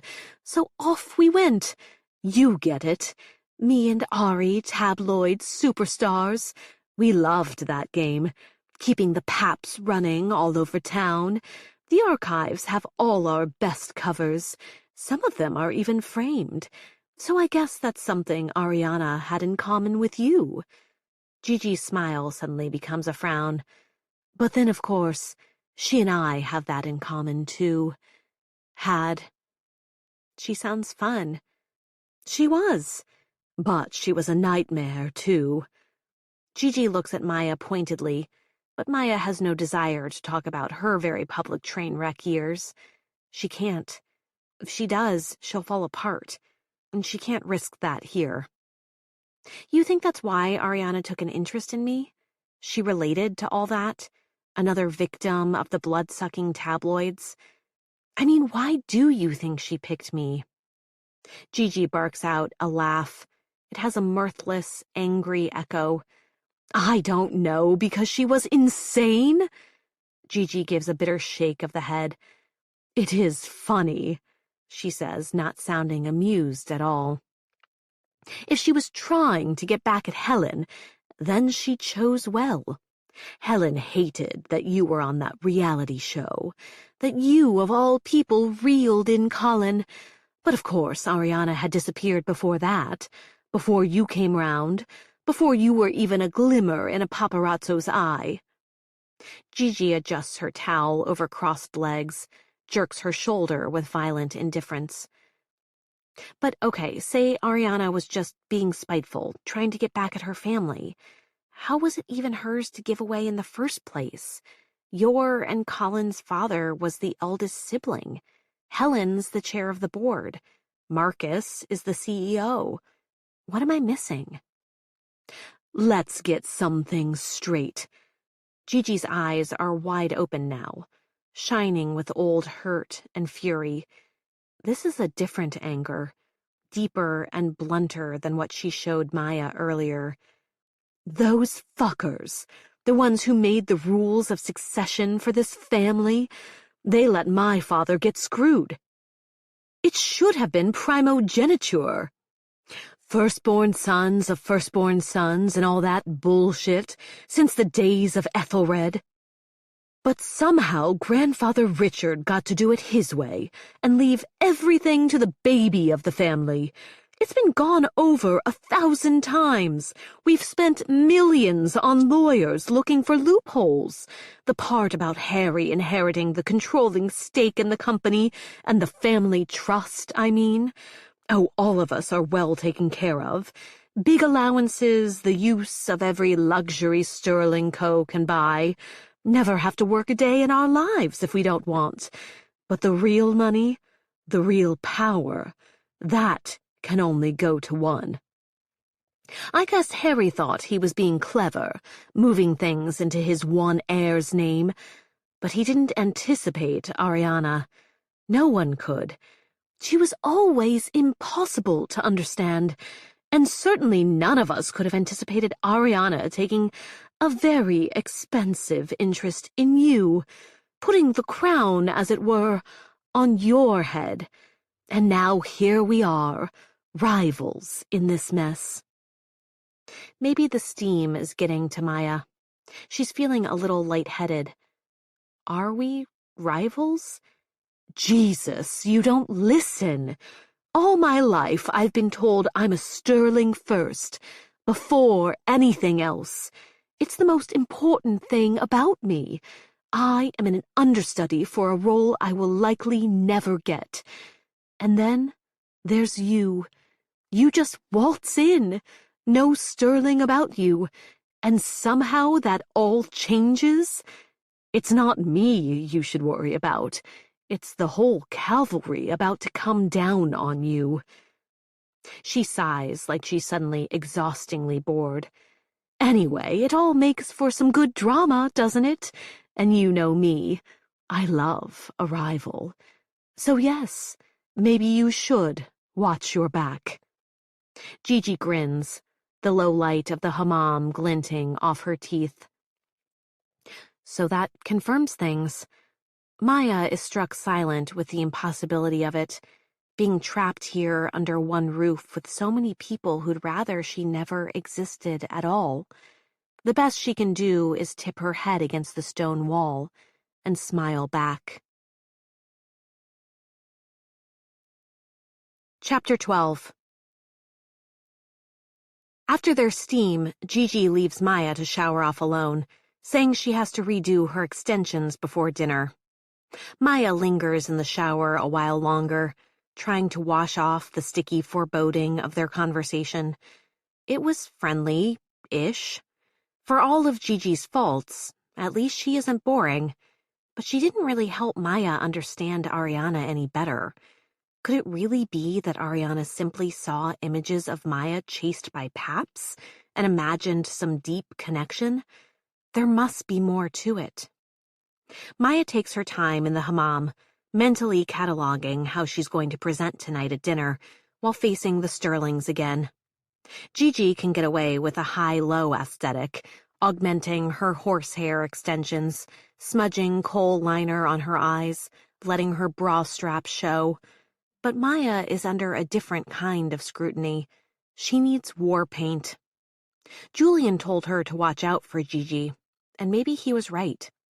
In the steam room, their conversation veered from cloyingly intimate to sharp-elbowed, and Maya had believed herself to be pressing Gigi for information. But maybe it was the other way around. Maybe Gigi was trying to learn how Maya was handling the news, how to dismantle her. What did Gigi tell her, really? Ariana was a troubled party girl. She was a captive of this house, of her father, and then she disappeared. Maya can't help but take the story personally, vibrate with its resonance to her own history of wild, lonely, desperate nights. There's one thing that she couldn't bring herself to voice with Gigi, something she was just starting to register. Gigi, and everyone else for that matter, seems to think that Ariana writing over her will to Maya was some sort of diabolical fuck you to the family. And perhaps they're right. The thing that keeps bothering Maya, though, is that in order for this fuck you to make sense, Ariana had to have known they'd be reading her new will, which would mean Ariana expected to die young. Even under the warm waterfall of the shower, Maya shivers at the thought.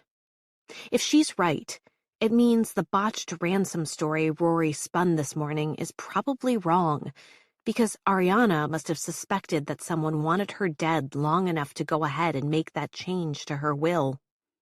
And why would she think that, unless the person who killed her was someone she knew? At first, the underground passage that connects the hammam and the main house is nicely plastered with floors of solid wood. But once she's closer to the kitchen, she finds the passages are less well kept. As Barrow said, it's not really for the masters of the house. It's a thoroughfare for the servants. She sees the office where earlier she tried to call Bob, then takes a flight of stairs back to the ground floor. As she ascends, she experiences the house's disorienting force, those corridors onto corridors, rooms onto rooms. Maya keeps steady, makes her way. Anyone who came across her would think she was just a little lost, but she knows exactly where she's going. Gigi mentioned it, and so did Julian. The Sterling family archives.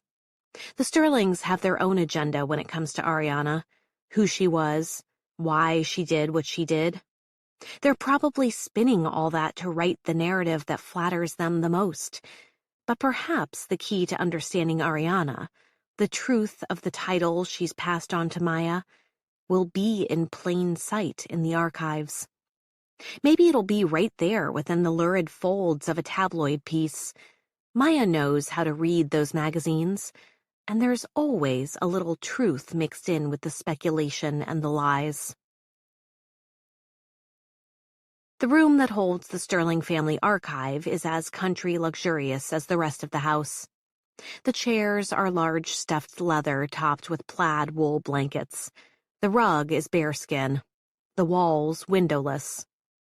Maya remembers that early date with Colin when he took her to headquarters in New York, her sense that whatever the Sterlings do is deemed worthy of immortalization, preserved for future generations to study or worship. Museum-style fixtures cast yellow cones of light over magazine covers, hung salon-style on the wall, mixed in with framed papers, medieval contracts, Dickens-era wills. Glass cases display old medals, regalia, and weapons, ancient knives, trowels, pistols, brass knuckles. Little plaques state the long-dead owners. She lifts the glass cover, turns over a small leather-bound copy of Hamlet with a note dated Christmas '94 that reads, "To Julian, the Polonius of our family. This was my friend Mikey's in university.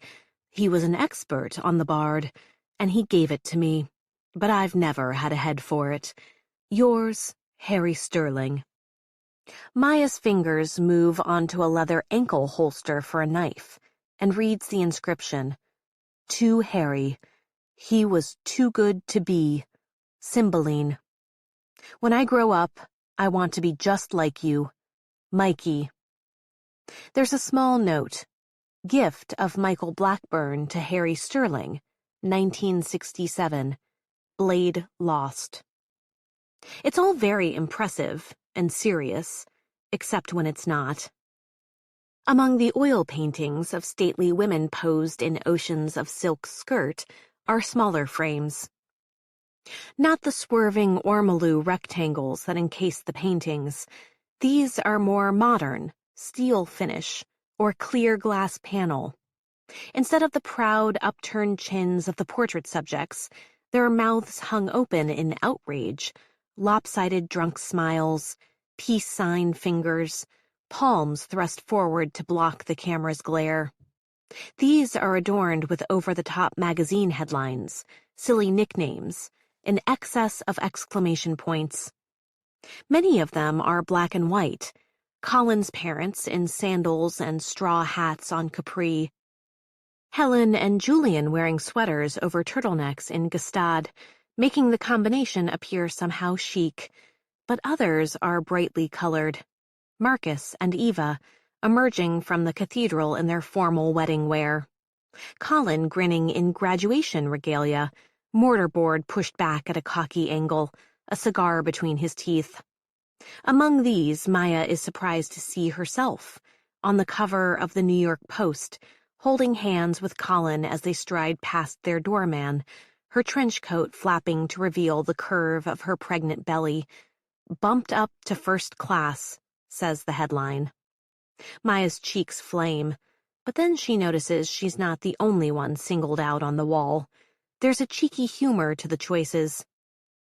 In one, Julian and another man, Harry Sterling, the caption says, both young and whip-thin, are caught in what appears to be a fistfight outside a pub. Colin's parents leaving a party in the Côte d'Azur by speedboat, middle fingers extended. Gigi in a spangled mini-dress, ready to launch herself out of a cab, legs spread to reveal a hot pink lace thong.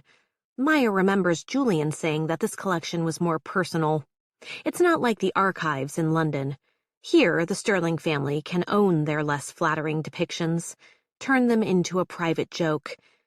Even so, there's no Ariana, not that Maya sees. The room has such a stained wood and cracked leather tranquility that she almost feels like she's in a forgotten world. But she's not. She must remember that. People are waiting for her, anticipating her next stumble. She's never unobserved in Sterling Park, not for long anyway. She strides to the far wall, reaching for a promising shelf. On the low built-ins that line the room are bound leather volumes, each labeled with a year and a season. Maya pulls an old one, Spring 1922, and turns the pages of preserved press clippings. It's a time before paparazzi. These pages are just long lists detailing the movements of the sporty set, names of the luminaries arriving to London by a certain ocean liner, an account of polo field heroics, the attendees of such and such a ball. Maya replaces that book, tightens her robe, jumps ahead to the 90s. Here she finds volumes full of what Gigi alluded to in the hammam, the two Sterling girls out on the town in London, straps slipping from shoulders, mascara running, drinking with young lords and footballers and boy band members. They look like babies, the two of them, and Maya guesses they were 15 and 17, something like that, faces round, limbs slender as saplings. Though these are the first photos Maya has seen of the heiress, there's something almost familiar about teenage Ariana. Her pointy chin is not unlike Colin's, and her delicate mouth and slight overbite are similar to Gigi's. The teeny bopper coverage gives way to more ominous stories. Another drying out for Ari. Shadowy pictures of Ariana smoking on the street at night with dodgy-looking men. Ariana, hair dyed bleach blonde, open-mouth kissing what appears to be an ambulance driver. Even in the photographic evidence, Ariana has begun to recede. The Paps can't get as close to her. Their shots are all through reflective windows, blurry, far away. Then there's one of Ariana being restrained by security guards, her face a study in violent intent. Eyes screwed tight, a mess of tangled hair sticking to her mouth. Even in 2 dimensions, even with the gulf of time, Maya feels a little frightened by that face. What that young woman is capable of is terrifying, and so is what she must be feeling inside. Maya knows because she's been capable of the same things. She's been roiled by that same mania. After that, the tabloids recycle the same images. Mostly, they use a shot of Ariana smoking out a hospital window, her posture slumped and sad, her hair stringy, obscuring her face. The headlines are all some variation on what happened to the lost Sterling heiress. When Maya came in here, she thought she might learn about the heiress, what motivated her. But all these pictures of Ariana breaking down in public have done is remind Maya of the nights she was chased, photographed when she was out of her mind, subdued, forced into gowns made of paper. Maya puts the volume back, stung, not wanting to touch it anymore. She tries to walk away from the photos, the feelings that accompany them, to move toward her rooms with an air of imperturbability. But that's bullshit. There's an inner tremble she can do nothing at all to still. Mind focused on her past, that old bruise, Maya travels down one hall, up another, until finally she arrives at a door that looks familiar. Has she been here before? The knob is white iron. It's familiar, but no, this part of the hall is new. Still, the desire to move as far from the archives compels her. She turns the knob and steps into open air, warm and fragrant with chlorophyll. Another realm contained within the universe of Sterling Park. This must be the greenhouse Sparrow mentioned. The fatal herbarium. Maya's gotten badly turned around. The greenhouse, Sparrow said, is off the east facade of the house, to catch the morning sun. At least, she thinks he said that. She advances along a brick path, through dense jungle plants. Vines grow up the walls and intertwine, overhanging the walkway. Smell of earth and leaf. Little flowers dangle from branches, vivid orange and fuchsia blossoms. Maya walks farther down the path, entranced. This feels so different from the staid air of the rest of Silver House, and even from the gardens she glimpsed with Julian. It's uncultivated, messy, alive. In this tropical atmosphere, vegetation laced with rot, so near the archive's bitter, dirty truths, she's reminded of a night in Miami when she was at her worst. Those sleepless days.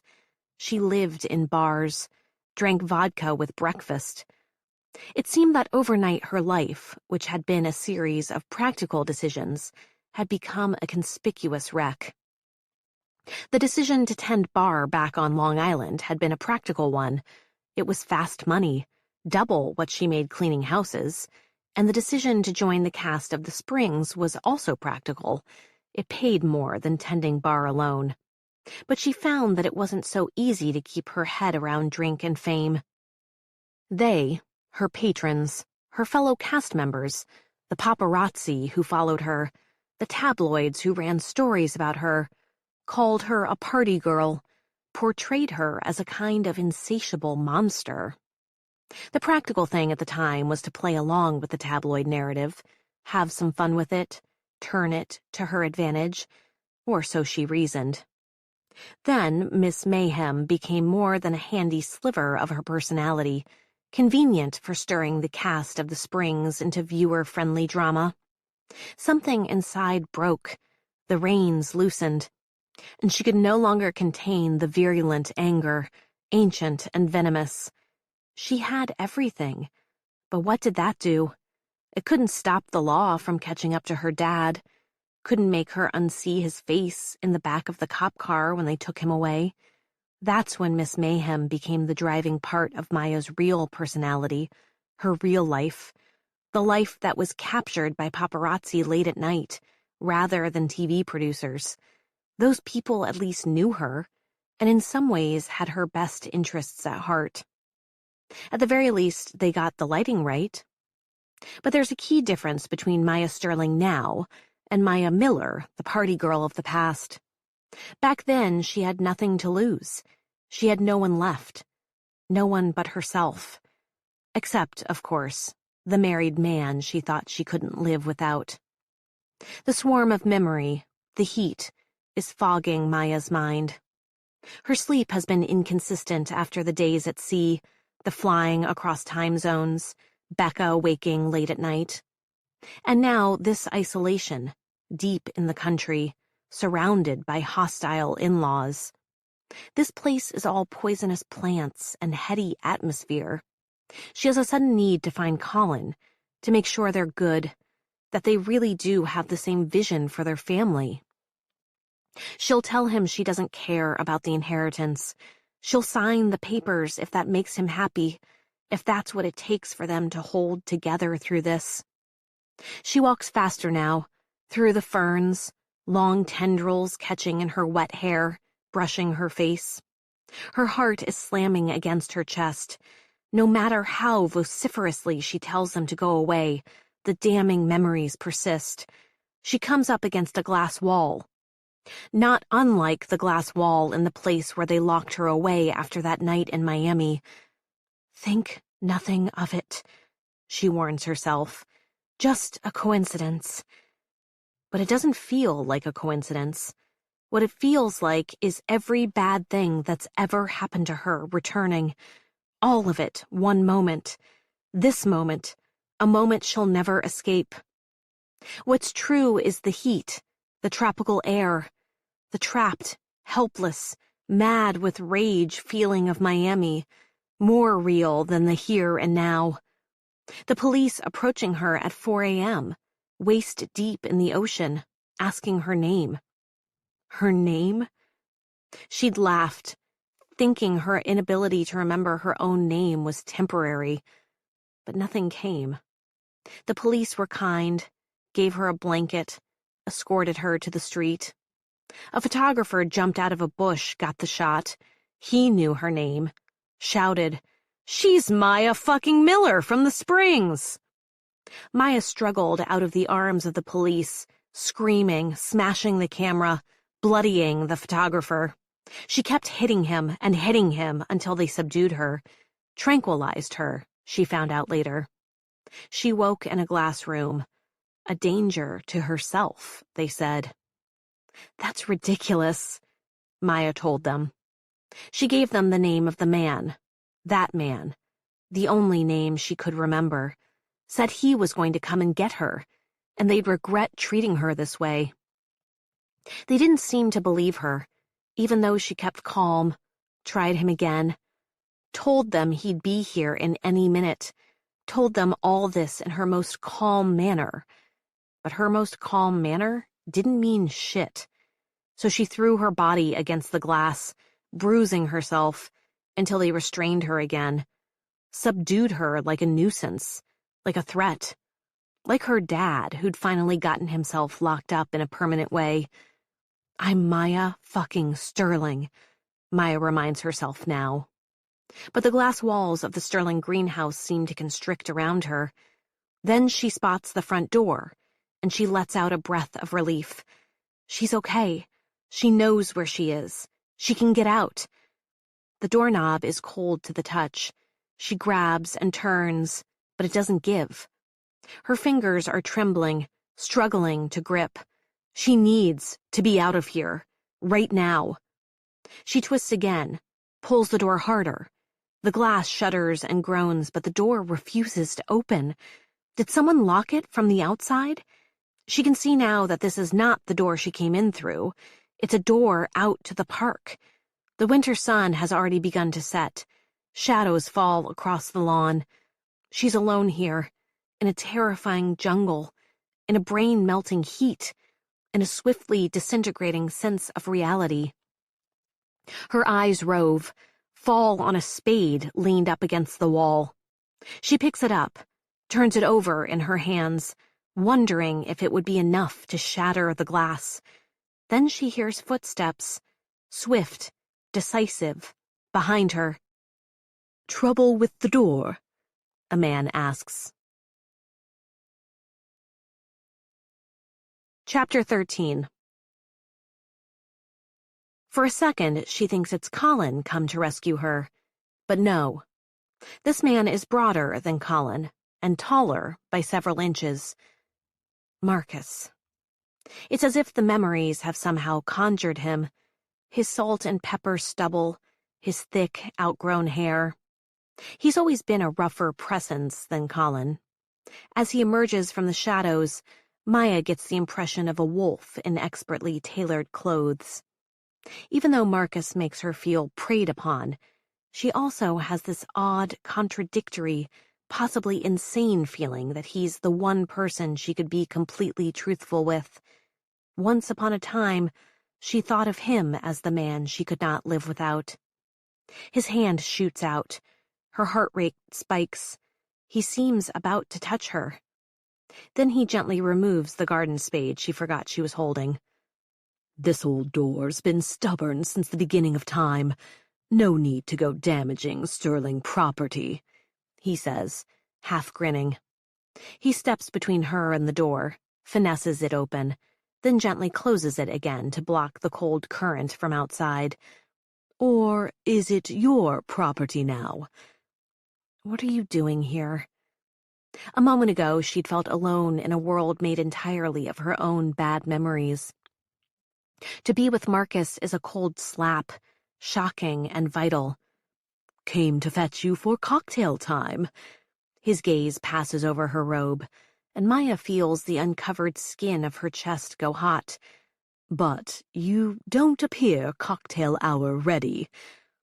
Gigi and I came from a steam. I got lost, Maya says, trying to recover her wits, not wanting the family to know where she has been. How did you even find me all the way out here? Followed your scent? This phrase, his slight sneer, skewer her.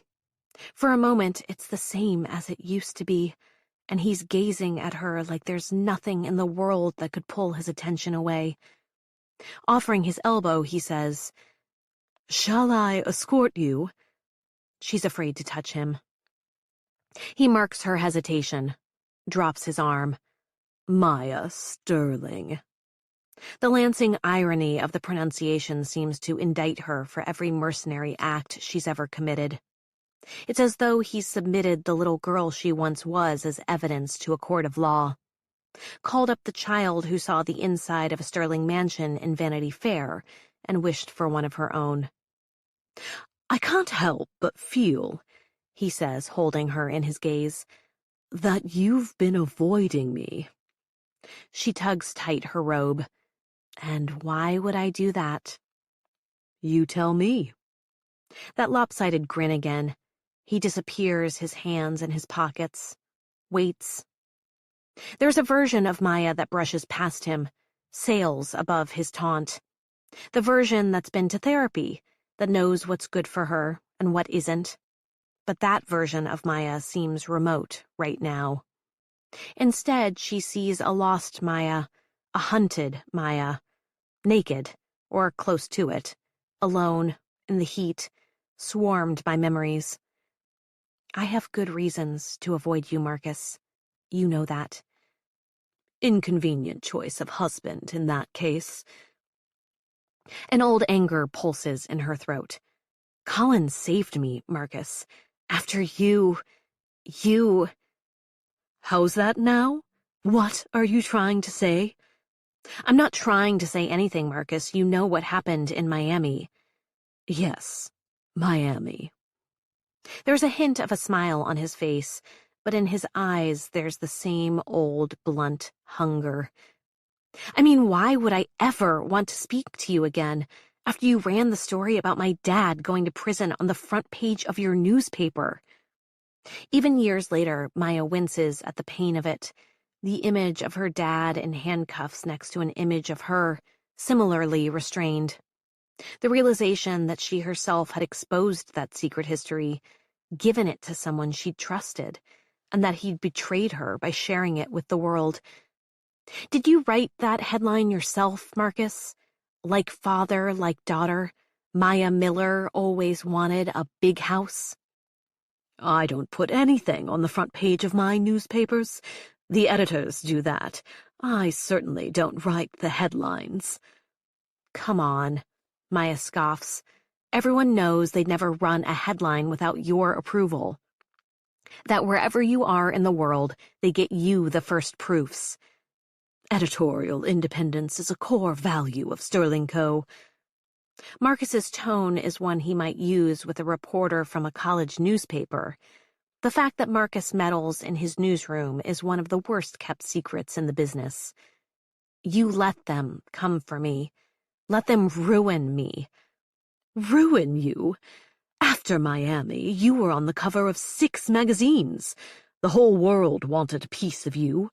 All that press, all that attention, and you at the center of it. Isn't that exactly what you wanted? If you believe that getting committed was a fair trade for some publicity, then you really don't understand me at all. Marcus forces the corners of his mouth down. Don't I? Maya's breath is long and deep. Marcus. She could just move past him, go outside and make a run for the main house. It's cold out there, but she'd survive. You're the damsel in distress on all the magazine covers, he says. The girl who knows how to get the attention, spin it just right. Somehow you turn that into millions in makeup sales, and then you show up at my family home, 2 years later, married to my cousin. He waves his forearm, rattling his thick platinum watch.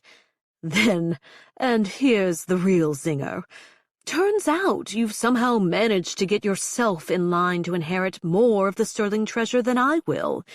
Seems you've worked all the Sterling cousins, even the old guard, if my father has anything to say about it. Oh, and how's that?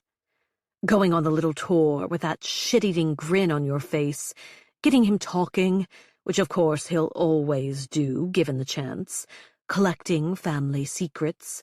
I clocked it the minute you arrived, Maya. I mean, how long have you been planning this? Maya spits out a disdainful laugh, but this characterization stings. As if I could have planned any of this. How dare you, Marcus? I mean, really, all you've done is stand against me. And meanwhile, all I've done is protect you. Protect me? Yes, Marcus, protect you, protect us. Inside, she's at war with herself.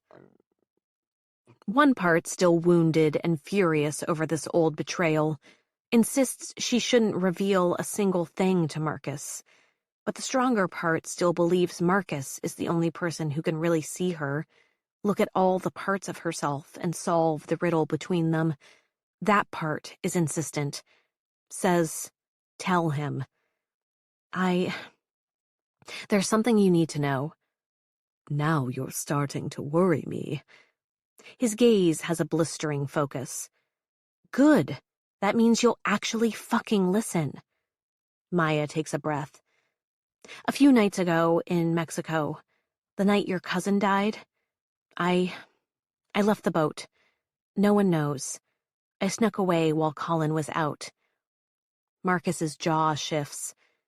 What exactly are you telling me, Maya? Just listen, she snaps. She's trying to steady herself, keep hold of the most important details from that night. I snuck out to a bar to meet someone. His brow spreads in angry surprise. Relax, it wasn't an affair. It was a journalist. Wait, Maya, you were talking to a journalist in Puerto Vallarta on the night Ariana died, and you didn't disclose that to Rory? How could I tell him without revealing what she had on me? She had evidence, Marcus. A photo. Marcus exhales, puts his arms firmly across his chest. Of? What the fuck do you think? In a rush, Maya tells Marcus everything. How she met the woman in the iguana bar in Puerto Vallarta. The woman seemed to have taken precautions not to be seen, but she was also quite concerned about being followed. That was the first thing she asked Maya when Maya sat down. Had Maya noticed anyone on her trail? Maya had been pretty sure that she was the only one who should be worried about being spotted, but restrained herself from saying so with a roll of the eyes. When the first email hit Maya's AOL account, from the unfamiliar handle J_once more, Maya's instinct had been to ignore it. But the emails kept coming, the threats growing more specific. This woman barraged her with messages, saying she could destroy Maya's situation if Maya didn't agree to meet. At first, Maya rationalized it all as a limp attempt at extortion from a tabloid writer. How could this J_once more, Jessie, as she later introduced herself, prove anything about Maya's past? Still, Jessie's emails were full of alarming details. She seemed to know about Maya's life, the secret she most wanted to keep, and Maya told herself she had to be thorough, smart. She hadn't gotten this far with a laissez-faire attitude around her own public image. It was true, what Jessie said. She had a good thing to protect. So Maya lied to her husband and went on shore that night, hoping that would take care of things, that she could meet this reporter, figure out what she wanted, and make the emails stop.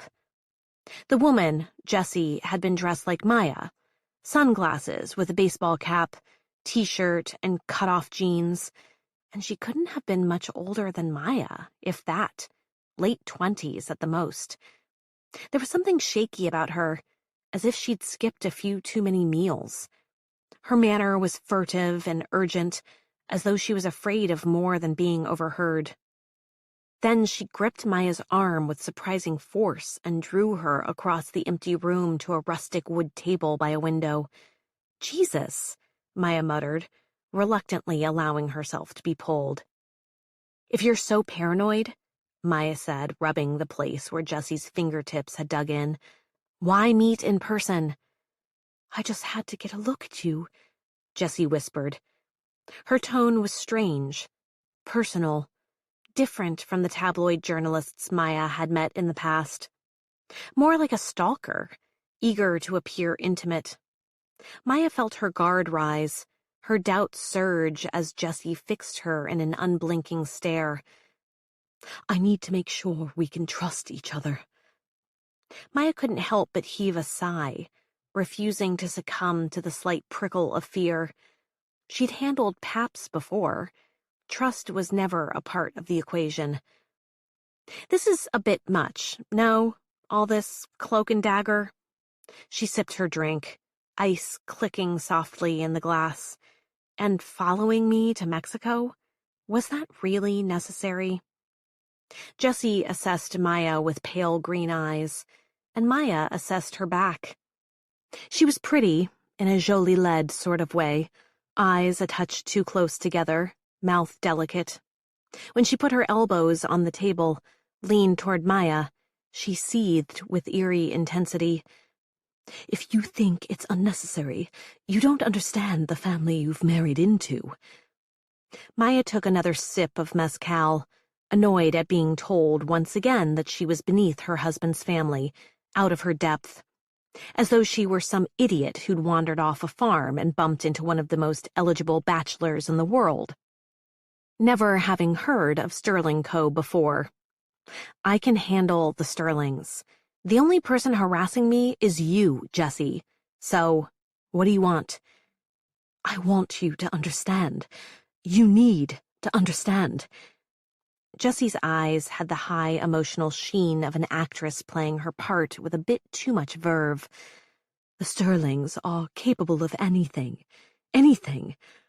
You notice how the world seems to pelt them with tragedies? Don't believe it.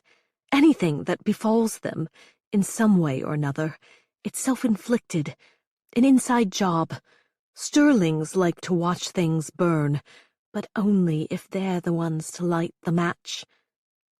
Jessie was leaning forward, rapidly tapping her fingers on the table. Maya wondered if she was an addict. She had that air of desperation. Maya was beginning to feel a little desperate herself. This woman was obviously unhinged, and already time was slipping. Colin might miss her, might already be heading back to the Aguirros. He was capable of a sentimental turn, leaving his friends because he missed her and the baby. Maya needed to extricate herself from this situation as soon as possible. "Enough fucking around. You say you have a photo of me. What do I have to do to make sure it never gets out? Staged paparazzi shots? An exclusive interview with your outlet?" Jessie held Maya in a blinkless gaze and declared, "I need you on my side, on the inside, I'm sorry, what? It suddenly occurred to Maya that this wasn't a journalist at all. Why had Maya been so short-sighted as to assume she was horse trading with a rational actor? Maya had almost walked right back out of the bar, and would have, if Jessie hadn't at that moment produced an 8x10 glossy of Maya and Marcus in the alleyway off the Mercer. Okay? Maya's mouth went dry as sawdust. I'm listening. What do you want from me? I need you to help me get my hands on something. Call it an insurance policy. It will protect both of us. I can't talk about it here. Jessie's eyes darted again, as if scanning for danger. But I can tell you what it will get us. Freedom and control.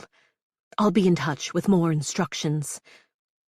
Then she left in a hurry, and Maya has refreshed her emails dozens of times since landing in England yesterday, but those instructions have yet to come. She still doesn't know what Jessie wants from her, but whatever it is, Maya is still theoretically at her mercy. Either Maya does what she wants, whatever that turns out to be, or Jessie leaks that photo, the photo that would instantly destroy Maya's marriage and everything she's built. The grimace Marcus wore, listening to Maya's confession, begins to fade. Maya recognizes the way he wipes a hand across his face, leaving a mask of calm where concern or fury had been before. She's seen him do that during business calls, in the backs of cars with tinted windows after they've narrowly escaped being caught. You've got terrible timing, he says now. But she was manipulating you, Maya. He waves his hand as though it's all a minor irritation. We'll get her off your back. What did she want? Money? She didn't say. But if anyone finds out... No one will. We'll take care of it. He says it with such brisk confidence. She feels silly for caring. At ease, like when she first met him. Turned on as much as intimidated by his adeptness, his handle on things. The two feelings indistinguishable. This is the Marcus she remembers best. The man who can bend a room to his will, make any problem disappear, or blow it up, if that's what he wants. The man who could do anything to her, and she'd let him. Has. How? She asks him now. He shakes his head. This is a real mess you've gotten yourself into, Maya. Oh, you think it's my mess? My problem? Maya gives a low, derisive whistle. You have just as much to lose. Perhaps you've forgotten, but as of this morning, you've acquired quite a bit more power. You're practically my boss. Oh, come on. Your family won't let me keep it. They're already pushing me to sign papers I haven't even read. Not me. I don't agree with that. You don't? It's Marcus's turn to bark out a laugh. Well, I mean, I don't think you should just go along with what we're telling you to do. It would be completely against your own interests. That's not the Maya I know. I had nothing to do with Ariana's plans. I didn't ask for this fucking inheritance. But it is what you want now, isn't it? His stance is tough, slightly interrogative, but she has the sense that he's genuinely curious. Or isn't it? Maya's lips part. She wants so many things. At this very moment, in the hot, floral-scented greenhouse, she's surprised to find herself almost levitating with want. It scares her how easy it is to slip back to that place. But she holds her ground, lifts her chin, pushes her hair off her shoulders so that it falls down her back. What do you want? I want you, he says, to tell me one thing. Maya's lungs fill. Okay. When you went into that tattoo parlor, near the Mercer. He pauses as though remembering, eyes glinting. After we fought, what did you get? The question hits like a slap. That tattoo? That's what you want to ask me? Fuck you, Marcus. I just want to know. He shrugs, and there's a sincerity, almost like pleading in his voice. Was it your name, you mean? Before she can think better of it, she moves her robe to the side, reveals a little sliver of skin high on her hip. Go ahead, see for yourself. A bolt of surprise goes through her as he crouches down to examine the little wolf walking the ridgeline of her hip bone. His eyes tick up to meet hers. Is that supposed to represent? You? No, it's not you. It's me. He whispers, My lone wolf. So close she feels his breath on her hip. He brushes his lips over the tattoo, and all the blood in her body goes to the skin where his mouth touched. Then it's the same old carnal vortex. She's back to that night when they were caught in the alley outside the Mercer. Coming down in the service elevator, wearing the $4,000 dress he'd bought her on a whim and no underwear. Impossible to keep their hands off each other. His mouth, it was an obsession. She just wanted to feel it. If only she'd been able to resist him for a few minutes, they wouldn't have been exposed like that. The photographer, having a cigarette in the alley, wouldn't have had time to lift his camera and get the shot. That was almost the end of whatever it was between Maya and Marcus, but the photo never appeared, never graced the cover of tabloid rags or popped up on celebrity gossip websites, though it would have been worth the down payment on a house. A really nice house. She always figured Marcus found the photographer, made the problem go away. Apparently not. Instead, Jesse has it, and it seems possible he didn't even know. A clear inner voice says, "What the actual fuck are you doing, Maya?" His kiss moves upward. His fingers yank at the knot that holds tight her robe, letting it fall open. He shudders a breath against her naked skin, and she sucks in air, grabbing his head to pull him closer. This, his teeth on her skin, his tongue in her mouth, his force of will subduing her, alchemizing her mania into pleasure. How she's missed this. It feels so good, and it's all too much. She might burst with the too muchness. It could disintegrate her into 1,000 points of ecstatic light. Marcus. She touches his shoulders, pushes him away. No. He stands, puts his hands on both sides of her face. What? Please, Maya, And her mouth opens to his. They're kissing with that familiar hunger, the rich weave of his fine clothes against her bare skin. And like that, all she wants is him. But that's madness. She knows it, if dimly. This could cost her everything. I have to go, Maya whispers, pulling away from him, closing her robe, mastering her trembling fingers to get the damn thing retied. This is why she sighed in relief when he RSVP'd no to their wedding, why she balked at his gaze from beside that salon's fireplace. He does the swipe of his face again, back to calm. Though there's still something, a little lingering pain in his eyes. Yes, I've learned to expect that from you, Marcus says. Maya fucking run Miller. Her rage kicks. Why is it so impossible to dismiss a man who says shit like that? She forces herself to look away from him, from the strong creases of his face, his broad chest expanding. She begins to stride away, hoping he doesn't see how much she's shaking. If she did look back, she'd be beset with the old malignant pining, the creeping belief that what he makes her feel, she can't live without. That Marcus is the only one she really believes in, who really knows her, even when all the evidence suggests she can trust him less now that she's been handed something he surely thinks of as his. Knowing Marcus, He probably feels entitled to do whatever he wants to get that thing back. Chapter 14. By the time Maya's back in the nursery suite, she's very nearly calmed herself. But as soon as she's through the door, she encounters another surprise. Towers of beautifully wrapped clothes boxes arranged in the middle of the room.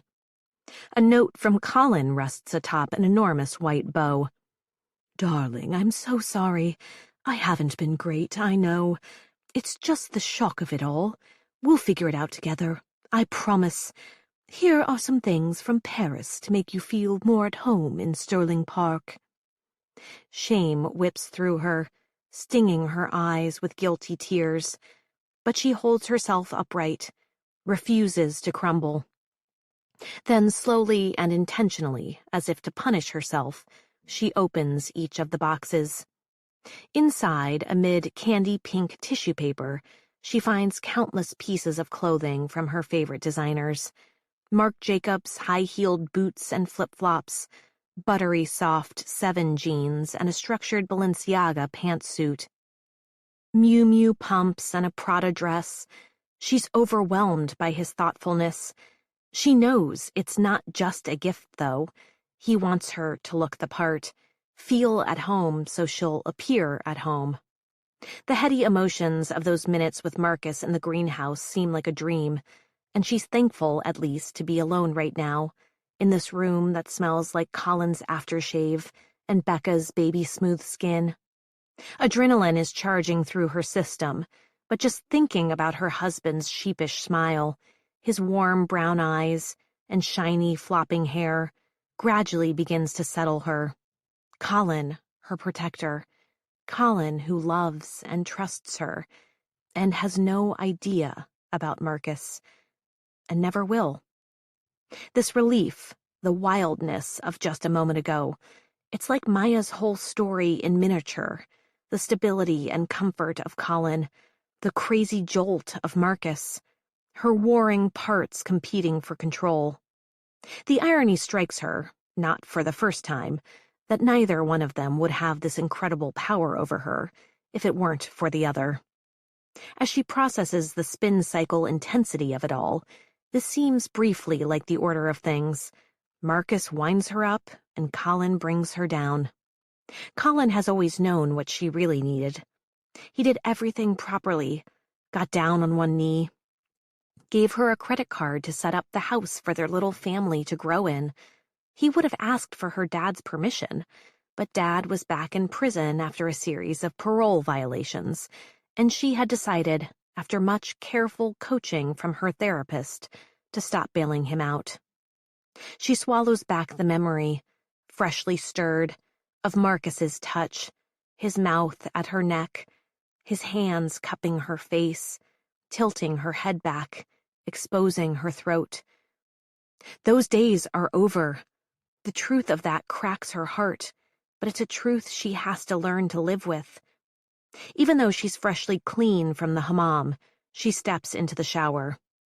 And as she rinses Marcus's smell off, she tells herself what she will do next, as though she's her own coach, sending herself out for the big game. You will get dressed.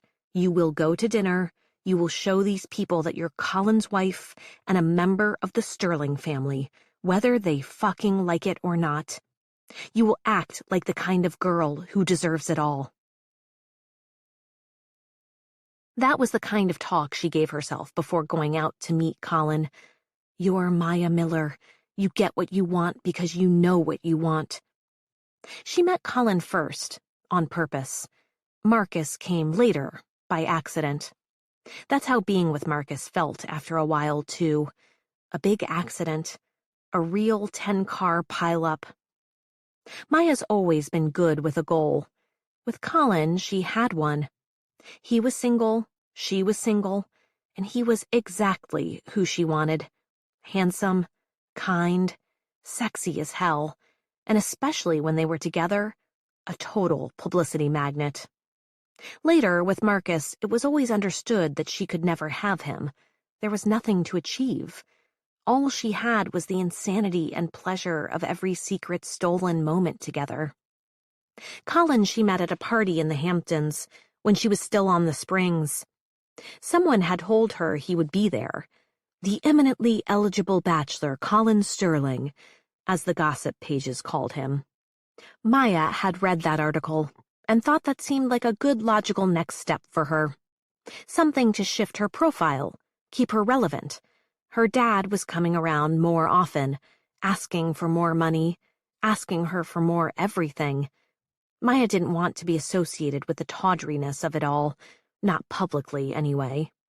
She wanted to keep earning so she had enough if anything really bad ever befell him, or her. Money came easier now, but it went easier too. It was summer and she wore a red bodycon dress. Aunt Rebecca always said red was a power color. She planned exactly how she'd accidentally on purpose bump into Colin and make it seem natural. Start a conversation, hold his gaze with her warm honey eyes. By that point, she dated the guys from the show, a pro baseball player, an indie rock star. A billionaire bachelor didn't seem like such a reach. Maya didn't pretend she wasn't doing whatever it was she was doing, or that she didn't want whatever it was she wanted. In that sense, you never could accuse her of being fake. Colin had met a lot of fakes, but he'd never met anybody like her. He'd wandered away from the sprawling, gray-shingled house, toward the beach chairs, looking out at the waves. At the surfboards someone had left on the sand. She said, "Want to learn?" He glanced at the red dress. "You're going to teach me?" he asked in a tone of friendly challenge. "In that?" "Colin Sterling, hold on to your hat." She winked, slow and long. "I'm about to tell you the secret to life." He was amused. "Okay. Can you handle it, though?" "What's your name again?" "Maya. Maya Miller." "I can handle it, Maya Miller." She turned, put his hand on the zipper of her dress, waited for him to pull. After a moment, he loosened the zipper, pulled it a chaste halfway down her back. She stepped out of the dress, showing him the bikini she'd been wearing underneath. Tasteful, athletic, very flattering. "The secret to life?" she said, heart beating madly. She had no idea if this was too much, if he would be turned off by her boldness. "Always be ready." "For a swim?" "For anything." She smiled, a little afraid that the moment was about to end, and he'd walk away, but glad anyway that she'd taken her shot. He didn't seem to think she was too much, though. "I'm always ready," he said with a smile. "Then come on. I grew up around here. I'll show you where to paddle out so you steer clear of the rocks." And the next thing she knew, they were an item. It only took a couple months for the press to discover this new couple and to start calling her a gold digger. The weekly tabloids made deals with shop owners, did 2-page spreads about the lavish gifts Colin bought her in exchange for press about their businesses. It wasn't like she was asking him to buy her things, but she wasn't about to turn them down either. She's no martyr. They could call her whatever they wanted. But the tabloids liked her, too. She knew because they ran pictures of Colin smiling, doing fun things he never would have done before. She took him to Belmont, where her dad used to take her. They rode roller coasters at Coney Island and ate dim sum in Chinatown and went dancing at Lit Lounge. And it was fun. Real fun. Even so, Maya guessed Colin probably had lots of girlfriends, and she didn't think anything of dating other people herself. But around the 6-month mark, it began to occur to her that Colin wasn't what she'd expected him to be. He called when he said he would call. If he was going out of town, he told her when he'd be back. If she stayed the night at his, he made her coffee in the morning, and they would go out for breakfast with a stack of Sterling Co. newspapers. It became her first real, respectable, grown-up relationship. Safe. Pleasant. A teeny tiny bit stifling. The show was ending, and Miss Mayhem's streak was just beginning. She was restless for reasons that had nothing to do with him. Then Colin took her to a party on Fisher's Island, and she met Marcus. She could see how much Colin longed for Marcus's approval, and it made her want to take Marcus down a peg. She challenged him to a tequila drinking competition. He scoffed but agreed. And when Maya won, it had the opposite of the intended effect. It was as though he'd recognized some recklessness of his own, seen something in her he wanted for himself. The next thing she knew, Marcus, he had just assumed the top spot at Sterling Co., had given Colin a big job on the West Coast. It was the .com crash. Colin was supposed to see what could be salvaged there and keep an eye on the Sterling Co. movie studio. Maya knew she had her out. "You're going to date real actresses. That's part of the assignment," she told him. And he had agreed, good-naturedly, if a little sadly, that long distance never worked. Marcus came to New York often in the following months. She was flattered by his interest in her, and it seemed like she and Colin were probably over. Now and then he'd send an email, ask how she was faring. But he was on the other coast, out of sight and mind. The newspapers said he'd taken up surfing, been seen around town with an entertainment lawyer. Marcus was acquiring the Cox Dunn Company and its suite of newspapers and financial magazines. He seemed high on the enormous amounts of money he was moving. He was solidifying his own persona, fucking with the market's perception of him. Was he a corporate raider or a truth vigilante, building on his journalism bona fides? His uniform was all black, always YSL. He was never without premium cocaine. He knew everyone. He could tell you a secret about almost any prominent person, knew everybody's Achilles heel. He didn't care about restaurants, unlike most of the people Maya knew in New York. The places they went did not appear in the press. They were dark rooms, unmarked and beautiful, where an idle comment might move billions. They were the kind of privileged places where enormously privileged men did what they wanted, knowing their secrets would be kept. Maya always expected to sit off to the side like the other women, who were more or less accessories. But then Marcus, in the heat of discussion, would turn away from whatever geriatric power broker sat near him and say, "Maya, what do you think?" And she, radiant with his attention, would reply boldly, because she was always listening, always ready. He would grin as though she were the brightest heavenly body in the sky, return his gaze to the man and say, "That's my answer, then." When they were alone, it was like there was no one else in the world. Still, he never lied. He was married. He wasn't leaving his wife. Maya would look at photos of Eva back then, would read interviews about her garden, her pet charities, her children.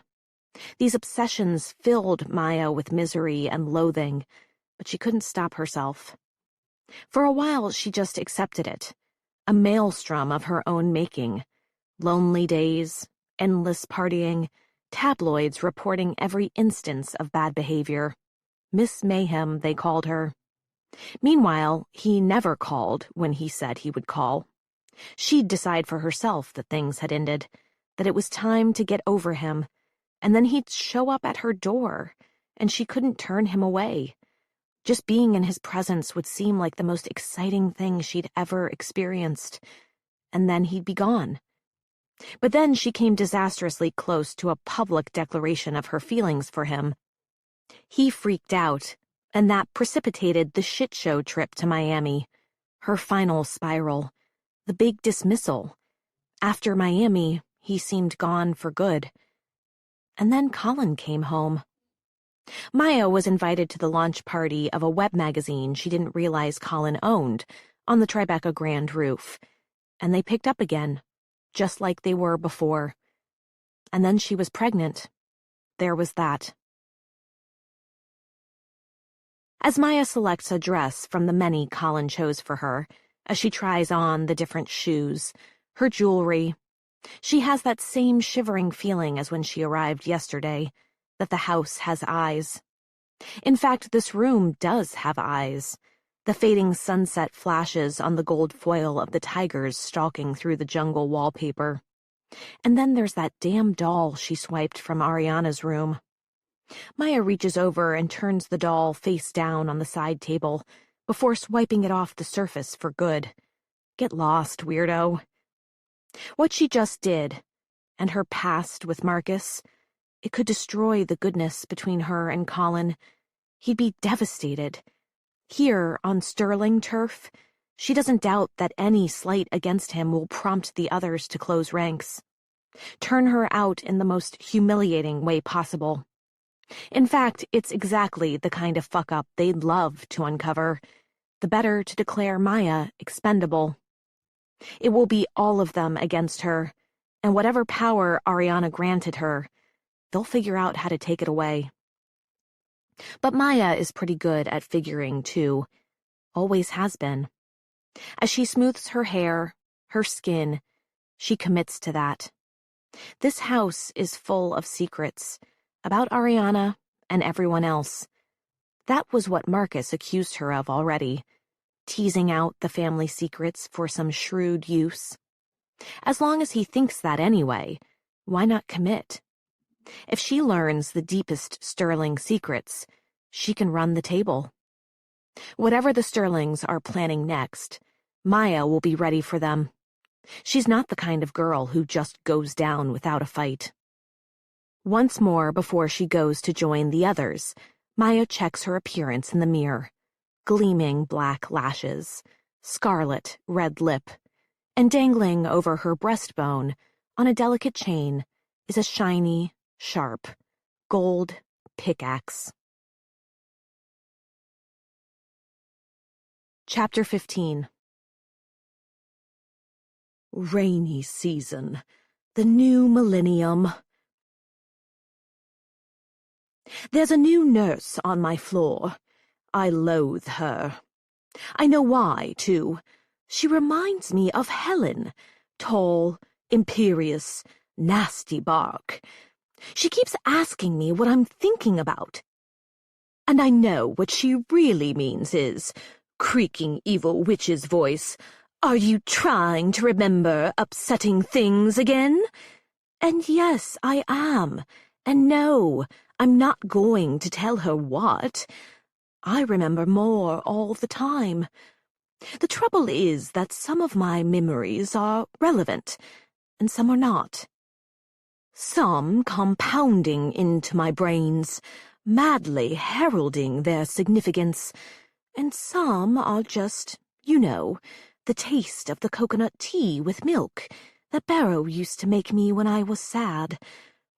I have this feeling about this nurse, that she's watching me, that she wants to take away my rewards, the privileges I've earned by being good. I can smell it on her.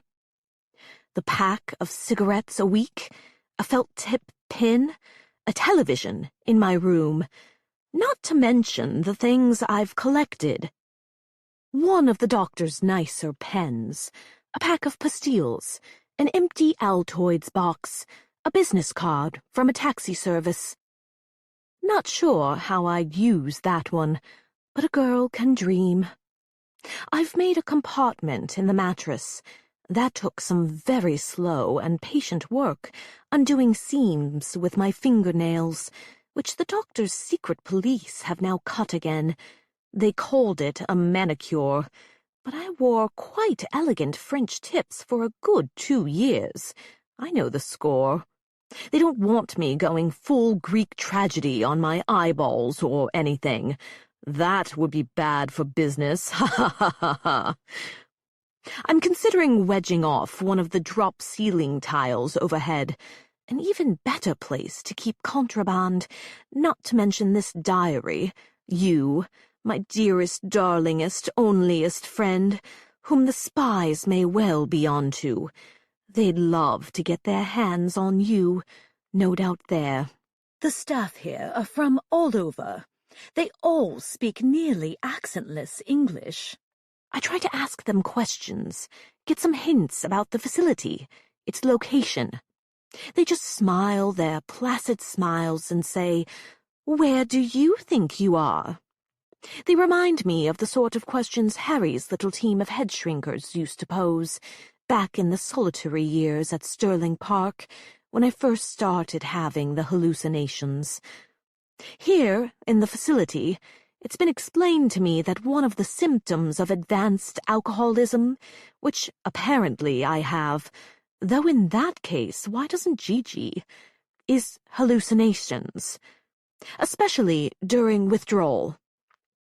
And it's true, when I first got here, I saw awful things behind my eyes, and the veil between this realm and the next was thin, between the realm of spotless white walls and soft baby blue booties and the realm of pain and suffering and thieves and little girls with their hair going up, up, up in flame. As far as I know, I was not withdrawing from gin back in 1985, back when I saw walls on fire and a girl going full Joan of Arc in the window of the house in La Digue, and then returning to me, her little charred ghost whispering from the next bedpillow over, calling to me from the eaves, leaving me tiny treats and things all over the house. I heard her. I know I did, saying, "I'm still here. I'm still Jessica. Don't forget me." But they all said I was seeing things. I mean, listen, I'm not that mad. I knew there was no Jessica anymore. She was gone. I couldn't see her, not with my eyes, anyhow. She was gone, but she was with me, too, in some profound sense. I don't know how to explain that, but I know it's true. Jessica used to leave little presents around Silver House, for instance. I'd find them without even looking. They'd just appear in the library, Harry's bedroom, the back seat of the car, a coin from Japan, a little stationery pad from a hotel in Argentina. She used to spend time in those places because her father was sort of a wanderer, a gambler, a crook, a man who lived in the seamy underbelly of the world. He was an aristocrat, too. That was the sense I got. Harry was vague about the father, his old friend. Mikey was the name. Said he felt guilty, didn't like to think about him. Once I found a watch etched with the name Blackburn. Somehow I just knew that she left it there, where she knew I would find it, in Stirling Park. How did she get there? To leave me that message, I do not know. The message was clear, though. She was saying, "I am real, no matter what Harry's doctors and nurses say, no matter what Harry says, or Helen." When I said Jessica's name, Helen's face would be absolute murder. What was I talking about, though? Ah, yes, the watch. I found it one day in Harry's study, which was a place I liked to hide. There was a closet in his office, and I put a lot of pillows in there and cupped my treasures right under his nose. Often he didn't know I was there, and tried to listen for the voice of Jessica saying, "I'm here. I'm here. I'm here." Later, when Harry decided I was better, when the nurses went away and I was allowed to roam free, he found me in that closet, and he wasn't even upset. It's like he suspected I was there all along. He gave me a little toy dictaphone like his and said, "Now you can make your own business calls and record them, just like me. That way, when you take my place, you'll know what to do. Practice giving orders. Practice telling your underlings what to do. That's what I'm doing," he said, "making sure my voice doesn't falter, so that no one dreams of lying to me." Then he'd laugh. "You'd never lie to me, would you, Ariana?" We're in it together, you and me, the heir and heiress of the Sterling Empire. Harry had so many tapes. Now that I'm older, I suppose he was paranoid. But as a little girl, I believed him, believed that he was practicing how to sound indomitable. I would have liked to be that way, too. That's why I collected them, whenever he left them out. A cassette tape here, a cassette tape there. I'd tuck them away in my secret compartments, in Harry's office, in the lesser-used hallways, in my own bedroom, the hidden crannies of which were rather stocked by then. I suppose they've found all those now. I suppose back at Sterling Park they've raided my secret places.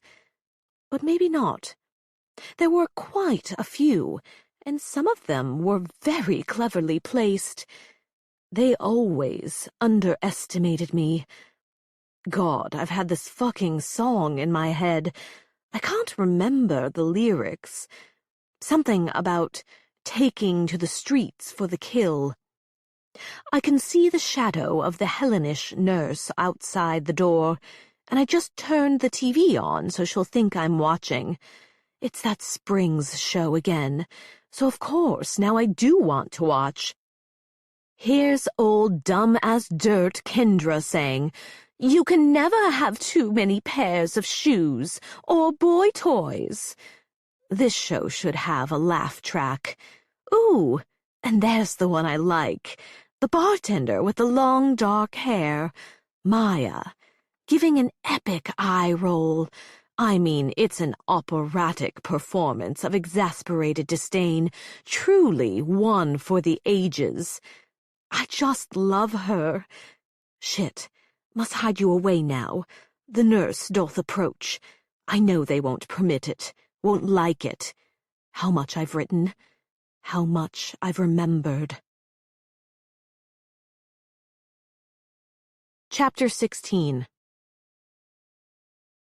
Ah, at long last, Helen says, spiking a high-shaped eyebrow. More to the room than anyone in particular, she adds, "Do you know how much I loathe waiting?" Maya, having just entered the Red Gallery for this evening's cocktail hour, smiles blandly, says, "Oh yes, me too," and takes in the room. It's different from the room they had drinks in yesterday. In this one, the windows face southwest, where the sun is setting spectacularly over frozen gardens, making the icy stretches brilliant with reflected light. A stark contrast to the inside, the space warmed by a large hearth, casting shadows on the rose-flocked wallpaper. The Sterling clan is gathered by the fire, drinks in hand, dressed once again as though they're expecting company. Colin, Marcus, and Julian in sweater vests and jackets, all well-made and well-worn. Helen in a slim black dress with a square neckline, and Gigi in a peach Dolce & Gabbana bodycon dress, a shade off from her skin tone. If Maya squinted, it would be as though Gigi were wearing nothing at all. The children are a little way off, assembled on a velvet couch on the other side of the pool table, the boys playing a dice game with their nannies, while a third attends to Becca, strapped into a bouncy chair. The nanny waves old wooden toys through Becca's field of vision. Liveried servants hover in the corner, ready to leap at the first sign of any Sterling want. The scene has a timeless wash. It could be the 1970s, the 1870s. All rather quaint, to the untrained eye anyway. Helen's still assessing Maya, apparently. "That's a very pretty dress. New?" The dress Helen is referring to is next season L'Envol, drapey mauve silk with a fitted waist and full skirt. It's ladylike, but still insanely flattering. Maya looks expensive and elegant, not an outsider, but already one of them. And she can hear it in Helen's tone, a grudging acknowledgement of this. "You could never have afforded a dress like that before, you thief." She can sense Marcus's gaze, too, knows from prior experience how he likes to watch her enter a room. But it's Colin she needs, not the pulse of electricity she feels from across the space, that sparking of old desire, but her worried, patient husband. Colin, who she's been lying to. But no, she has to put that thought away now. As if he's heard her think his name, Colin comes away from the others, kisses Maya's forehead, whispers, "You look beautiful." Beyond him, Marcus's eyes travel slowly over her dress, taking in the length of her. She remembers that look. It requires the full force of Maya's will not to return it, not to succumb to the sensation of his breath on her skin only hours ago in the greenhouse. She could really use a drink. "Thank you for the gifts," she whispers to her husband. Colin nods. "Of course, my love. You all right? You look a little pale." "It's just jet lag. I'm fine." He's so good, her Colin. At his side, in the warmth of his attention, she wishes she could just tell him everything. About Jessie, the Mexico meeting, even the photo. For a moment, she believes she could.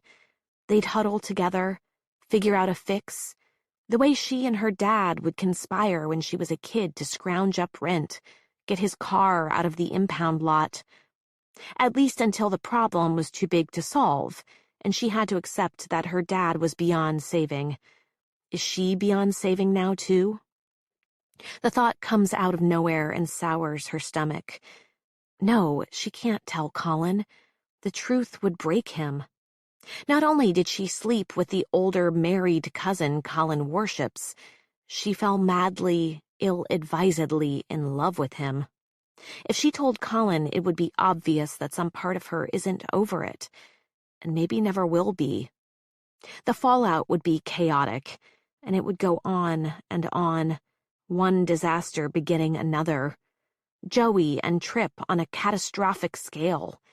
He'd be wide open to Helen's influence, her opinions of Maya. Would he try to take Becca away? That's a fate Maya can't begin to contemplate. Colin's still looking at her, a question in his eyes. Maya smiles softly, lips sealed shut. He seems to take this as a cue that she needs a cocktail, which she definitely does, and heads to the bar. That's when Maya really feels the weight of the room's silence. When Colin steps away, no one says a thing. They just look at her like a pack of dogs assessing an unfamiliar creature. Threat or prey? Don't let them guess you're afraid, she tells herself. Find an ally. "Julian!" she exclaims as soon as she spots him. Julian rises from the chair nearest her, surprised and intrigued by her attention. "Thank you again for the tour this morning. It really was the perfect welcome to Sterling Park." The fact that Maya has started a friendly conversation seems to please Colin, now returning with her usual drink, vodka over ice, squeeze of lemon. He looks relieved as she leans forward to place a kiss on his cheek and nods her okay for him to move off toward Marcus, toward business talk, no doubt. "It was my pleasure, dear," Julian replies, taking the opportunity to give her waist a squeeze. "Seems a long time ago, doesn't it? The whole world has changed since then. Very exciting, in my humble opinion.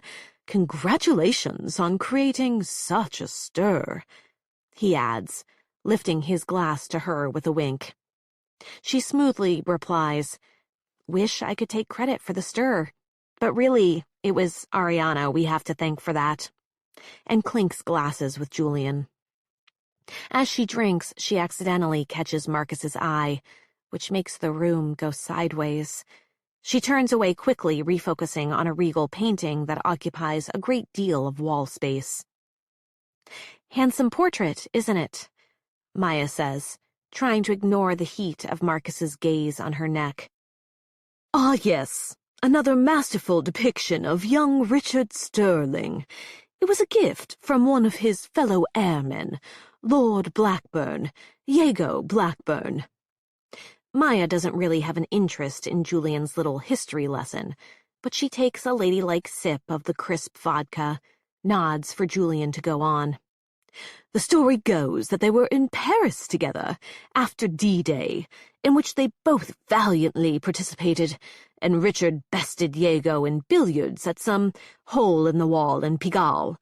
Richard waved off the money he was owed from their bet, telling Iago it would be better he survived the rest of the war and repaid a rather more substantial debt, a loan the Sterlings had given the Blackburns so they could expand their parachute manufacturing operation. Of course, Iago took that for the insult it was. When they returned from the war, Iago sent the portrait to Richard as a gift, but with a bit of a fuck you thrown in. See there? Julian indicates a section of the painting in the manner of a museum docent who's been waiting all day to tell his favorite anecdote. Iago had the artist paint in a 50-pound note. You can see it sticking out of the breast pocket. Did he ever repay the loan? Maya asks. Julian makes a face. Tisk tisk, Maya. Sterlings may be all about business, but they don't talk finance over cocktail hour. He gives her a wink, showing his jest. I believe they made an arrangement. The Sterlings are always cleaning up the Blackburn messes, you see. Oh?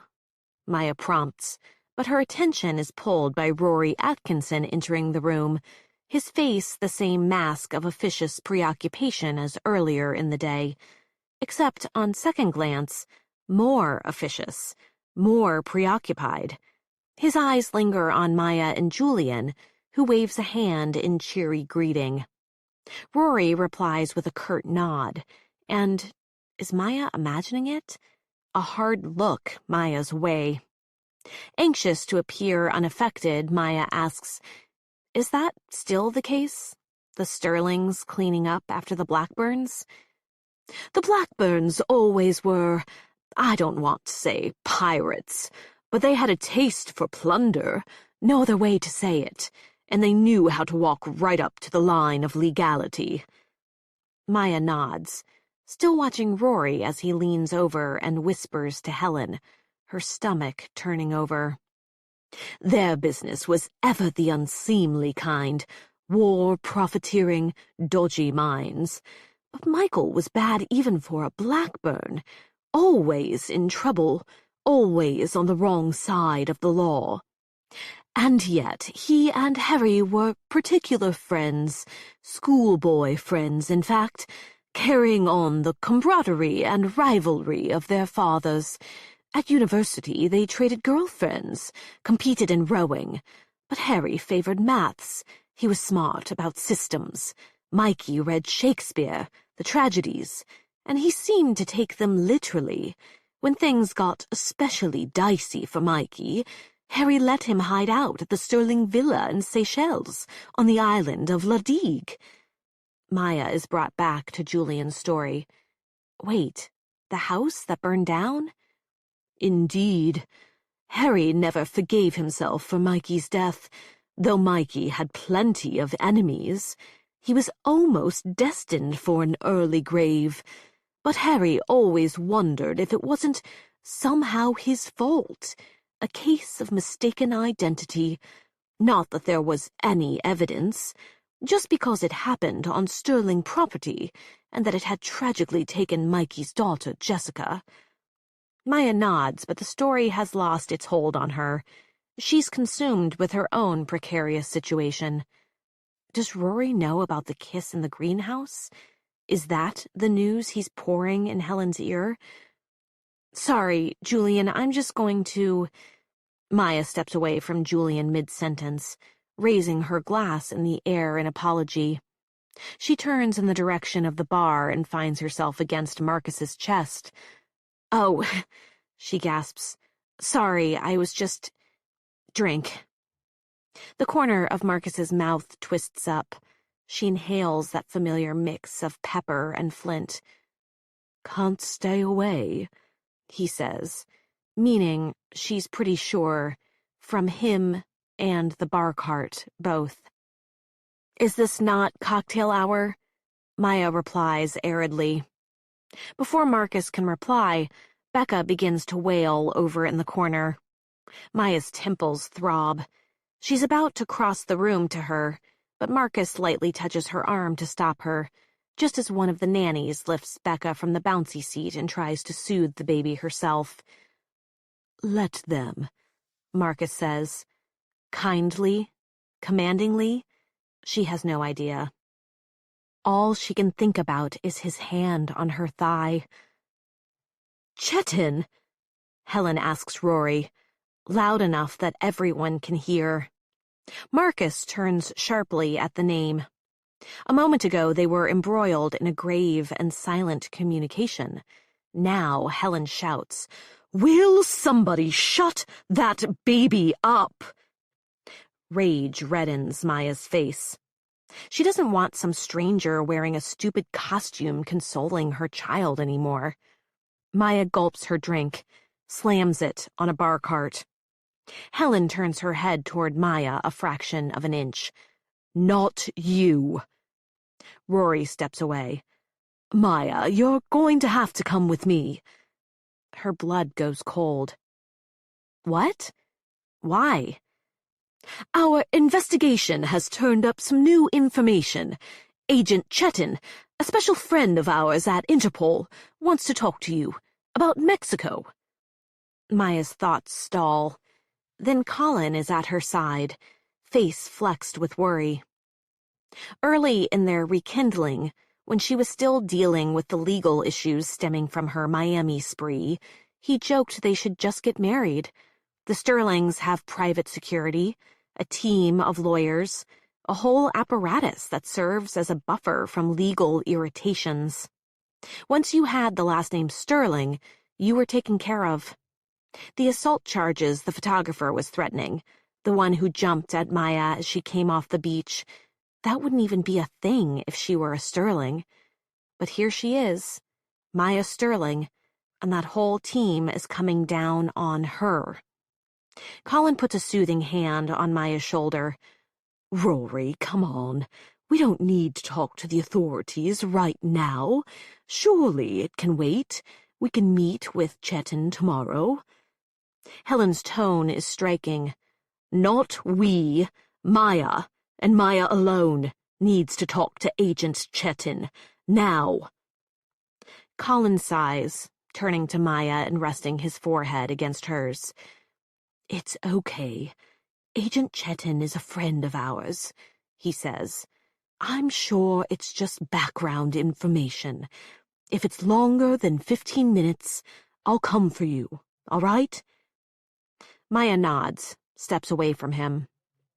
She has an absurd instinct to grab Becca and flee, but she doesn't. She's promised herself not to be impulsive. With all the fuck you dignity she can summon, she follows Rory through the door. As soon as they exit the gallery, she regrets following orders. Travis, the omnipresent security guard, is there hustling them through windowless halls, and Maya's heart races with each step. She takes deep breaths of musty air, trying to calm herself. Has Agent Chetin seen the photo of her and Marcus? Would she even care about that? An agent wouldn't be interested in an old photo of her with her husband's cousin, wouldn't make a house visit on account of some illicit kiss. What they care about is Ariana, Maya's alibi. Or Maya's lack of alibi. Why she lied about where she was that night in Mexico.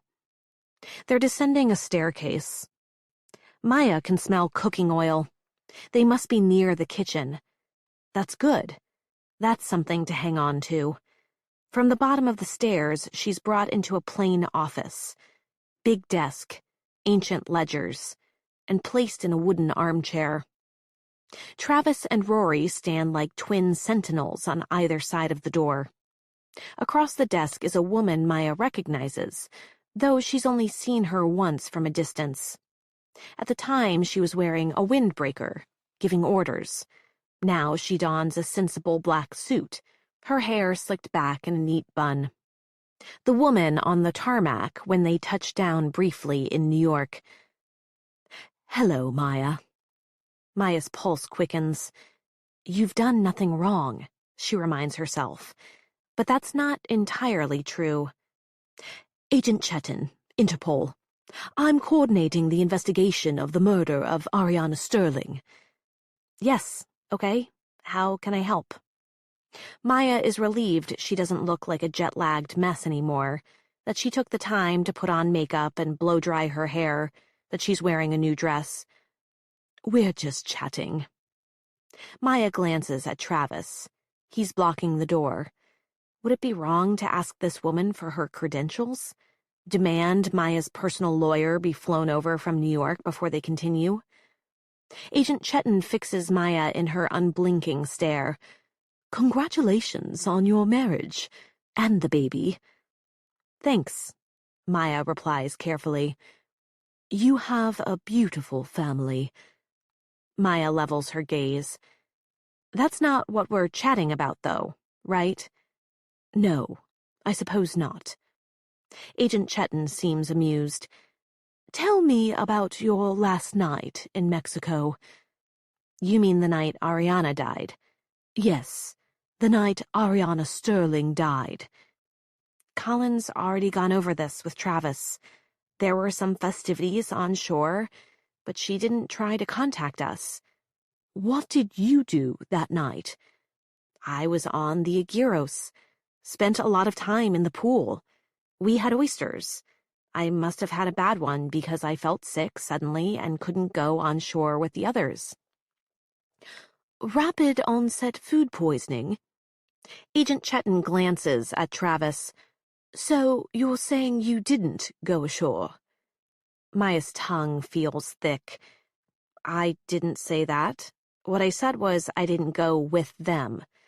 But then I started to feel better. I guess it wasn't food poisoning. So I left the Aguiros to find them, but couldn't. And then I came back." "Maya, who is this?" Agent Chetton begins to turn over a piece of paper. Maya's skull seems to constrict around her brain. There's a pounding at her temples. Fuck. An 8x11 glossy. So they know. They all know about her and Marcus. The vodka Maya just drank rises in her throat. But no, it's not the photo Jessie showed her.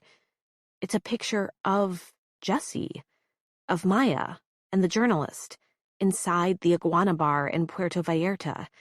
It's security footage. Grainy, not great. But the journalist and Maya had removed their sunglasses in the dim bar, so Maya's face is clear and recognizable. Her mind goes to Colin. What has he been told? Does he think she's working with a tabloid? That their whole relationship is a sham? Or does he know about the photo behind this one, of her with his cousin, the man he worships? Her heart makes a fist. "Maya." Maya's gaze flicks up. "I had a drink with her, that woman, in a bar while I was trying to text the others," she says. "Colin and the other Sterling executives." "Did you plan to meet her?" Maya holds Agent Chetton's gaze. She's been interviewed before, by celebrity journalists mostly, but she knows the art of the subtle sidestep. I'd never met her before in my life. "Who was she?" "She's a journalist. That's what she told me." It was all a bit confused. She could have been something else, I suppose. I wondered for a moment if she wasn't just a fan. "And what did she want?" "Oh, you know, everyone is fascinated by the Sterlings." "Why didn't you alert your security team that a journalist, or whatever she was harassing a member of the Sterling family?" "The press was interested in me before I married Colin. I'm used to handling these irritations on my own." "Does it seem like an irritation to you now?" The questions are coming rapid fire. Maya wishes she could slow it down. No, but What was her name? Jessie, that's what she told me. And did you believe her? Maya tries to make a careless gesture. Sometimes those people use aliases. I took it with a grain of salt. What's her real name, Maya? I have no idea. Take a guess. I need a break, Maya says with as much force as possible. Rory is hovering behind her. She can smell his gin and olive breath. With regretful finality, he says, We should really keep going. But I feel sick, Maya protests. She does, kind of. It's occurring to her that the fact that the Sterling family have strong connections with law enforcement is only reassuring if you're in the family's good graces. Maya stands, sidesteps Rory. Travis comes away from the door, looming. What were you doing with Ariana Sterling the night she died? What? The room tilts. She glances at the others, thinking she's heard wrong. Rory doesn't blink. He stares at Maya, waits for an answer. Agent Chetton's eyes narrow in irritation, not at her, but at Travis. She coughs pointedly and holds up the photograph. Maya in Mexico with the woman who called herself Jessie. That is you, Maya Miller Sterling, correct? When Maya says nothing, the agent nods. There's no denying it. Then Agent Chetton confirms what Travis just implied. And the woman you were talking to is Ariana Sterling, in Puerto Vallarta, the night she died. Maya's lips part in shock. Jessie was Ariana. So different from the Ariana she saw in the archives earlier. But there, yes, now that it's in front of her, she sees it. The resemblance between Jessie and the girl in the magazines. Face softened with baby fat, the hair not yet stringy,